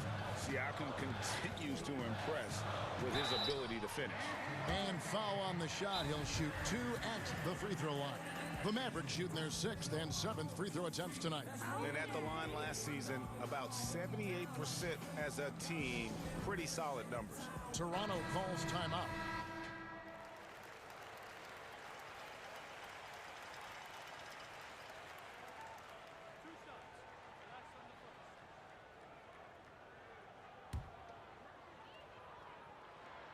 And the first one at the line is good. Burke hits them both. 1:27 left in the third. Brunson against Van Vliet. Lays it up off the glass. Van Vliet's got 4 this quarter. And I need to see some more assertiveness out of these defenders. Got that bucket in no time at all. And so far in the second half, this has been a different kind of game than what we saw early on. No question about it. I mean, these teams are really battling hard now. Van Vliet kicks to Boucher. Now that one from Van Vliet. Van Vliet's got 12 in the game. Defensively, you just can't afford to give these easy looks up. Just asking to get burned if you do. Redick surveying the D. No good from outside. Toronto leading by 3. Lobbed up there for Van Vliet. That shot misses. There's 31 seconds left in the third quarter of the game. Melly passes to Burke. Dallas moving the ball around. Here's Melly, covered by Siakam. And Redick, here we go. Yes, it is. Score that as a bucket. Number 5 on a 5-for-11 night. Superior focus from the journeyman there. I mean, Redick adept at staying with this shot through contact on the drive. Here's Boucher. His 3-pointers off the mark. Here's Burke. And he got that one up in time, but doesn't go in. And we've reached the end of the third quarter. Just a terrific game. And now let's go back to a play from earlier as we show you our State Farm assist of the game. Yeah, and I like the fact we get to see this pass one more time. A magnificent feed, and you love to see your off guard taking over the playmaking duties with this much skill. Yeah, platinum level dime dropping there, fellas. Accurate and on time. 3/10 quarters behind us. One more to go. Thanks for being with us as we begin the fourth. Toronto calls timeout. Adjustments are a part of the game, and the coach sees something he doesn't like here. And you know what? We'll see what changes he makes coming out of this timeout. He gets a chance now to catch up with the 4th member of our crew, Hall of Famer David Aldridge. Well, during that break, Coach Nick Nurse talked to his team. He told them, hey, this game is there for you, but we got to go get it. 50-50 balls, get into the basket. We have to give it all right now. Kevin? On the court for Toronto to start the 4th. They've got Lowry, Hood out there with Johnson. Then it's Aaron Baines, and it's Bembry in at the 2. And Lowry has it in the corner. Drills the 3-pointer. Lowry's got the first basket as we get going in the 4th for the Raptors. You know, there was a time when 3-point shooting was a liability for Lowry, but the guy has put in the time, and now he is a solid option from deep. It's been like this all night for both teams. The offenses having their way. Any lull in the action so far has been short-lived because there have been nothing but buckets in this one. And there's a pattern starting to take shape here. They're working it inside and getting good shots from close range. Well, I agree with you. 4 of their last 5 baskets have been exactly of that variety. Brunson against Lowry. Brunson kicks to Redick. This one for 3. He can't get that one to fall. Toronto leading by 4. And Lowry gets it to go. And that's now 20 points for Kyle Lowry. They've been going to him an awful lot this game, and you can see why. He's pouring it on. And the Mavericks call time here. One of the stories here, Kyle Lowry getting it done today. Well, you know, he's destroying them right now, guys. This defense has to make an adjustment to try and cool him off. A new group in now for the Raptors. Chris Boucher's checked in for Aaron Baines. Pascal Siakam comes in for Johnson. OG Anunoby's checked in for Hood. And it's Fred VanVleet in for Bemper. And it was interesting how the Dallas franchise sold its fans on Doncic. Ownership told them, think of a 6'7" Steve Nash. Isn't quite the shooter Steve was, but is only a teenager. Great vision. Boy, he can really pass it, and it turns out Doncic is all of that and more. Back to VanVleet. The lead pass was put in just the right spot. VanVleet's got the lead up to 6 now for Toronto. It's Richardson on the wing. Now recovering. Down low. It's deflected. Here's Porzingis. No good on that one. And it's the Raptors taking it the other way. And even Nash himself called Doncic a dream prospect. Yeah, he said Luka was big and mobile enough in the modern game, can guard multiple positions, has a skill set, a winning mentality, and those leadership qualities. Steve Nash sounding like a future GM. And really, that's why you don't want to go up into the air without a plan. Had no option of what to do with the ball. You don't see many big guys run the floor like this, do you? I mean, Porzingis special. VanVleet against Porzingis. VanVleet attacking. Good once again. That makes him 8 for 9 this game. Great job of screening there. Nice job to take it to the rim and get the finish. Outside, Porzingis. Here's Kleber. And off the left side of the rim, and it swirls in for him. Excellent court awareness from the big man there. Porzingis proven to be a reliable passer. A shot by Lowry. Wide open. Good, and VanVleet gets the assist. VanVleet's got 3 assists in the game. Kleber against VanVleet. On the wing, Doncic. That one falls. Doncic has got 4 points in the quarter. Luka does not back away from the big stage, guys. This young fella loves to be center stage in the biggest moments. And he might be small for a center, but boy, can he jump out of the building. The pass to Siakam. And it's out of bounds. The Raptors able to retain possession here. And he made the right read on that play, but just couldn't secure the steal. You know, fellas, 1 second quicker, and that's going the other way. VanVleet against Porzingis. Takes a 3. Kleber with the rebound. Kleber's got his 4th rebound in this one. Doncic outside. Passes it to Porzingis. And he's good on the...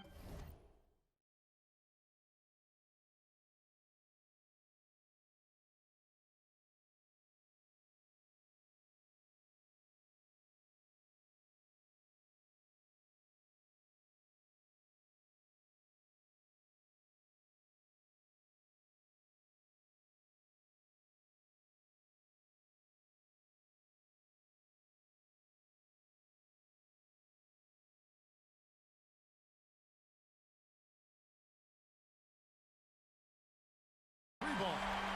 Porzingis has got 9 points here in the second half. Knowing his team needs a hoop, Porzingis says, I'll get it done. Porzingis against VanVleet. He's still up. Now he is 9 of 10. Not trying to rattle any rims or racks there. Just up and in with the finger roll. Richardson against Lowry. Over to the wing. Back to Richardson. Dallas moving the ball around. And he gets the whistle for the 3-second call.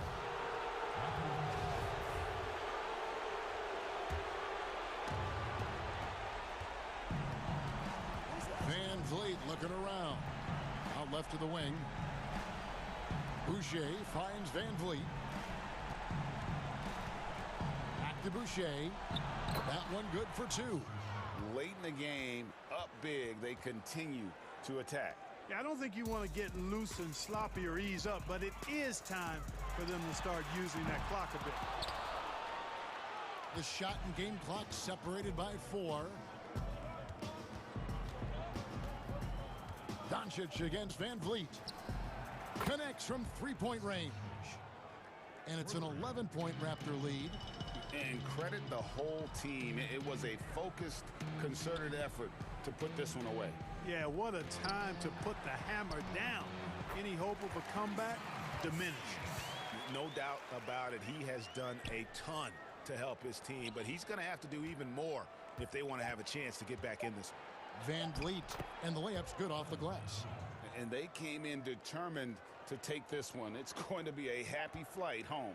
Yep, to have a stress-free win on the road, very satisfying. The fans are already headed for the exit.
as they walk into the watch. Kevin, thanks very much. Portland is indeed one of the great cities in the NBA. David, thank you. So let's take a look at the starters for the Dallas Mavericks. They've got Porzingis. Cauley-Stein is out there with Maxi Kleber. Then it's Josh Richardson. And it's Doncic in at the point. And for Portland, Enes Kanter is out there with Robert Covington. Then it's Jones. Then it's Damian Lillard. And it's Powell in at the small forward. Cauley-Stein's shot is good. Tonight, Greg, two teams with a lot of history that know each other very, very well. And sometimes familiarity breeds contempt. Yeah. And that goes for the players, coaches, and fans. This one might get heated. I'm sure you felt that way many times when you play. Almost every time I took the floor. Good. You literally want to dislike your opponent. Doncic passes to Cauley-Stein. Goes back up. And it's Portland with the rebound. Well, defensively, if you allow him to get this close, you're playing with fire. He just happened to miss that one. This guy reads situations so well, and he knows how to execute. The Trailblazers shooting their first free throw of the evening. The free throw drops for Powell. Well, one thing there's no question about is that Norman Powell is a gifted athlete. Now it's about rounding out that game, particularly his shooting. And here are the Trailblazers. Pass to Kanter. Porzingis against Lillard. Here's Kanter. Nice D from Doncic. That's another miss. Already they've missed 3 out of 4 to start. And here's Porzingis for a 3. Again, the miss by the Mavericks. Really just struggling here in the first few minutes. 5 attempts with only 1 falling. Here's Lillard. And yes, it's good. And for someone who spends most of his time on the perimeter, Lillard's a terrific finisher inside. His moves to the basket aren't tentative. They are strong.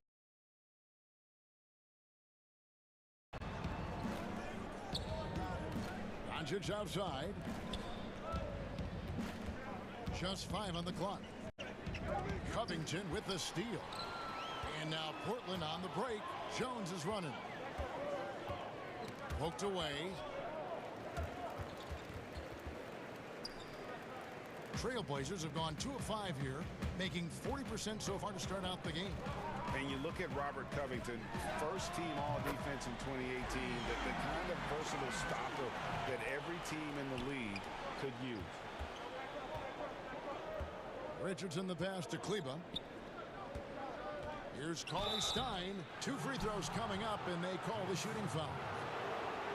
And Covington, maybe not a star, but he's a winning player. We've seen that. And the perfect example of that 3-and-D role player. Can guard 4 or 5 positions and can definitely sling it from outside.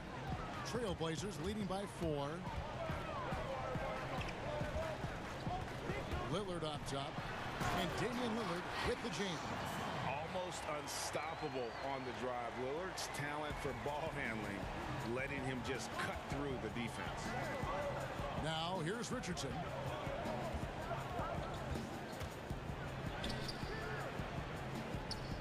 And Kanter pulls it down. And here are the Blazers. Big stretch here going 10-2. Lillard with no one around. And again, it's Portland converted. This is as good as it gets for a first quarter in terms of shooting the basketball. Porzingis against Jones. Porzingis passes to Cauley-Stein. And that's out of bounds. Dallas will retain possession. How about that strong defensive performance for this half's Mobile One block? And early in the game, a defensive play like that goes a long way, establishing the attitude you want. And that one's good. Doncic. You got to remember that Luka Doncic is so much more than a shooter. He's got every shot in his arsenal, even amongst the trees in there. They get it again. Kanter. And he uses the glass on the layup. Yeah, they're going to have a nice little run here. Mavericks trail by 8. Richardson the pass to Cauley-Stein. Dallas moving the ball around. Here's Porzingis. And the shot goes in. Well, I think you can see the strength that Porzingis has been developing over the early part of his career. That progress is showing up on a nightly basis. Now here's Lillard. He has 6. Banked in off the glass. Lillard's got 8 points. Boy, you love what this guy is doing right now. He's taking smart shots, shooting a high percentage, starting to cook. Richardson finds Cauley Stein. Goes up again, and they convert it last on attempt number 3. Cauley Stein's got his second basket. Portland leading by 6. Lillard outside.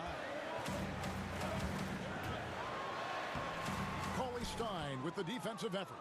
Yeah, they got that one, but early on, it's really been a struggle for them to secure that defensive backboard. Richardson attacking. Cauley Stein dishes to Richardson, and the shot goes down.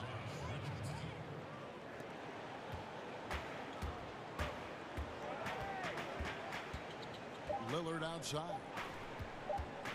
With 1 on the clock, and oh, he hits the buzzer beater. 1 eye on the rim, 1 eye on the clock. Nice job. Well, finishing quarter strong. And so it's Portland with a 6-point lead at the end of the quarter. Their defense has been active and effective. And we've got... I'm training summer. The team seems to support, Greg, that philosophy 100%. The game has changed. Some guys would rather take a few steps back to get a cleaner look. Lillard being one of them. And thanks again for tuning in. If you're just joining us, we've played through 1 quarter of action so far. What stands out to you guys from the Trailblazers so far in this one? An impressive start. They came in with a well-conceived game plan and have executed. What terrific work at the offensive end. They have built some early momentum here. On the floor for Dallas, we've got Luka Doncic. Maxi Kleba is out there with Willie Cauley-Stein. And there's Porzingis, and it's Richardson in at the 2 spot. And it's Porzingis with the ball. He'll bring it up for Dallas. 4-point game. Now coming into the lead with immense potential. Porzingis has already fulfilled much of it, already an all-star. But you know, Greg, there are still areas he's working on. Yeah, he's definitely getting stronger and more physical. You'd like to see him make the next pass a little more often when a teammate has a better shot. But if he can just stay healthy, boy, the sky's the limit on what he can do. And Damian Lillard with the jam. Refuses to let contact deter him from scoring. I'm a fan of Lillard's willingness to challenge defenders. Here's Richardson. Great pass to set up the lay-in. And they keep hammering away at him inside, forcing the ball into the paint. Here's Lillard. Basket made. That gives him 7 field goals in 13 tries. Good job attacking. Those restricted area shots are what every NBA team is looking for. Right wing.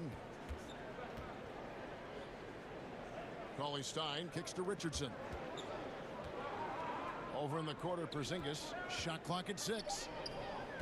Here's Cauley-Stein, and Cauley-Stein throws it down. Well, this speaks to the feel that Kristaps Porzingis has for the game of basketball. If you're open, he'll find you.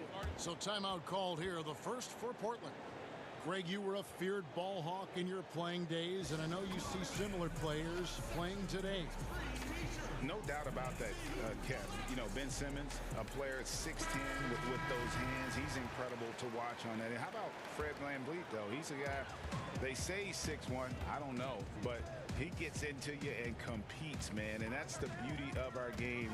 You know, you can be as big as the trees and have a major impact, or you can be one of those little fellas, as they like to call us, and be equally as effective on the floor.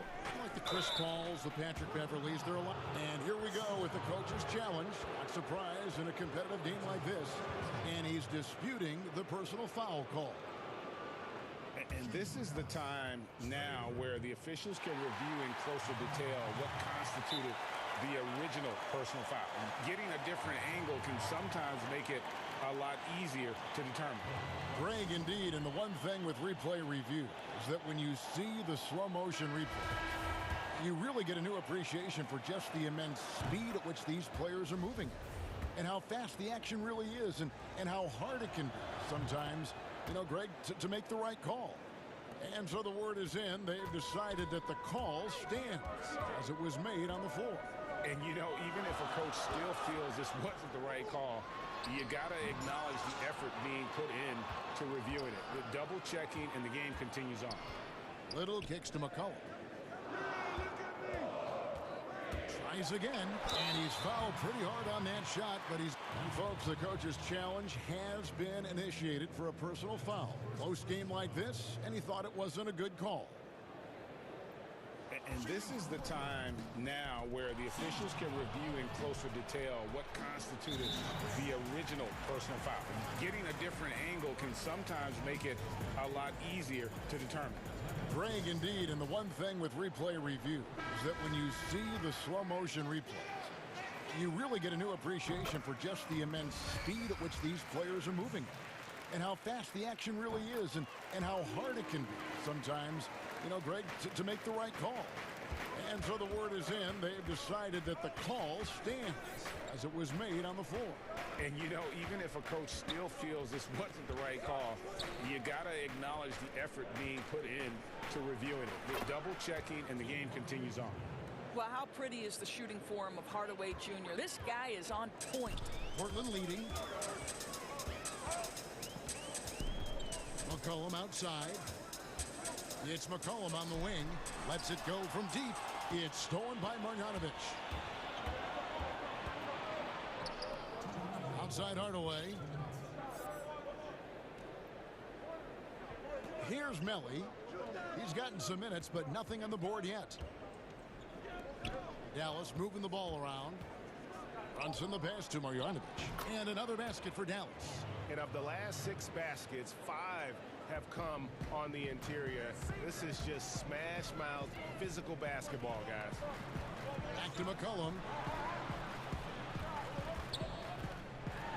And almost 4 minutes gone here in the second quarter of play.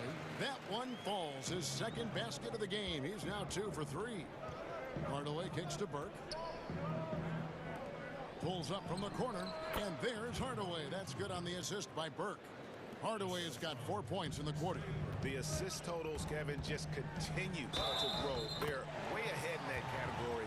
Ball movement has been flawless. How about the concentration? He gets hit, but stays with the play and gets the finish.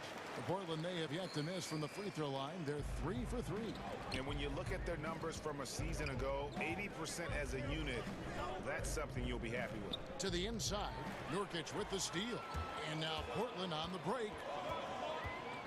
Little passes to Carmelo. Here's Simons. Back to McCollum. And I like the fact that he really was unfazed by that scoreless first quarter. And now you can see him getting into a rhythm. Outside Hardaway. Burke, the pass to Marjanovic. Dallas again turning it over.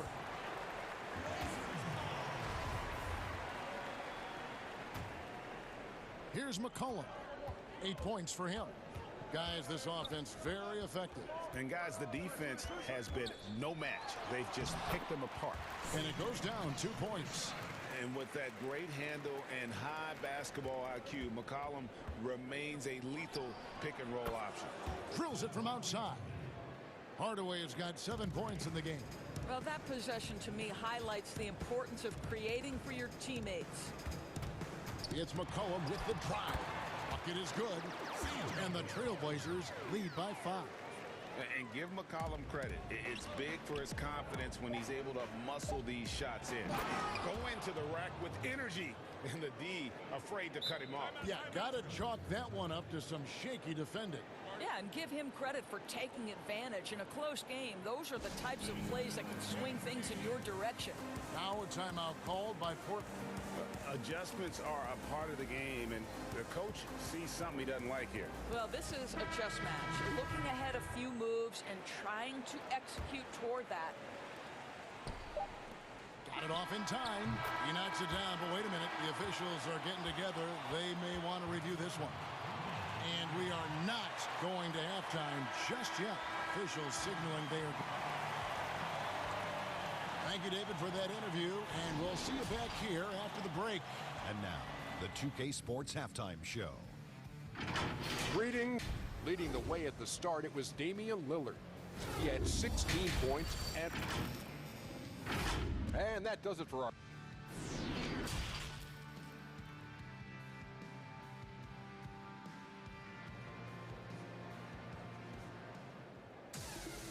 And if you're just joining us, we've played through the first half in a game that's been fairly even so far. Really an incredible game from Lillard. He had a fast pass to the lane that first half, got inside on demand. Now, this guy is such a good finisher on the move, and so far the defense has not been able to counter it. Robert Covington out there. Then it's Kenton. Then it's Damian Lillard. Then it's Jones. And it's Powell in at the 3 slot. That's the group on the floor for Portland. Lillard surveying the D.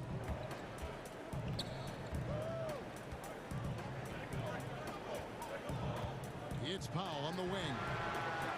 Sinks the triple. Powell's got 6 points. Well, on the catch and shoot, Norman Powell ready to rise and fire.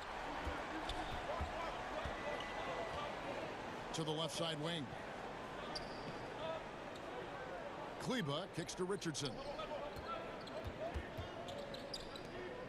Porzingis against Powell. Here's Doncic. And good that time. Doncic has got his second bucket. Boy, at his size, Luka Doncic against a quality contest, able to still finish it. And Doncic was part of a draft day trade that so far seems to have worked out pretty well for both teams. That's exactly right. Doncic, Greg, was selected by Atlanta with the 3rd pick. He was then quickly shipped to Dallas for the 5th overall pick, which turned into Trae Young, plus a future pick. Neither of these young men wasted any time putting their stamp on the NBA. I do think their futures will always be discussed in connection with the other. To the wing right side. Kleba finds Doncic. Here's Cauley-Stein, and he drops in the layup off the glass. He's got 15. And with his vertical reach, you expect Cauley-Stein to be a factor on the offensive glass. And they call an illegal screen here. Beyond the leaning, you could see his feet more set on that screen. Easy call. You know, he's just leaning a little bit. You try to get away with it, but boy, the official all over it. And we just got a second look there at the exceptional mobile 1 block. And that's what a team needs when they're trailing. Energy on D. And you could tell he thought that triple was going to fall. Jones the pass to Candler. Lillard attacking. Count it. Good. Lillard's got 7 now in this quarter. He has created some terrific opportunities for himself and really made the most of them. Richardson against Jones. It's stolen by Jones, and Portland turns it over again.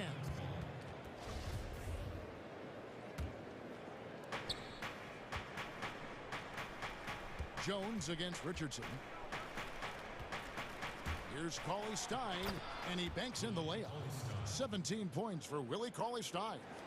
Greg, in New York, you obviously played in a number of championship contending teams. What do the Knicks have to do to get back to that feel, that kind of team? Well, listen, it starts with stability across the board, but mainly that means at the top. And you got to give this new front office, this new regime, an opportunity. I think they got some good young pieces. But title contenders are not in a constant state of flux right now. They've got to take their baby steps here and start moving in the right direction. Like you say, it does begin in the front office. And the foul on Josh Richardson. That's his first foul. Here's Lillard, and he gets the whistle. 2 free throws coming up. And when Lillard sees an opening, he takes full advantage. Skilled at drawing contact. For Portland, they have hit all 4 of their chances so far in this one. No free throws good from Lillard. The way he's shooting free throws tonight, you simply don't want to put him there. Pass to Richardson. Dallas moving it around. Doncic dishes to Cauley Stein. And Cauley Stein throws it down. You know, there's an unselfishness to Luka Doncic, and a pretty pass right there. Lillard against Doncic. From deep three-point range, and the rebound goes to the Mavericks. And he's a good shooter from outside, but not sure from that deep. Boy, we're seeing it more and more. Guys looking to create additional space by stepping back further from the line. Sinks it, and the shot from Porzingis. They are just killing him on the interior. Here's Lillard. Fouled in the act of shooting. Gets the bucket anyway, so a three-point play chance for him. I'll tell you, the team is simply riding the hot hand. This guy has been lights out. The Trailblazers have been perfect so far from the free throw line, 6 for 6. Wearing the number 0 for a reason. Damian Lillard has it on his back for his city, Oakland. Just the latest star from the town. The shot by Kleba, wide open. Again, the Mavericks score. Yeah, the chemistry has been terrific. Really impressed with their offensive execution. We've got a 9-second difference between the shot clock and the game clock. Powell kicks to Lillard. To the paint, and stolen by Richardson. And no need to rush this. Let the clock run down. Well, it's trying to close the quarter strong, and by that, take a great shot without giving them an opportunity for another one down the other end. Lillard against Doncic. Lillard outside. Lays it up and banks it in. Lillard's got 32 points in the game. What strength from Lillard. Just not allowing the defense to have the last word. And so it's Damian Lillard making things happen for the Portland Trailblazers. What an amazing... And it's time now to bring you our State Farm assist of the game. Just true artistry right there. I mean, great decision on where to go with the ball, and how about the perfect delivery? We call that putting it right in the pocket, and he knew what to do with it once it was there. Fourth quarter of action is upon us. Thanks as always for joining us. Dallas calls timeout.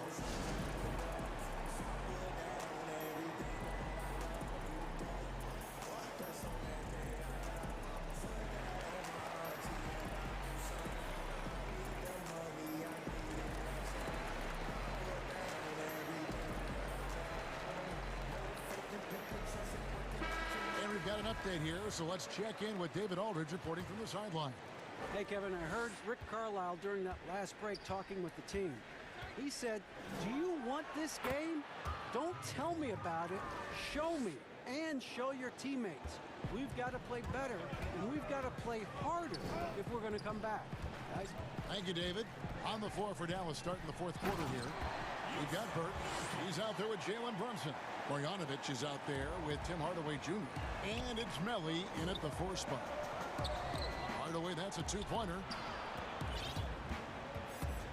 Here's Burke. Brunson the pass to Burke.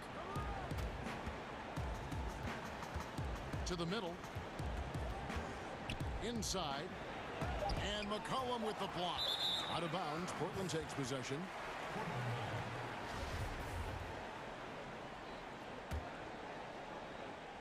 Portland leading by 9.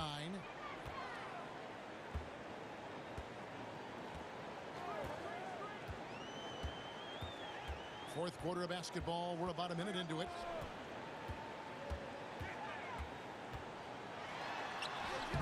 The putback and the second chance effort by McCollum. Oh, how about the deft touch right there, guys? He just guided that ball back up and in. Just a fingertip touch on the ball. Puts up a 3. Another shot. And the layup is up and in. And the rebound and the follow show you what he is all about. Gritty and determined with the soft touch to match. It's McCollum with the drive. And he gets the bucket. Nice touch there from McCollum. Looking comfortable and confident from that range. Brunson scanning the floor. Passes to Marjanovic. Here's Melly. Back to Marjanovic. Nice work on the boards, paying off with the basket. What energy on the offensive boards. The defense can't match the effort, and they paid the price. And it's McCollum off the drive. He gets it in there. McCollum's got 6 in the quarter. Mavericks trail by 11. Hardaway from outside. It's good. The assist that time from Burke. Burke's got 4 assists in the game. I just love how confident Tim Hardaway Jr. is from long distance. This guy will cash in from there. McCollum outside. Down low. And finished off by Nurkic. It's been like this all night for both teams. The offenses having their way. And it is a major disadvantage down the stretch if you can't guard. This may just come down to who has the ball last. And even without that 3-ball dropping for him, the defense should have done more on that last play. Count it. And we talk about court awareness. There, McCollum doing a beautiful job spotting the open man. To the inside. Here's Marjanovic. Uses the glass to finish the layup. Boy, doesn't get any easier than that. What a size advantage, and just goes to work. McCollum outside. It's deflected. Well, if you're just tuning in, welcome. We've got about 3.5 minutes gone here in the fourth quarter.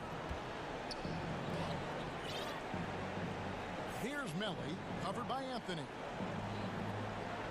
Pocket 6. Hardaway from outside. But they'll get another chance. The pass to Melly. And Burke has it in the corner. Inside. That one's in there. The Trailblazer lead is cut down now to just 8 points with the basket from Maley. How good a playmaker are we watching? Always leading, always trying to create for others. McCollum. Whistle blows. Basket is good. So a chance here for a 3-point play. And we'll just watch the clock wind down, guys, in what will turn out to be a win here for Portland. We got to see a display of offensive prowess in this one that got it done. High-scoring game. Bucket after bucket. They were really in attack mode all game long. The one player that really stands out, of course, in this one, it was a dazzling game for Damian Lillard. Efficient productivity. You love what this guy has given to you on the offensive end. Time called here. The Blazers decide to talk it over.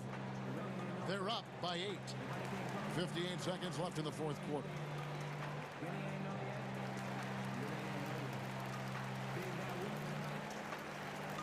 And now, let's present our New Balance player of the game, Damian Lillard.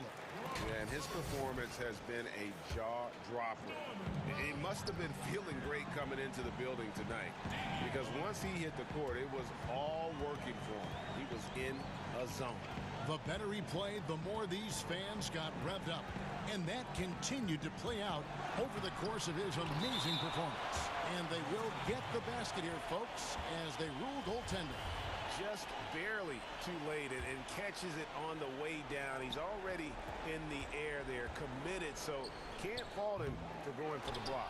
Well, the defense clearly was not interested in guarding him from downtown. They're very fortunate he missed. Great open look there. Lillard's got the lead up to 13 now for the Trailblazers.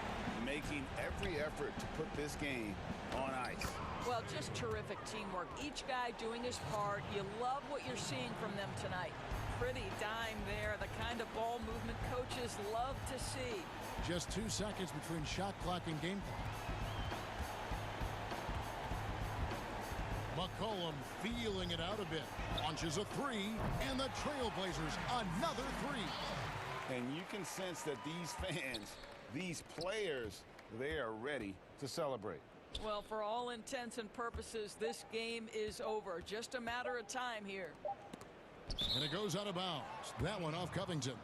Yeah, gets a finger on it, but just can't quite come up with the steal. But a really good read on his part, being disruptive at the defensive end right now. And so Portland takes this one, but by a big margin.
we've got Patrick Beverley.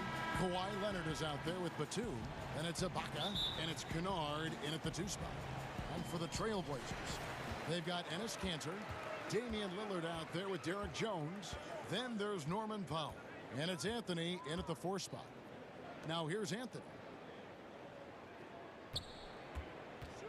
Lillard, right side. The shot. It's hauled in by the Clippers. Kennard for 3. And Jones pulls it down. And he didn't punish them for the weak coverage there, but they can't count on him to continue missing. Here's Lillard. He's now 1 for 2 with that bucket. Plenty of experience, Greg, on the floor tonight. How does that shape what we're about to see, do you think? You know, Kevin, this is one of those games where guys are going to be smart out on the floor. They're going to be in the right positions to make plays. And honestly, this could come down to who makes the bigger, tougher shots. No good on the triple. And it's Batum with the ball, bringing it up for the Los Angeles Clippers. Beverly, the pass to Kennard. And again, no good by the Clippers. 0 for 3, not the start they're looking for. Kennard against Lillard.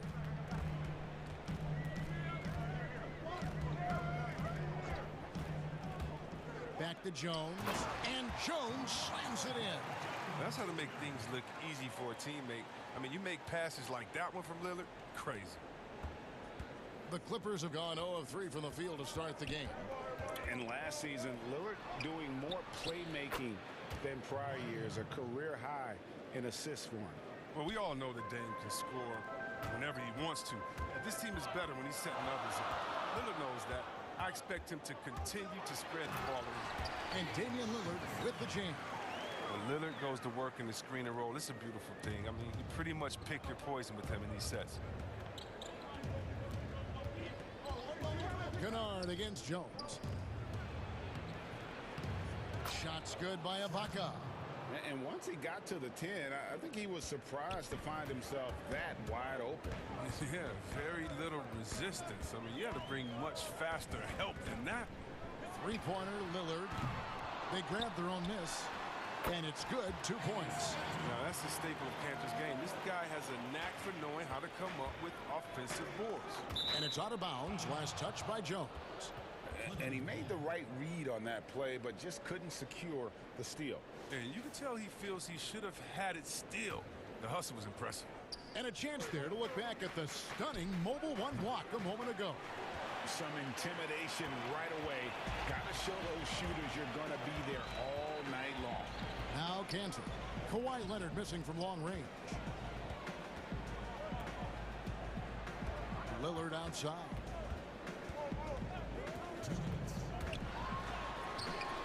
That shot no good. And it's the Clippers taking it the other way. A 3 from Leonard. It's hauled in by the Trailblazers.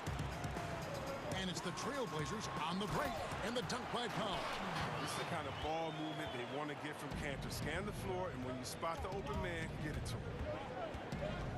To the middle. Here's Leonard. And Kanter pulls it down. This quarter has been hit or miss for him. Mostly miss. Took him no time at all on that one. Lillard's got 6. Oh, this is the kind of start they were hoping for. Kennard against Jones. Kennard, the pass to Batum. Hits the 3-point bomb. Well, that just speaks to the confidence Batum has in himself. He likes to catch and shoot, Jay, because it catches defenders off their guard. Lillard attacking, and then Lillard slams it in. Taking matters into his own hands. Yeah, we didn't expect to see that kind of finish. No, but his teammates love that kind of energy, fellas. I mean, dunks like this demonstrate leadership. Now, here's Kennard. He's been quiet so far. Still no points in the game. To the paint, stolen by Kanter. And now Jones running the floor. All that was a strong dunk. That's how you go home. And this sort of awesome dunk is one of the reasons this team is in charge of of this game. Well, there's a swagger out there. You can see it on the court that they possess and are not afraid to show it either. This is the kind of teammate Batum is. You like seeing him share it like this. To the middle, Lillard. And then Lillard slams it in. Yeah, I mean, maybe could have tried for a more memorable dunk than that one. And we know he's capable of those memorable ones. 5-second differential between the shot clock and the game clock. Beverly looking around. Back to Kennard. And another three for the Clippers. You know, with Kennard, he can do things other than shoot. I mean, and that helps open up the three-ball for him. Three-pointer, Lillard. No good that time. Here's Kennard over Jones. And so it's Damian Lillard making things happen for the Portland Trail.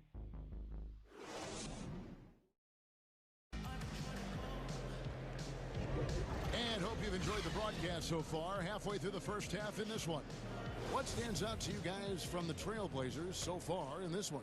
Well, in that first quarter, they were intent on just pounding the ball down low.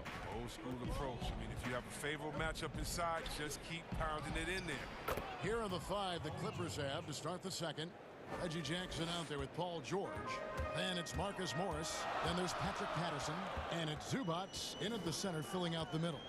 Here is Lillard after Paul George getting his three to go. And Cantor able to finish. Cantor's got his second bucket of the game to go.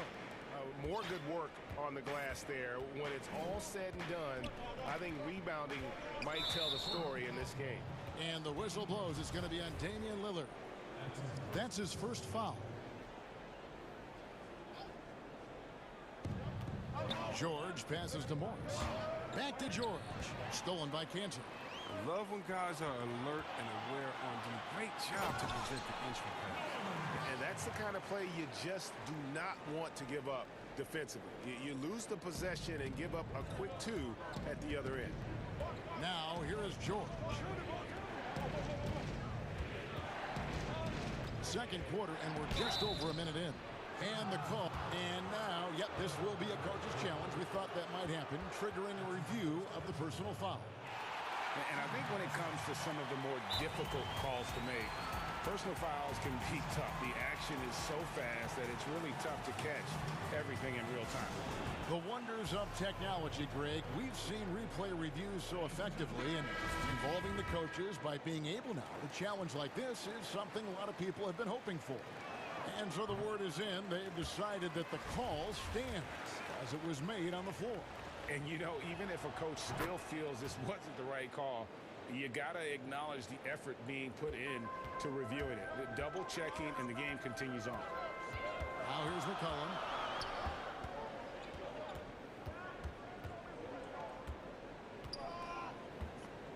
Fires for three. He doesn't hit that one. So Los Angeles will take it the other way. And George, here we go. And George with the stuff. Punishing the rim there. When George makes up his mind he's going to dunk it, there is not much you can do. And the basket by McCollum. Not a lot of resistance on the inside, and they're taking full advantage. Clippers trail by 5. But, you know, Anthony's getting more floor time last season. He worked his way into the Blazers' rotation. Still young, though. It seems like he can carve a rollout on his team. And they're getting their points now almost exclusively from the triple. 4 of their last 5 makes are from beyond the arc. Count that bucket. Simons has got his first bucket in this one. Yeah, that was the 3rd straight high percentage look the defense has allowed. The defenders have got to start putting bodies on bodies. And Simon a bit undersized at that 2-guard position. Only 6'3", but a natural 2 with playmaking ability. Ultimately, this team wants him to be a scoring threat off the bench. I mean, have him come in firing from outside. He's got a lot of work to get to that point. Here's George, and blocked. That one goes careening off the glass. Now, here's Nurkic. He's still scoreless so far in this one. McCollum against George. And it's McCollum off the drive. It's good. It's his second basket. He's shooting 2 for 4. and they're beginning to just flat out fall apart defensively right now, especially on the interior. The three from George, and another three for the Clippers. Yeah, the D with very little pressure on their perimeter shooters. 3 of the last 5 baskets they've allowed have been from beyond. Here's Simons, and a wide open look for McCollum, and they wasted no time getting those 3 points back. McCollum's got 7 points. McCollum against George. Passes it to Morris. Nurkic with the block. Oh, this is the impact Nurkic makes on the defensive end. Effective at reaching out and stifling shooters. Portland leading by 4. Little passes to McCollum. And it's Paul George with the foul. That's his first foul. You know what? Tried to step in and cut him off, but just didn't get there quick enough. 1:07 left to play here in the second quarter. And it's McCollum off the drive. And the basket for the 4th time from the field. He's a healthy 4 for 6. Pretty much all of their buckets coming from inside the paint now. George against McCollum. George passes to Zubac. The 3. That doesn't go either for George. A good board there, Kevin, but overall they're getting slightly out-rebounded. Stolen by Zubac. It's Jackson with the drive.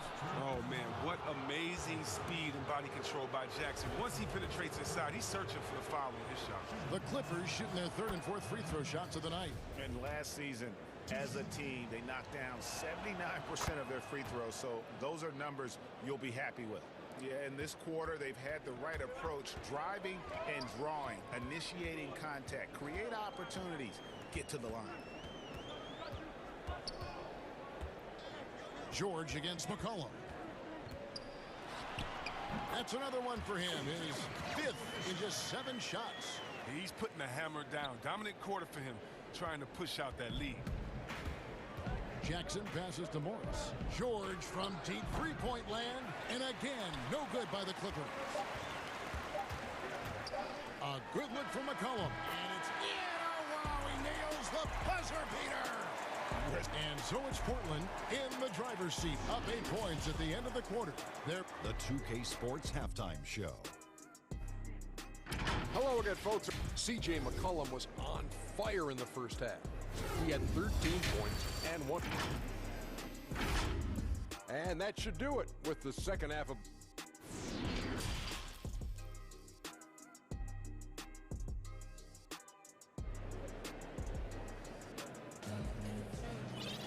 And we've got 3rd quarter of basketball for you. 2 quarters in the books. You know, C.J. McCollum has been exceptional here, guys. He's done a fantastic job of finding open space to operate within the first few quarters. Yeah, the offense looks crisp, and guys are hitting their shots.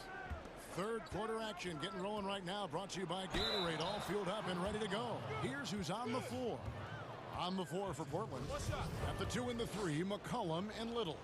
Collins plays the 4 with Nurkic at the 5. And it's Simons in at the 1 spot. Greg is a broadcaster. Who have been some of your favorite personalities to cover? And that's a great question. You know, most of the stars, I'm a big fan of Durant and Steph and LeBron and those guys. Chris Paul's another one that's a favorite. So many other guys, you know, there's so much more personality and so much more confidence these guys have working in front of the camera. I think that just makes for a better experience. Somebody asked me the other day, who was my favorite? You know who I said? Who was that? Greg Anthony. Oh, you're just saying that because it's true. Just phenomenal awareness by Beverly, just dishing the ball to the wide open man easily. Lillard attacking.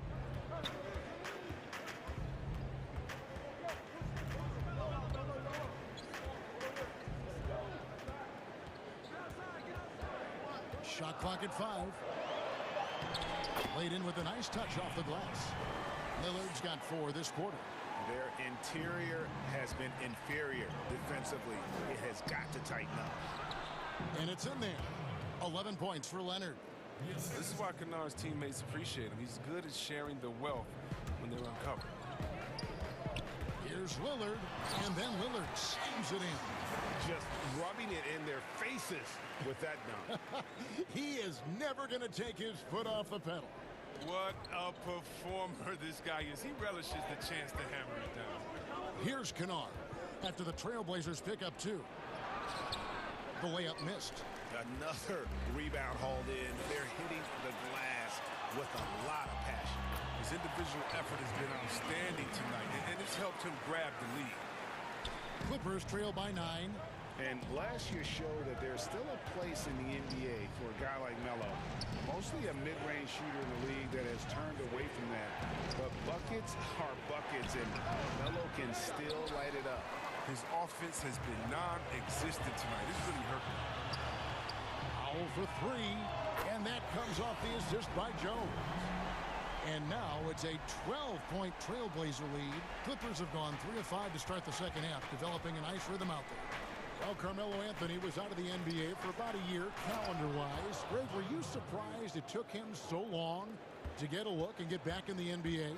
Kevin, I wasn't shocked, but absolutely I was surprised. I mean, it was always going to take the right fit for Melo and the right team. And in this case, it was the Blazers. But Melo showed he has legs left in the league and can still be a positive. Count that one. Leonard's got 9 points here in the second half. Wow, he is lighting it up here in the second half. Lillard against Beverly. Now here's Lillard. He's covered closely.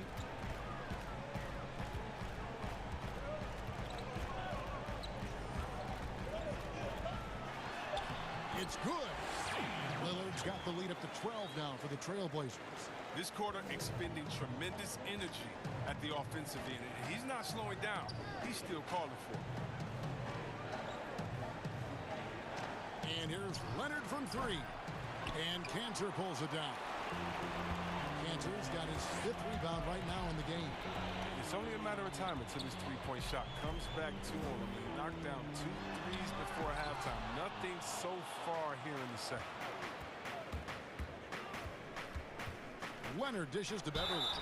Well, in overtime, Beverly has established himself as just a defensive specialist, juggernaut, an absolute pest who plays his tail off on both ends of the floor. This is his first free throw of the game. You know, this is not an area where they expect him to contribute. You know, he's a guy that shot below 70% last season. Now a timeout called by Portland.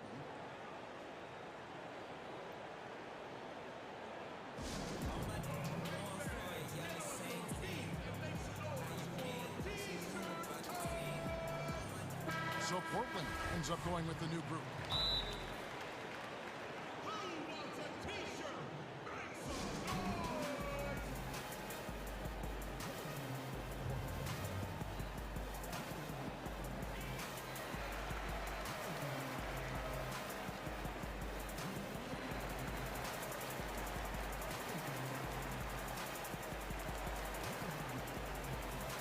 Robert Covington's checked in for Zach Collins. Here's McCollum, 13 points in the game. 1:05 left to play in the third.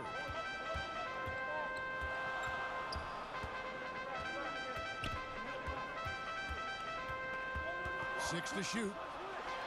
And McCollum with the slam. Well, I think it's fair to say we can add this to the list of huge games McCollum's had in his career. I mean, one crisp bucket after another tonight. And the Clippers miss again. The edge on the glass is the difference. It's allowed them to build this lead. Yep, that one goes. McCollum's got 17. And not quite as aggressive from outside as they were in the first half. Sticking to the high percentage shots, playing smart with the lead. Here's Jackson. Following the basket by C.J. McCollum. On the wing, Morris. Pass to Zubac. Some nice passing here by Los Angeles. Los Angeles with a fresh shot clock. Yep, that one goes in there. There's that passion of his, battling with every ounce of energy he has. McCollum deciding where to go with it. And there it is for him. McCollum's got 6 here in this quarter. Gotta respect the speed of McCollum. Fantastic at knifing through the defense and beating them to the bucket. And so it's the Portland Trail Blazers sitting with a comfortable lead up by... And let's take this chance now to show you the State Farm assist of the game. And how about the big fella here showing us he's got some point guard skill here with the tremendous setup. This is where the NBA's headed. I mean, multi-dimensional big men. That was just a beautiful pass. And 1 quarter to go in a game that to this point has not been an evenly fought contest. Taking a look at Los Angeles. Patrick Patterson is out there with Marcus Morris. Then it's Paul George. Then there's Reggie Jackson. And it's Zubats in at the 5 down low. Here's George. Following the basket by C.J. McCollum. George. A second chance effort. And that'll be 2 free throws coming up. Officials on the call with the foul. And you know what? You allow a guy to get right to the rim like that. That's your only option. That one is off. Good on the second free throw. Here's Simons. It's McCollum on the wing. Launches it. Morris with the rebound. Not his best day from three-point range. I mean, just won in the first half and still looking for his first here in half number 2. No one covering. There you see why you want the ball in Jackson's hands as much as possible. He can clearly set the table. George against McCollum. And he drops in the layup off the glass. McCollum's got 10 points in just the second half. Man, have they been effective at getting the ball inside. George against McCollum. And George, here we go. Oh, wow. And putting his explosive athleticism on full display there. George is capable of some highlight reel dunks. Now a timeout called by Portland.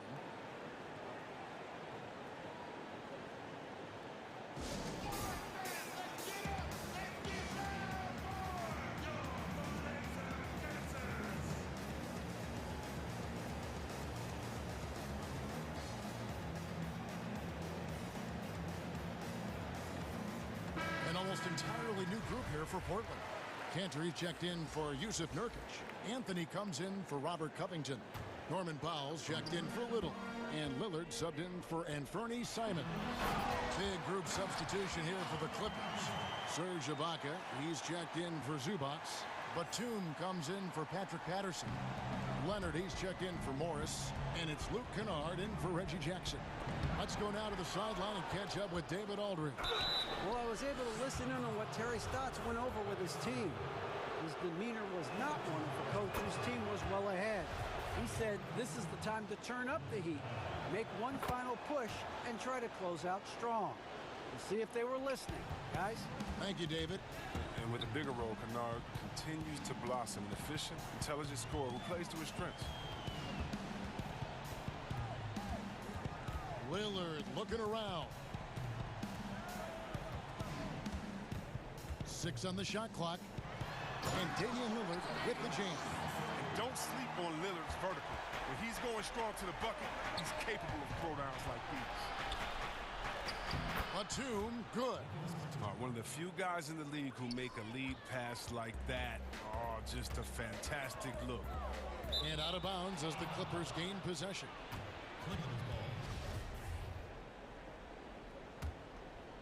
Fourth quarter of play, and we're about 2.5 minutes through it right now. George double teamed. A 3 from Leonard. Slides through for his 7th basket in 11 tries. A true go-to option on offense. Leonard knows this team depends on him to take and make those big shots. Now, here's Lillard.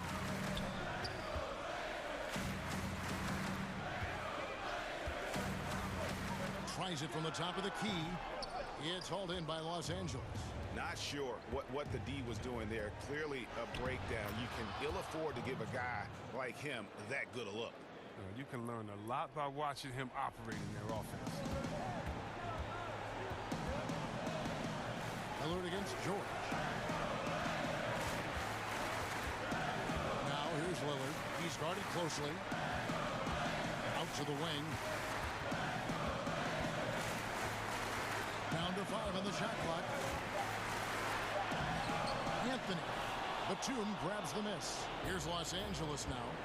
They're on a 14-6 run. Here's George, and it's good for 2. George has got 6 here in this quarter. And it's really hard to knock George off his balance. He's just so long and strong. Nice take there. Lillard with the bucket. Well, he's been doing it all night. Why not go back to it? Oh, exactly. Give it to the guy with the hot hand as long as you can.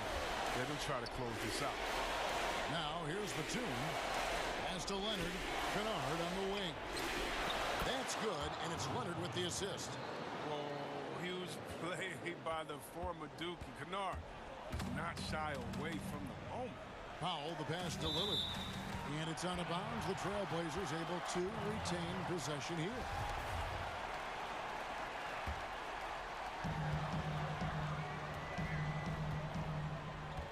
Watch the screen.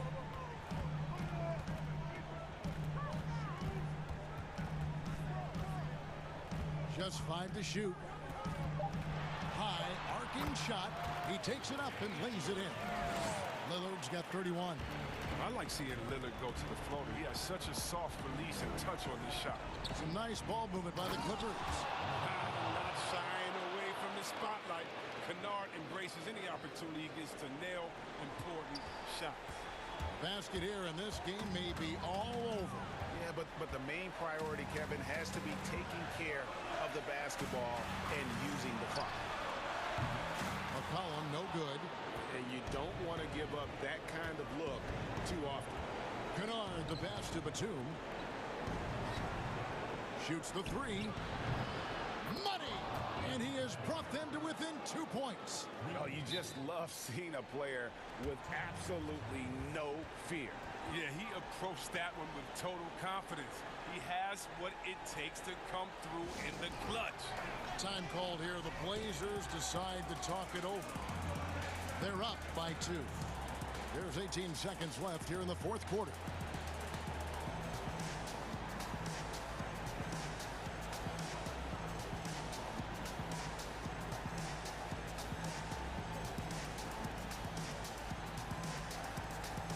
And now we present our New Balance Player of the Game, Damian Lillard.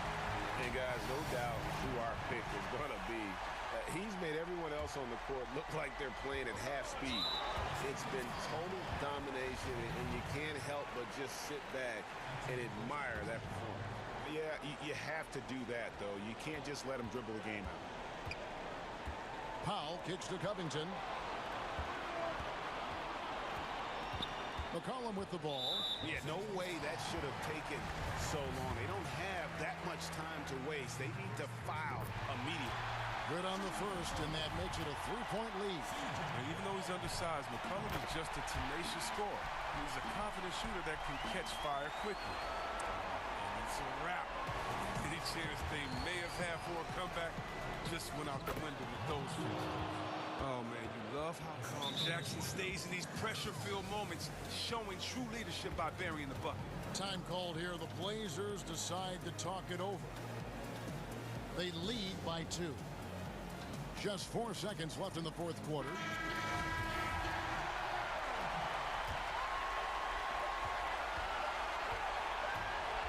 McCollum outside, and that's an intentional foul. He drops the first one, and that makes it a 3-point lead. So he gets them both, and it's a 4-point ballgame.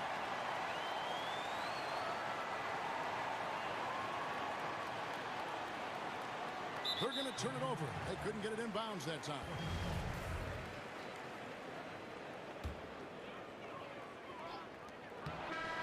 And so the big win by Portland in a tight game. David, thank you as always. And that about wraps it up.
Jay Crowder out there with Ayton. And it's Paul in at the 1 spot. And for the Clippers, Batum's out there with Kawhi Leonard. Then it's Luke Kennard. Then it's Patrick Beverley. And it's Ibaka in at the center position. Now here's Crowder. And the 3-ball is good. Chris Paul at his best right there on that kind of play. A legendary distributor who spots the open man. And Leonard has it in the corner. Clippers working now with the new shot clock. They get a hand on it. Bridges with the steal. And it's slammed in by Bridges. The attention Mikel had on that play helped him out to get that steal. And so Beverley will bring it up for the Los Angeles Clippers. It's a 5-point game. Kennard for 3. Trains the 3.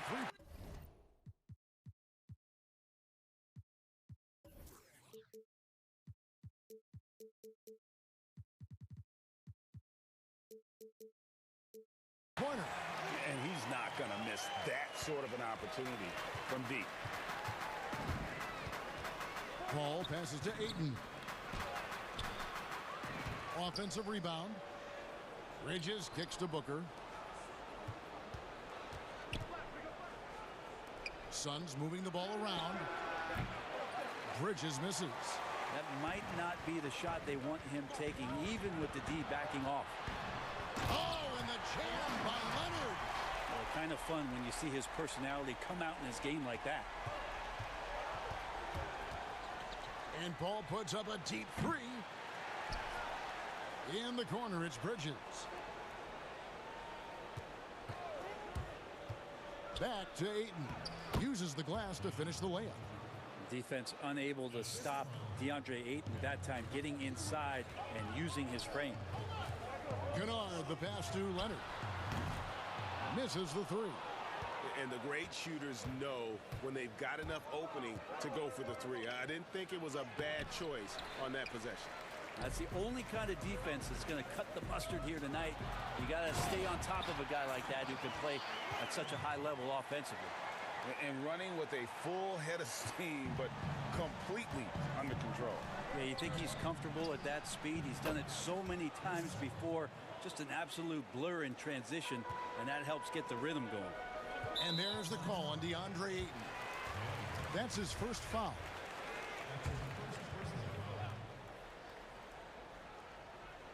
Here in the first, just under 2.5 minutes played so far. And really deep through that time. Leonard's got 7 points in the game. I mean, is there another guy in the league who knows when his team needs this kind of lift? Kawhi getting those 3 points right back. And Booker kicks to Ayton. And the wide open shot from Paul. Another 3 for Phoenix. No way he's going to pass that shot up. The D is way too far back and relaxed in getting out on him. Kennard against Booker. Kennard, the pass to Leonard. And another 3 for the Clippers. Greg, you've always said to have a winning team, you need franchise players. Talk about the specific qualities you look for in those superstars that can catapult a team to greatness. It's a great question, Kevin.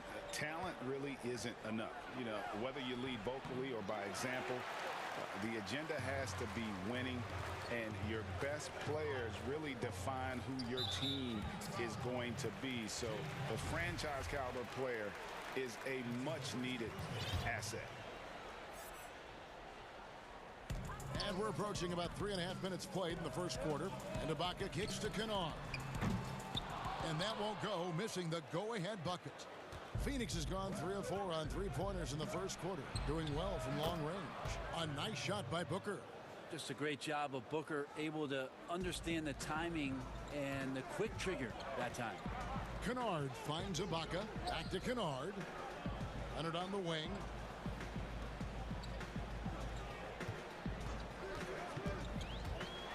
And finished off by Leonard. And credit the screen for giving him the space he needed to get to the rim. For sure, GA allows him to come in with the sledgehammer. Yeah, why settle for the layup when you can attack the rim and rise up like that? And first time out of the game called for Phoenix. A platoon swap here for the Clippers. Some changes for Phoenix.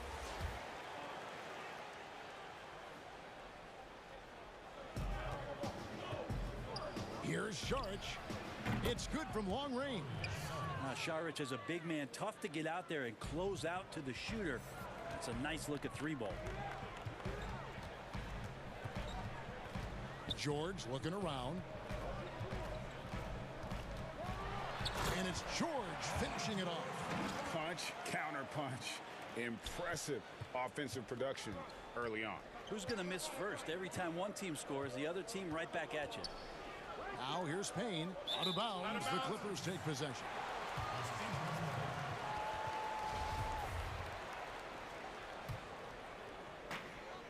Eight-second difference between the shot clock and the game clock. The three.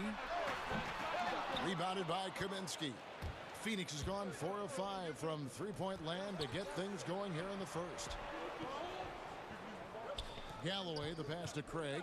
Back to Galloway. Over Morris.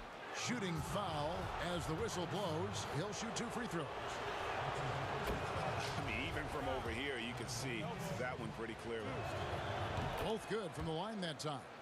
You can tell he's feeling confident right now at the line, and when he's on, he can be lights out. Outside, George. The Clippers shooting their first free throw of the game. And look back a season ago. They did a solid job at the line, about 79% of their free throws.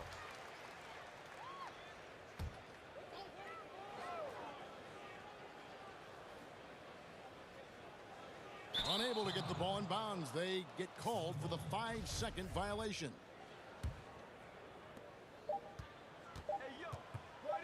Now here's Payne. And no luck with that time on the buzzer beater. The first quarter all wrapped up, and it's been an exciting game so far. The Suns. Well, recently, Chris Paul talked about adding some levity to the... It sounds so generic to say we have fun. Yeah, from what we've seen, Greg, these guys naturally get along.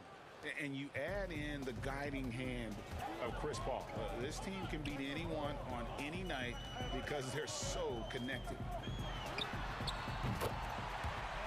Some good action already in this one, but a fairly even matchup after the first quarter of play. Guys, what's your take so far on the Suns? Coming in hot. They were sharp from the perimeter right out of the gate. They just couldn't seem to know what it was that they needed to do and how to stick them from outside. The defense pretty lost. And a chance here presented by Gatorade to see who's on the floor. All fueled up and ready to go for the start of the second quarter.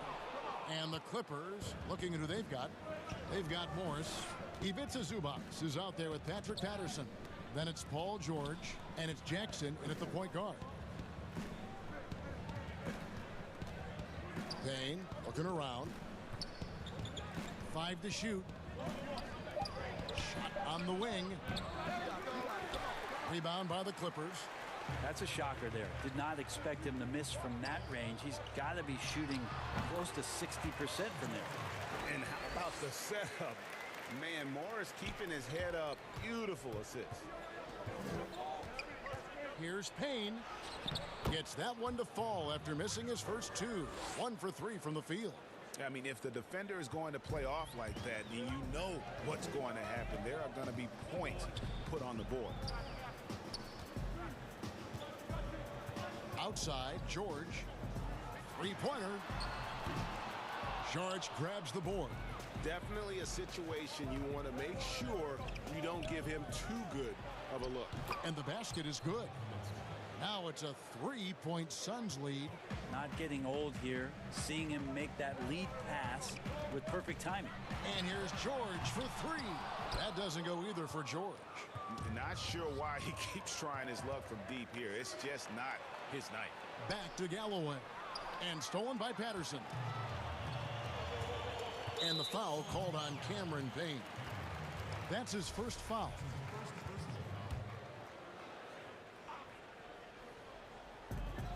George from deep three-point land. No doubt he's struggling right now from the field. Let's see if he can get it going this quarter. And a little under 2.5 minutes gone by here in the second quarter. Sharich has the open look. Good on the triple. Sharich has got the lead up to 6 now for the Suns. Šarić playing confident now. There was no hesitation that time. And here's George for three. The offensive rebound. Zubac lays it up and in on the nice reverse. And a better box out saves them 2 points there. It didn't seem like anybody was really aware there to go and collect that rebound in the possession. Now here's Kaminsky. Payne with it.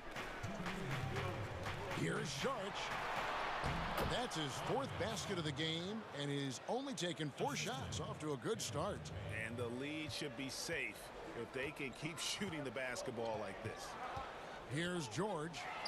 He has 7. Buries it from 3-point range. George has got a pair of triples in the second out for Los Angeles. Payne passes to Šarić. Here's Craig, covered by Morris. Total letdown by the D. Can't leave the bucket unprotected. Absolutely. And it takes an easy 2 points onto the lead. Will not find a higher percentage opportunity than that. And that one drops. George has got 10 points now just in this quarter. Well, George has definitely garnered some strength through the years now, and he's developed that over time in the offseason, being diligent with his work ethic and gets through contact on that play.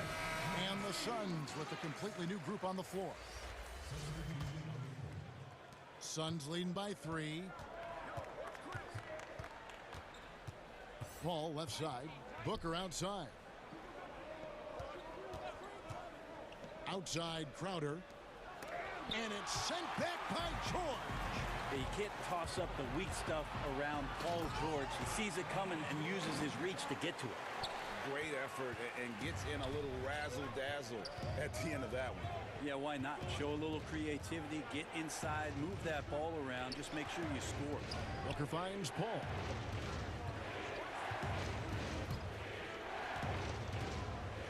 Lock at 6. The pass to Bridges. Second chance shot. Ayton, the pass to Booker. Nailed from 3-point land. Booker's got 5 points so far. And they haven't been able to turn it into a big lead, but their rebounding advantage is starting to add up. The Suns leading. You take your time. You don't give them another possession. Yeah, hopefully that's what they'll do here. It's what most teams try to execute at this time in the game. Bridges, no one around him. Another 3 for Phoenix. That's a good find from Ayton, understanding the defensive scheme, and he just waited for his teammate to be open. And so it's Phoenix bringing the quarter to a close. It's the 2K Sports Halftime Show. Hey, welcome back to the NBA on 2K Sports. For the Suns, the first quarter was pretty even. At the end of the period, they were up by 2. They played very good basketball in the second quarter. That's all for now. Say goodbye.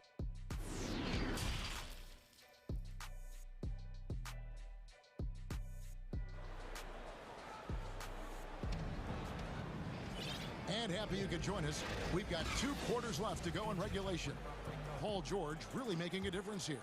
Yeah, and through the first 2 quarters, he has been the offense for this team. Yeah, he's shouldering the load right now and looking really comfortable while he's doing it. On the court for the Suns, Booker and Bridges are the wings. Jay Crowder out there with DeAndre Ayton. And it's Paul in at the point. Greg, if you're a small market team, how do you convince stars that you've drafted and developed to stay and re-sign? It's a great question, Kevin. I actually think in a lot of ways it's easier today because you can be box office. You can be a superstar in a small market and have the name recognition because of the era we play in. And so I think the biggest way to keep them there is to build a championship caliber team around them. I think that is your saving grace. If you can prove to them that you can build a championship caliber team, I don't really think that there is a reason to want to leave. That's a solid blueprint. How about Booker getting up? Got that one up quick. Kennard's got 6. Man, didn't have a ton of room to get that shot off. That's the kind of shooter he is. Paul kicks to Booker. And a great assist by Paul as that one goes in. Paul's got 3 assists in the game. Paul against Beverly. Pass to Kennard. 3-pointer. That shot off the mark. Good D by Booker. A good job by him on the glass here tonight. +8 in that department. Bridges against Kennard. Bridges dishes to Ayton. Shot clock at 6. Back to Bridges. And the ball travels out of bounds. It was last touched by Kennard. You love the pressure he's putting on them. Almost had that steal. Yeah, pestering right now, and that's going to pay some dividends. At some point, there's going to be a turnover. Yes, that goes in. And now it's a 10-point Suns lead. And they've had assists now in their last 3 baskets. Kennard, the pass to Leonard. That 3 off the mark. Not quite enough defense that time around. Just lucky he was off. And Bones, Devin Booker capable of big nights. One of just a few players with multiple games of at least 59 points. Well, he's always looking to put pressure on the defense, and he's got such a wide array of skills. Not only shooting the basketball, but has shown off more of his patience and playmaking ability as he moves through his career. Booker the pass to Crowder. Kennard against Bridges. The kick out to Crowder for 3. Booker. Ball against Beverly. Great D that time from Leonard. Clippers trail by 12. And he gets the whistle. And it looks like, yep, it's a coach's challenge on the personal foul. That triggers a replay review by the officials.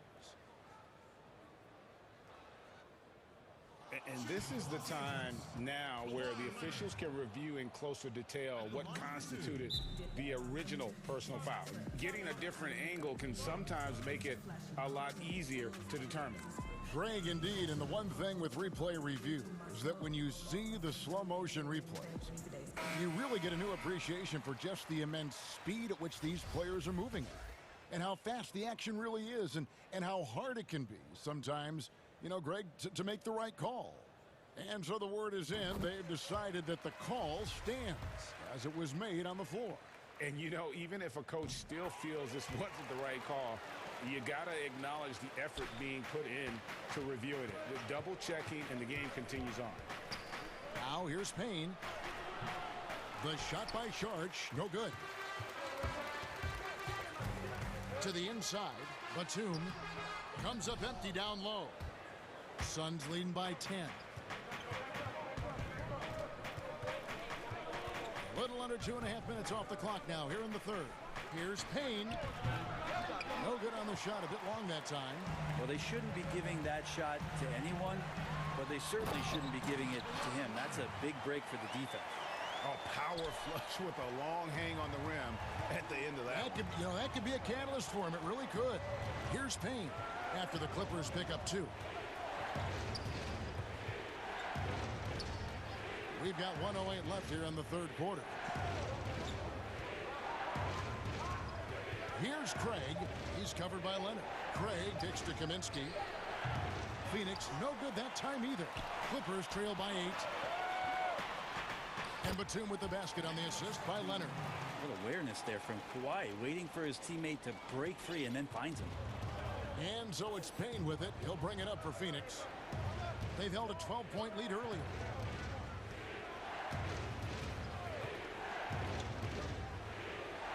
And it's blocked. And that's out of bounds. Phoenix will retain possession.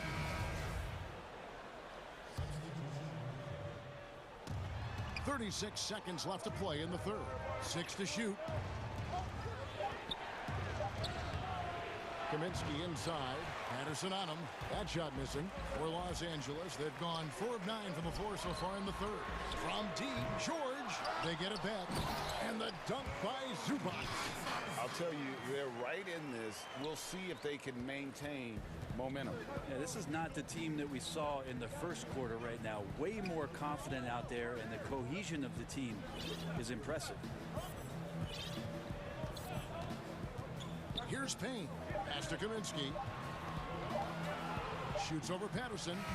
And the last-second attempt doesn't fall. Shots continuing to fall as we conclude the third quarter. Both teams.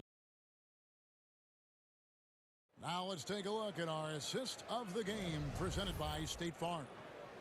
And he's always been the favorite to bag this honor. These kind of feeds are his bread and butter.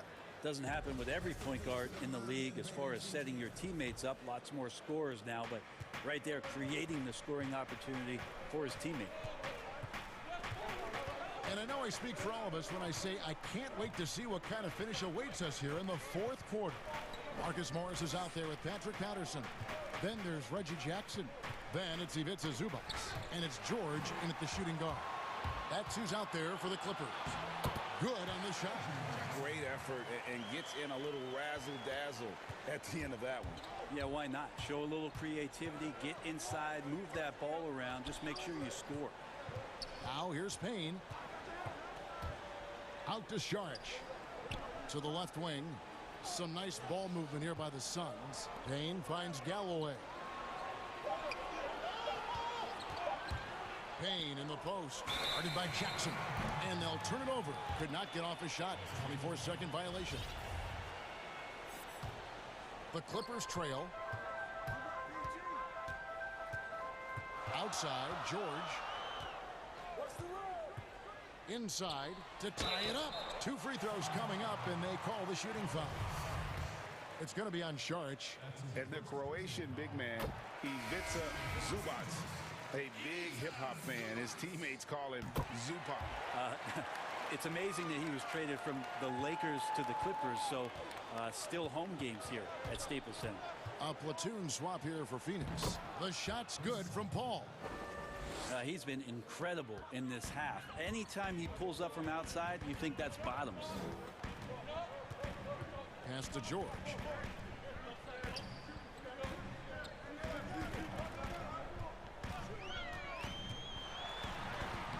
And it's Ayton with the rebound. Ayton's got rebound number 8 here tonight in the game. And he makes that one. And 11 points for Devin Booker. Well, Booker's bringing some energy to this one. Always a threat to leak out and score in the open floor. Jackson looking around.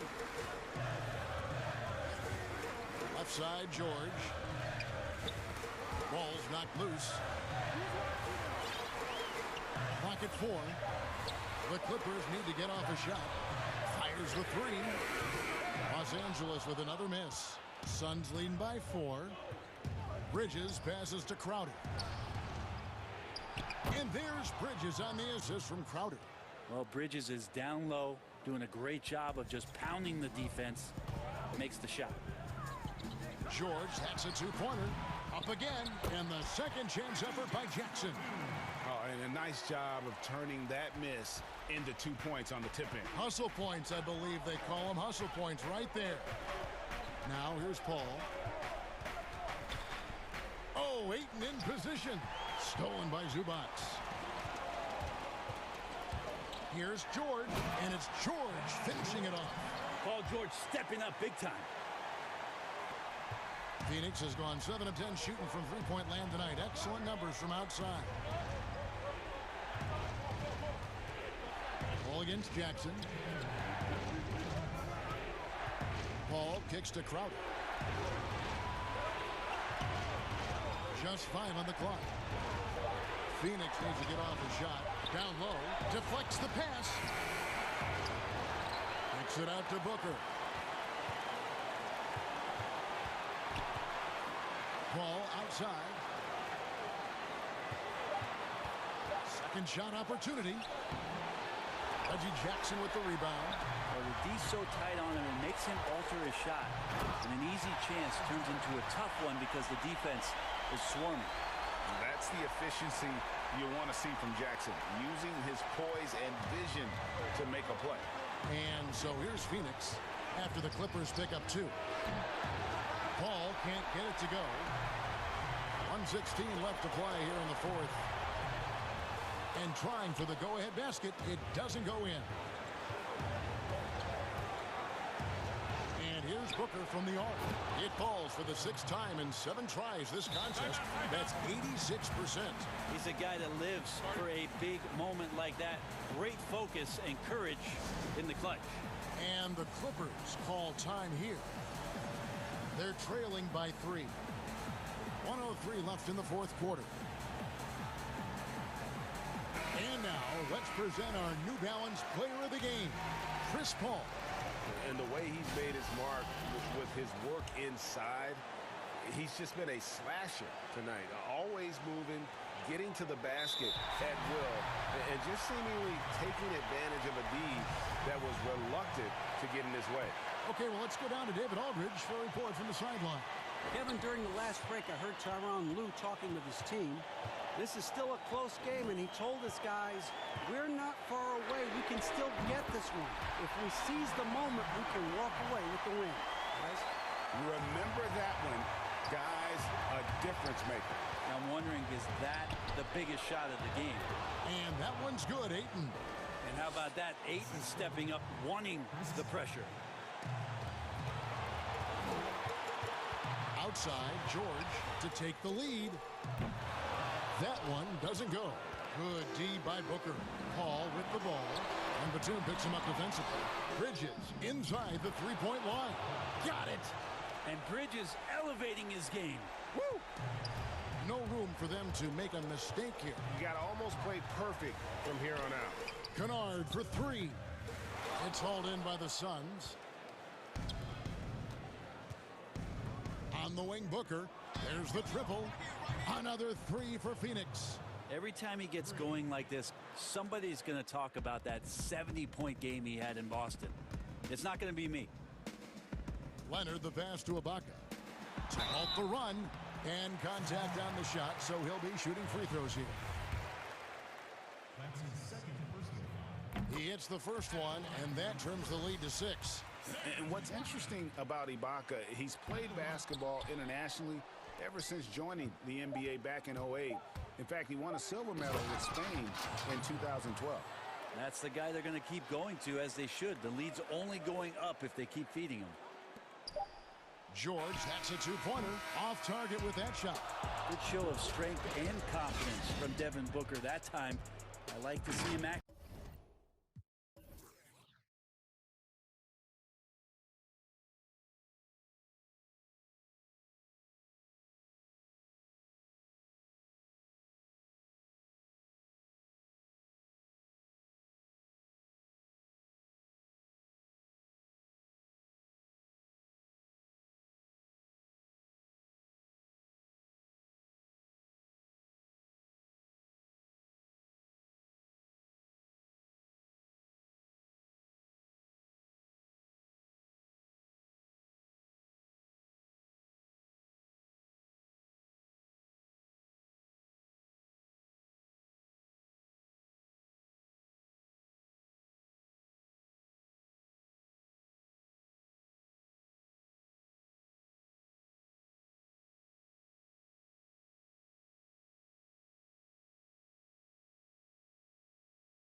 Boucher. And it's Trent in at the 2 spot. And for Phoenix, Booker and Bridges are the wings. Jay Crowder out there with DeAndre Ayton. And it's Paul in at the point guard. Van Vliet against Paul. Van Vliet with the bucket. Van Vliet's got the first points up on the board for Toronto. Just the first good move in a game of chess between these two coaches. Strategy is going to be a big part of the outcome tonight. We'll see which team dictates the style of play. Here's Ayton, a beautiful reverse layup. Don't underestimate Booker's passing ability. He's getting better and better at making plays for others. And Van Vliet, here we go. Bridges with the steal. Paul outside. There's the 3. And there's Bridges on the assist by Paul. And that's going to happen. Paul recognizes the imbalance in the defense. Delivers a perfect pass. Van Vliet against Paul. Makes it off the glass. Van Vliet's got his second basket of the game. Just setting the tone with an aggressive move to the rack. And where's the help defensively? No excuse. You have to be aware. He should be on your radar all the time. Just so fast. I mean, it's like trying to stop a train when he's coming in for the slam. Paul against Van Vliet. Here's Boucher. No good with the triple. For Phoenix, they've gotten their first 3 shots to go in for them to start off this game. Here's Ayton. Boucher with the rebound. I'm not sure what happened on that play. May have relaxed a little bit once he got to the rim. Anunoby has the open look. Knocks down the 3 ball. OG does a good job of getting ready for catch-and-shoot situations. He knows the value of preparation. Paul kicks to Crowder. Back to Paul. Left side Crowder. Nice spin off the left rim and in. They have really found a rhythm here early. 4 for 5 to start this game. Van Vliet with it. Now guarded by Ayton. Count that one from Van Vliet. Love the strength on that drive by Fred Van Vliet. He is tough and he's aggressive. Ayton dishes the ball. And a bit of a battle here for the ball. The official signals a jump ball here. Greg, you and I talk about the big man, his role in the current NBA, and how they can possibly carry the standard for the great centers before them. You played with the great one in Patrick Ewing, so you have a great appreciation, I would think, for it.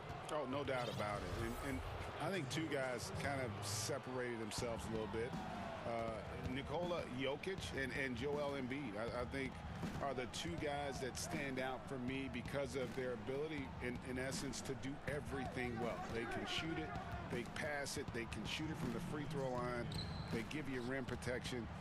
I throw Rudy Gobert up there as an elite center as well. Doesn't have the offensive impact that those guys have, but he does impact the game as well. 3 young, dynamic centers. Those are good names. Paul surveying the floor. On deep. Rebound by the Raptors. The defense got lucky there. That's one you expect him to drain. Oh, why, dunk you very much. He can really fly, and you combine that, Greg, with some nice penetration, too, and you've got 2 points. Raptors leading by 4. Floats it up there for Siakam. Oh, a nice defensive play to disrupt the alley-oop. Pass to Booker. Lets it go with a 3. Bridges kicks to Paul. And the Suns miss again. The Raptors have gotten 6 or 7 shots to fall in the first quarter. They're off and running. And he gets it back. Poked loose. Bridges with the steal. And Phoenix pushing it up now. Paul's running. Booker with no one around. Nails the corner 3. Booker's got 5. Superb vision and decision by Jay Crowder. Rotating the ball, executing this offensively, flawless. Here's Van Vliet. Got it for his 4th field goal of the game on just 5 shots. And they're beginning to just flat out fall apart defensively right now, especially on the interior. Paul passes to Crowder. Kicks it out to Booker.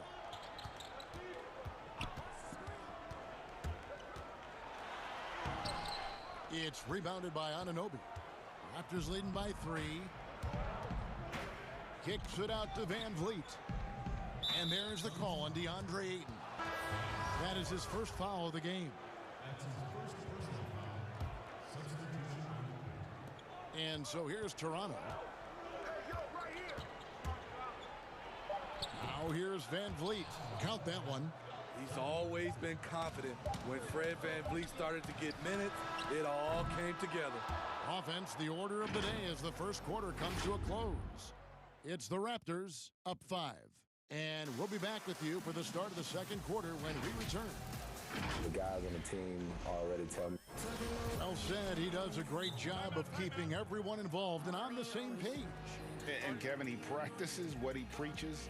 He plays the right way and motivates his teammates to do the same.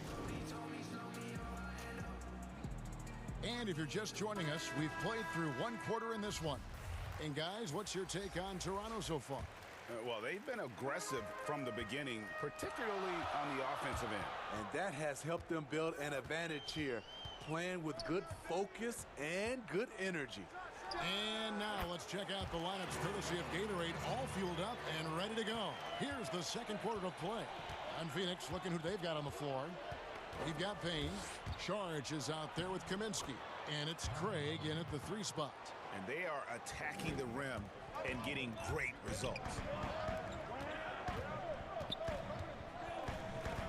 Good ball movement here by the Suns. Here's Craig, covered by Hood. Craig passes to Šarić. Over Hood. Here's Craig, down to 5 on the shot clock. The shot, no good. And Toronto will come the other way. And it's Lowry penetrating. Score the basket, his second of 2 attempts. And there are guys who can drive like Lowry, but not many that can shoot as well, too. That's what opens up his penetration game. Payne dishes to Galloway. Pass to Šarić. Now here's Payne. Now recovering. Payne kicks to Craig. Phoenix needs to get off a shot. Payne can't hit. And so it's Johnson who brings the ball up for Toronto. And there's Lowry. That's good on the assist by Johnson. Lowry's got the lead up to 9 now for Toronto. Guys, they're looking for a way to score here. Yeah, they've had a tough time taking the lid off. Šarić against Payne. Left side, Šarić. Here's Craig. And he finishes nicely on the layup. That's the pass you want. Orchestrating the offense, creating for others. And the foul called on Cameron Payne. That's his first foul.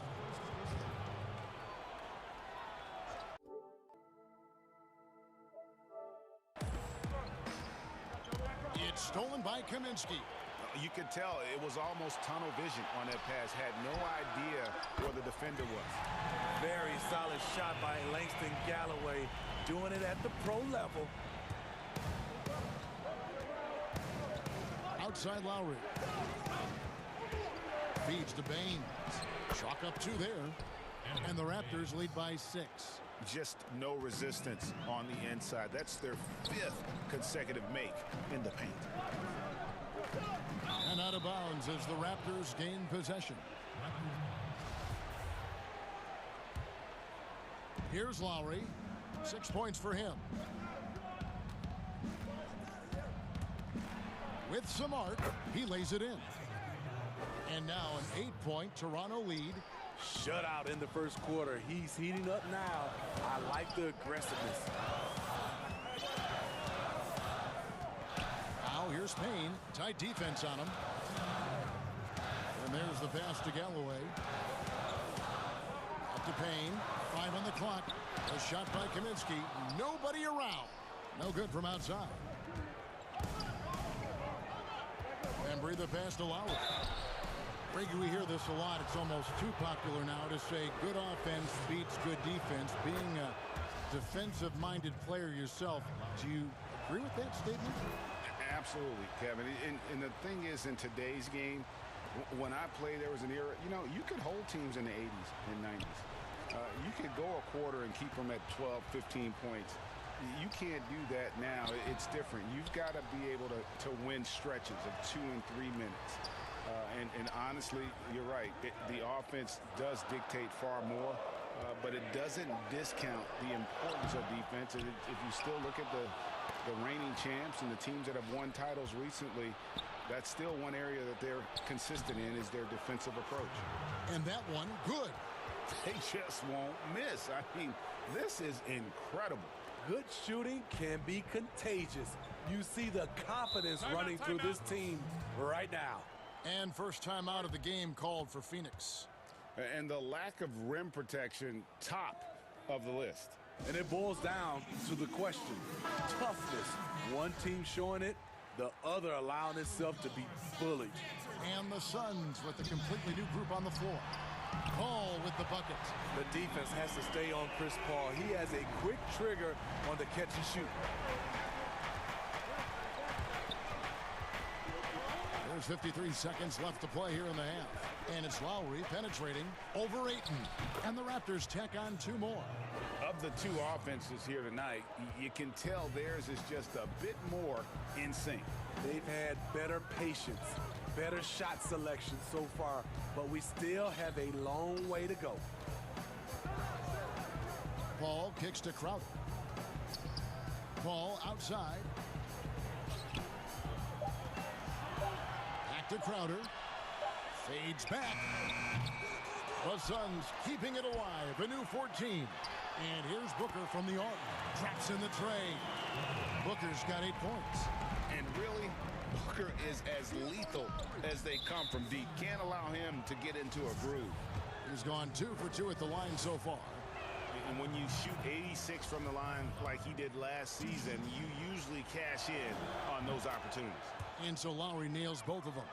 Yeah, nice job of drawing the contact and creating opportunities at the line. Inside, Booker. And the dunk by Booker. One of the best passes we've ever seen. Paul on time and on point. And it's Lowry penetrating, and he uses the glass on the layup. He's got 16.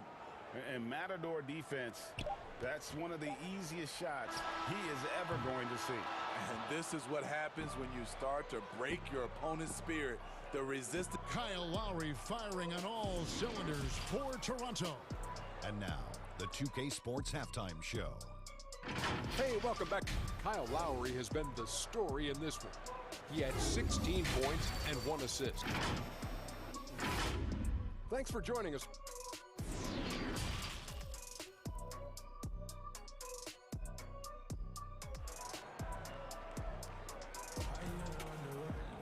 And for those of you just tuning in, thanks for being with us. The second half of this game still to play. Kyle Lowry has just been sensational. Yeah, it's been a great performance from him, really staying focused on quality shots. And many of those quality shots have been jumpers. A very high percentage of those in the first half. Toronto calls timeout. Well, it's a players' league, but certainly coaching has its place. Yeah, if that weren't the case, you wouldn't see so many coaching changes in the offseason. Suns trail by 10. So for Toronto right now, Anunoby and Siakam in at the forward slots. Then there's Chris Boucher. Then there's Lowry. And it's Trent in at the shooting guard position. An occasional over-the-back call is fine with him. That's just how he plays and how he attacks the glass. It's how a lot of people play now. Rebounding techniques have changed over the years. Purists would say, not for the better. Good on the bucket. Lowry's got 18 points in the game. Lowry is just a ball of muscle out there. He has no problem taking a hit like that and still finishing. Wasted no time on that one. And you can tell the defender not anticipating the step back. He was headed in the opposite direction. Paul against Lowry. Passes it to Boucher. A three-pointer, no good. And even without that three-ball dropping for him, the defense should have done more on that last play. Suns moving the ball around. Shot by Crowder, no good.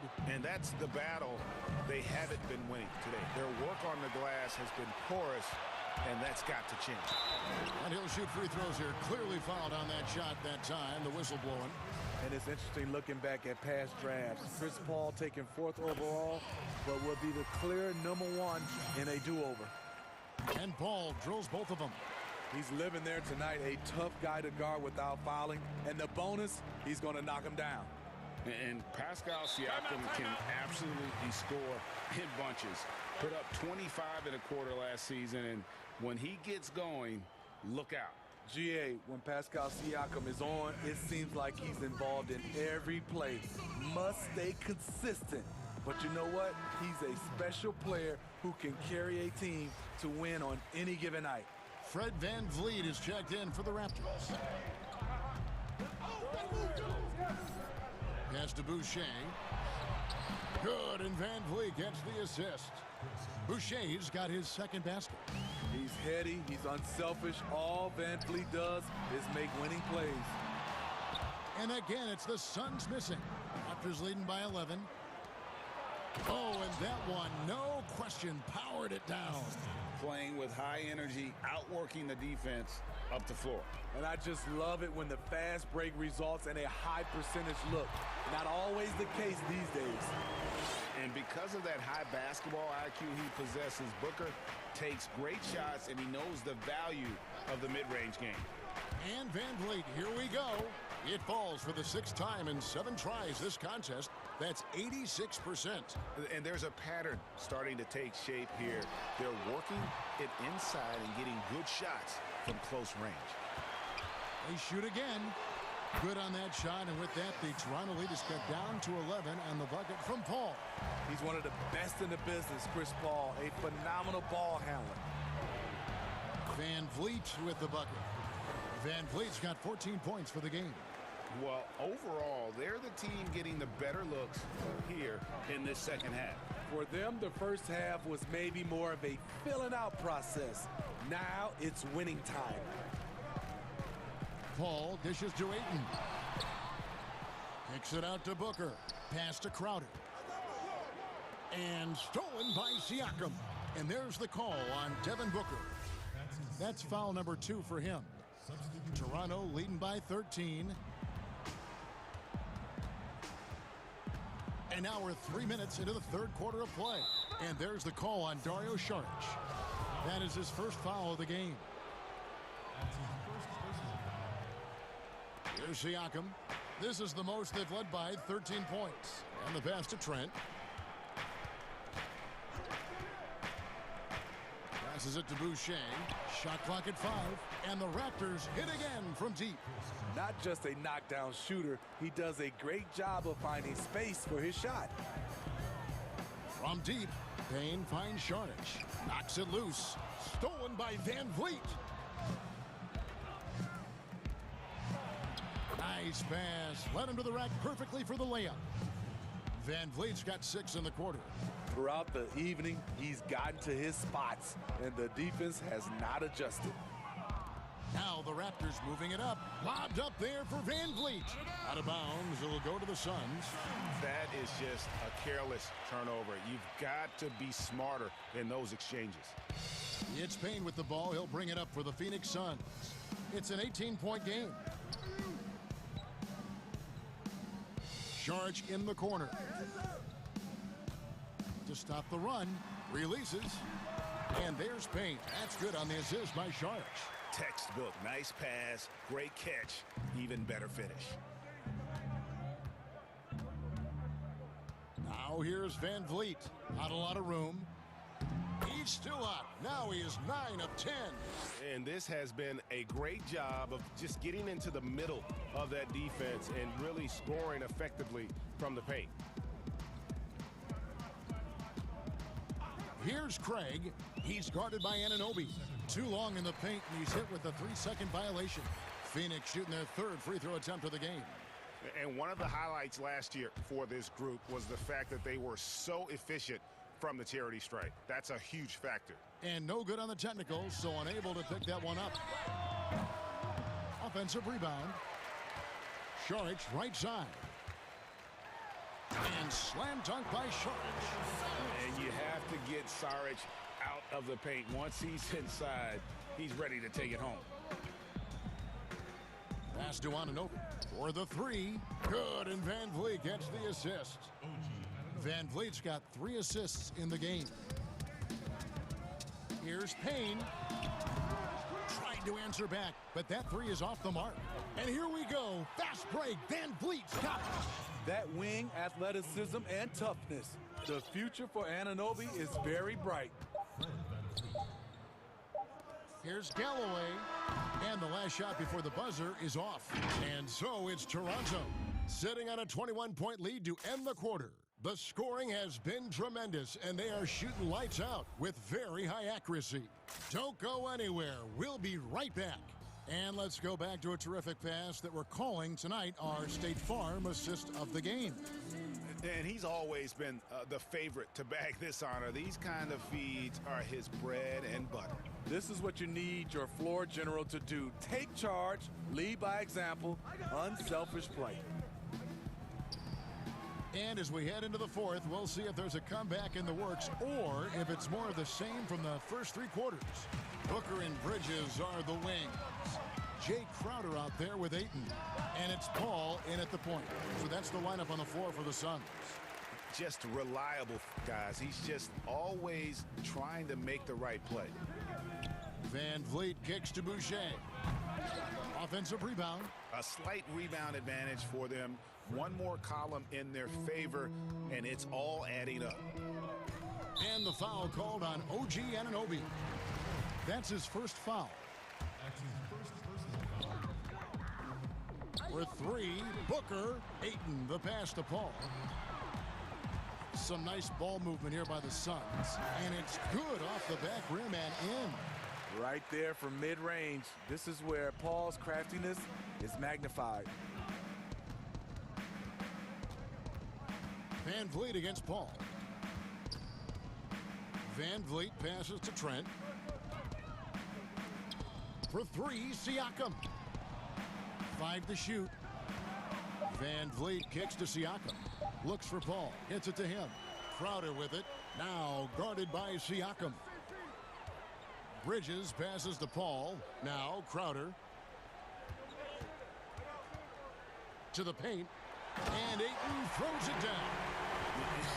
Dunking the ball is just second nature to Ayton. With the right positioning, he's a threat to throw it down.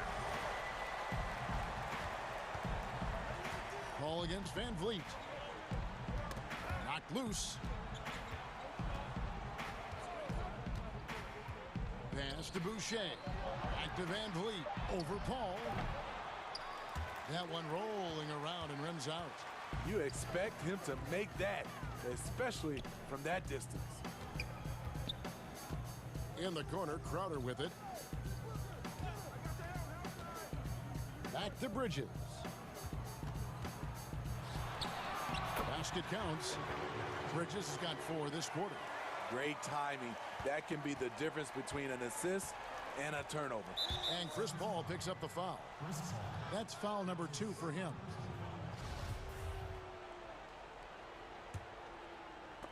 Bridges with the steal. I tell you what, they got a nice reservation for him over on the bench. If he keeps this up, 4th turnover already.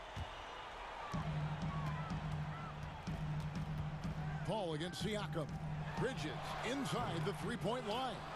OG Anunoby has great lateral quickness. Gets it done defensively. Great contest on that play. Boucher passes to Trent. Van Vliet outside.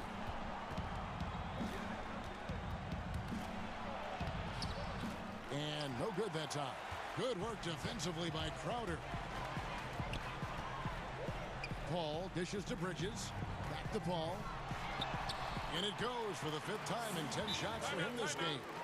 And looking a lot better now, but still a long way to go to get back into this one. Very nice stretch from them, but the reason why they're not into this game, they have to get some stops. And the Raptors call time here. They're ahead by 13. 1:57 left in the game.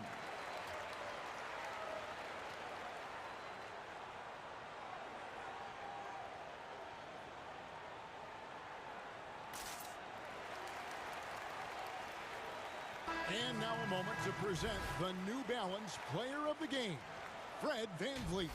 And his focus, guys, has been laser sharp, and his touch from the field, flawless.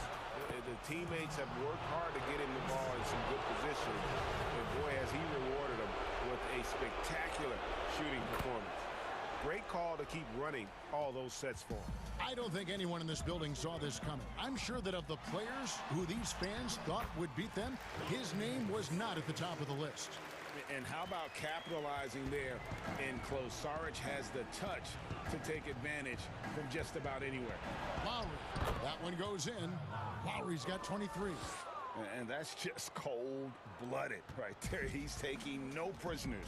Expanding upon this lead, trying to close it out. He's really stepped up. And Saric kicks to Paul. Saric passes to Johnson. Saric dishes to Paul. Drains it from beyond the arc. Paul's got 13 points in the second half. Beautiful form on that shot. Chris Paul, one of those superstars who continually refines his game. Here's Lowry. And foul on the shot. He'll shoot 2 at the free throw line. Chris Paul picks up that one. Kyle Lowry at the line for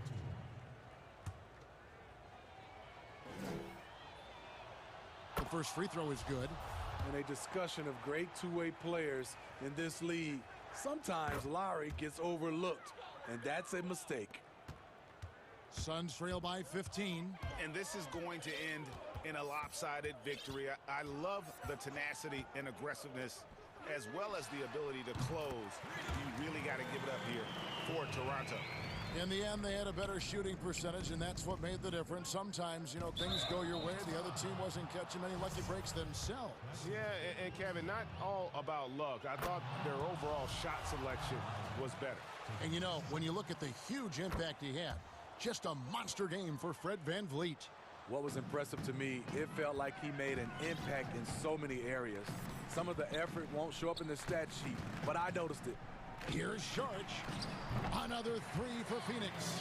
On the heels of this run, you wonder where was this effort earlier on? Well, the question becomes, are they playing that much better now, or has their opponent taken the rest of the night off?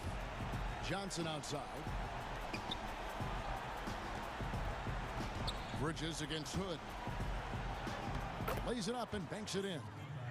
And it's just competing, you know, giving your best when it matters most. It's called killer instinct. It's one thing to be close at the end. It's another to finish. No good from Booker. Fast break. Here come the Raptors. Lowry with the ball. Chris Paul covering. That's tipped. And you can't be careless around Saric. When he's on you, he is looking to send that one back. And I tell you, he's playing the game with pure excitement right now. He capped off that dunk with some serious hang time on the rim. Lowry drives in. No good. And so Toronto takes this one, but by a big margin. They came in here and took care of business.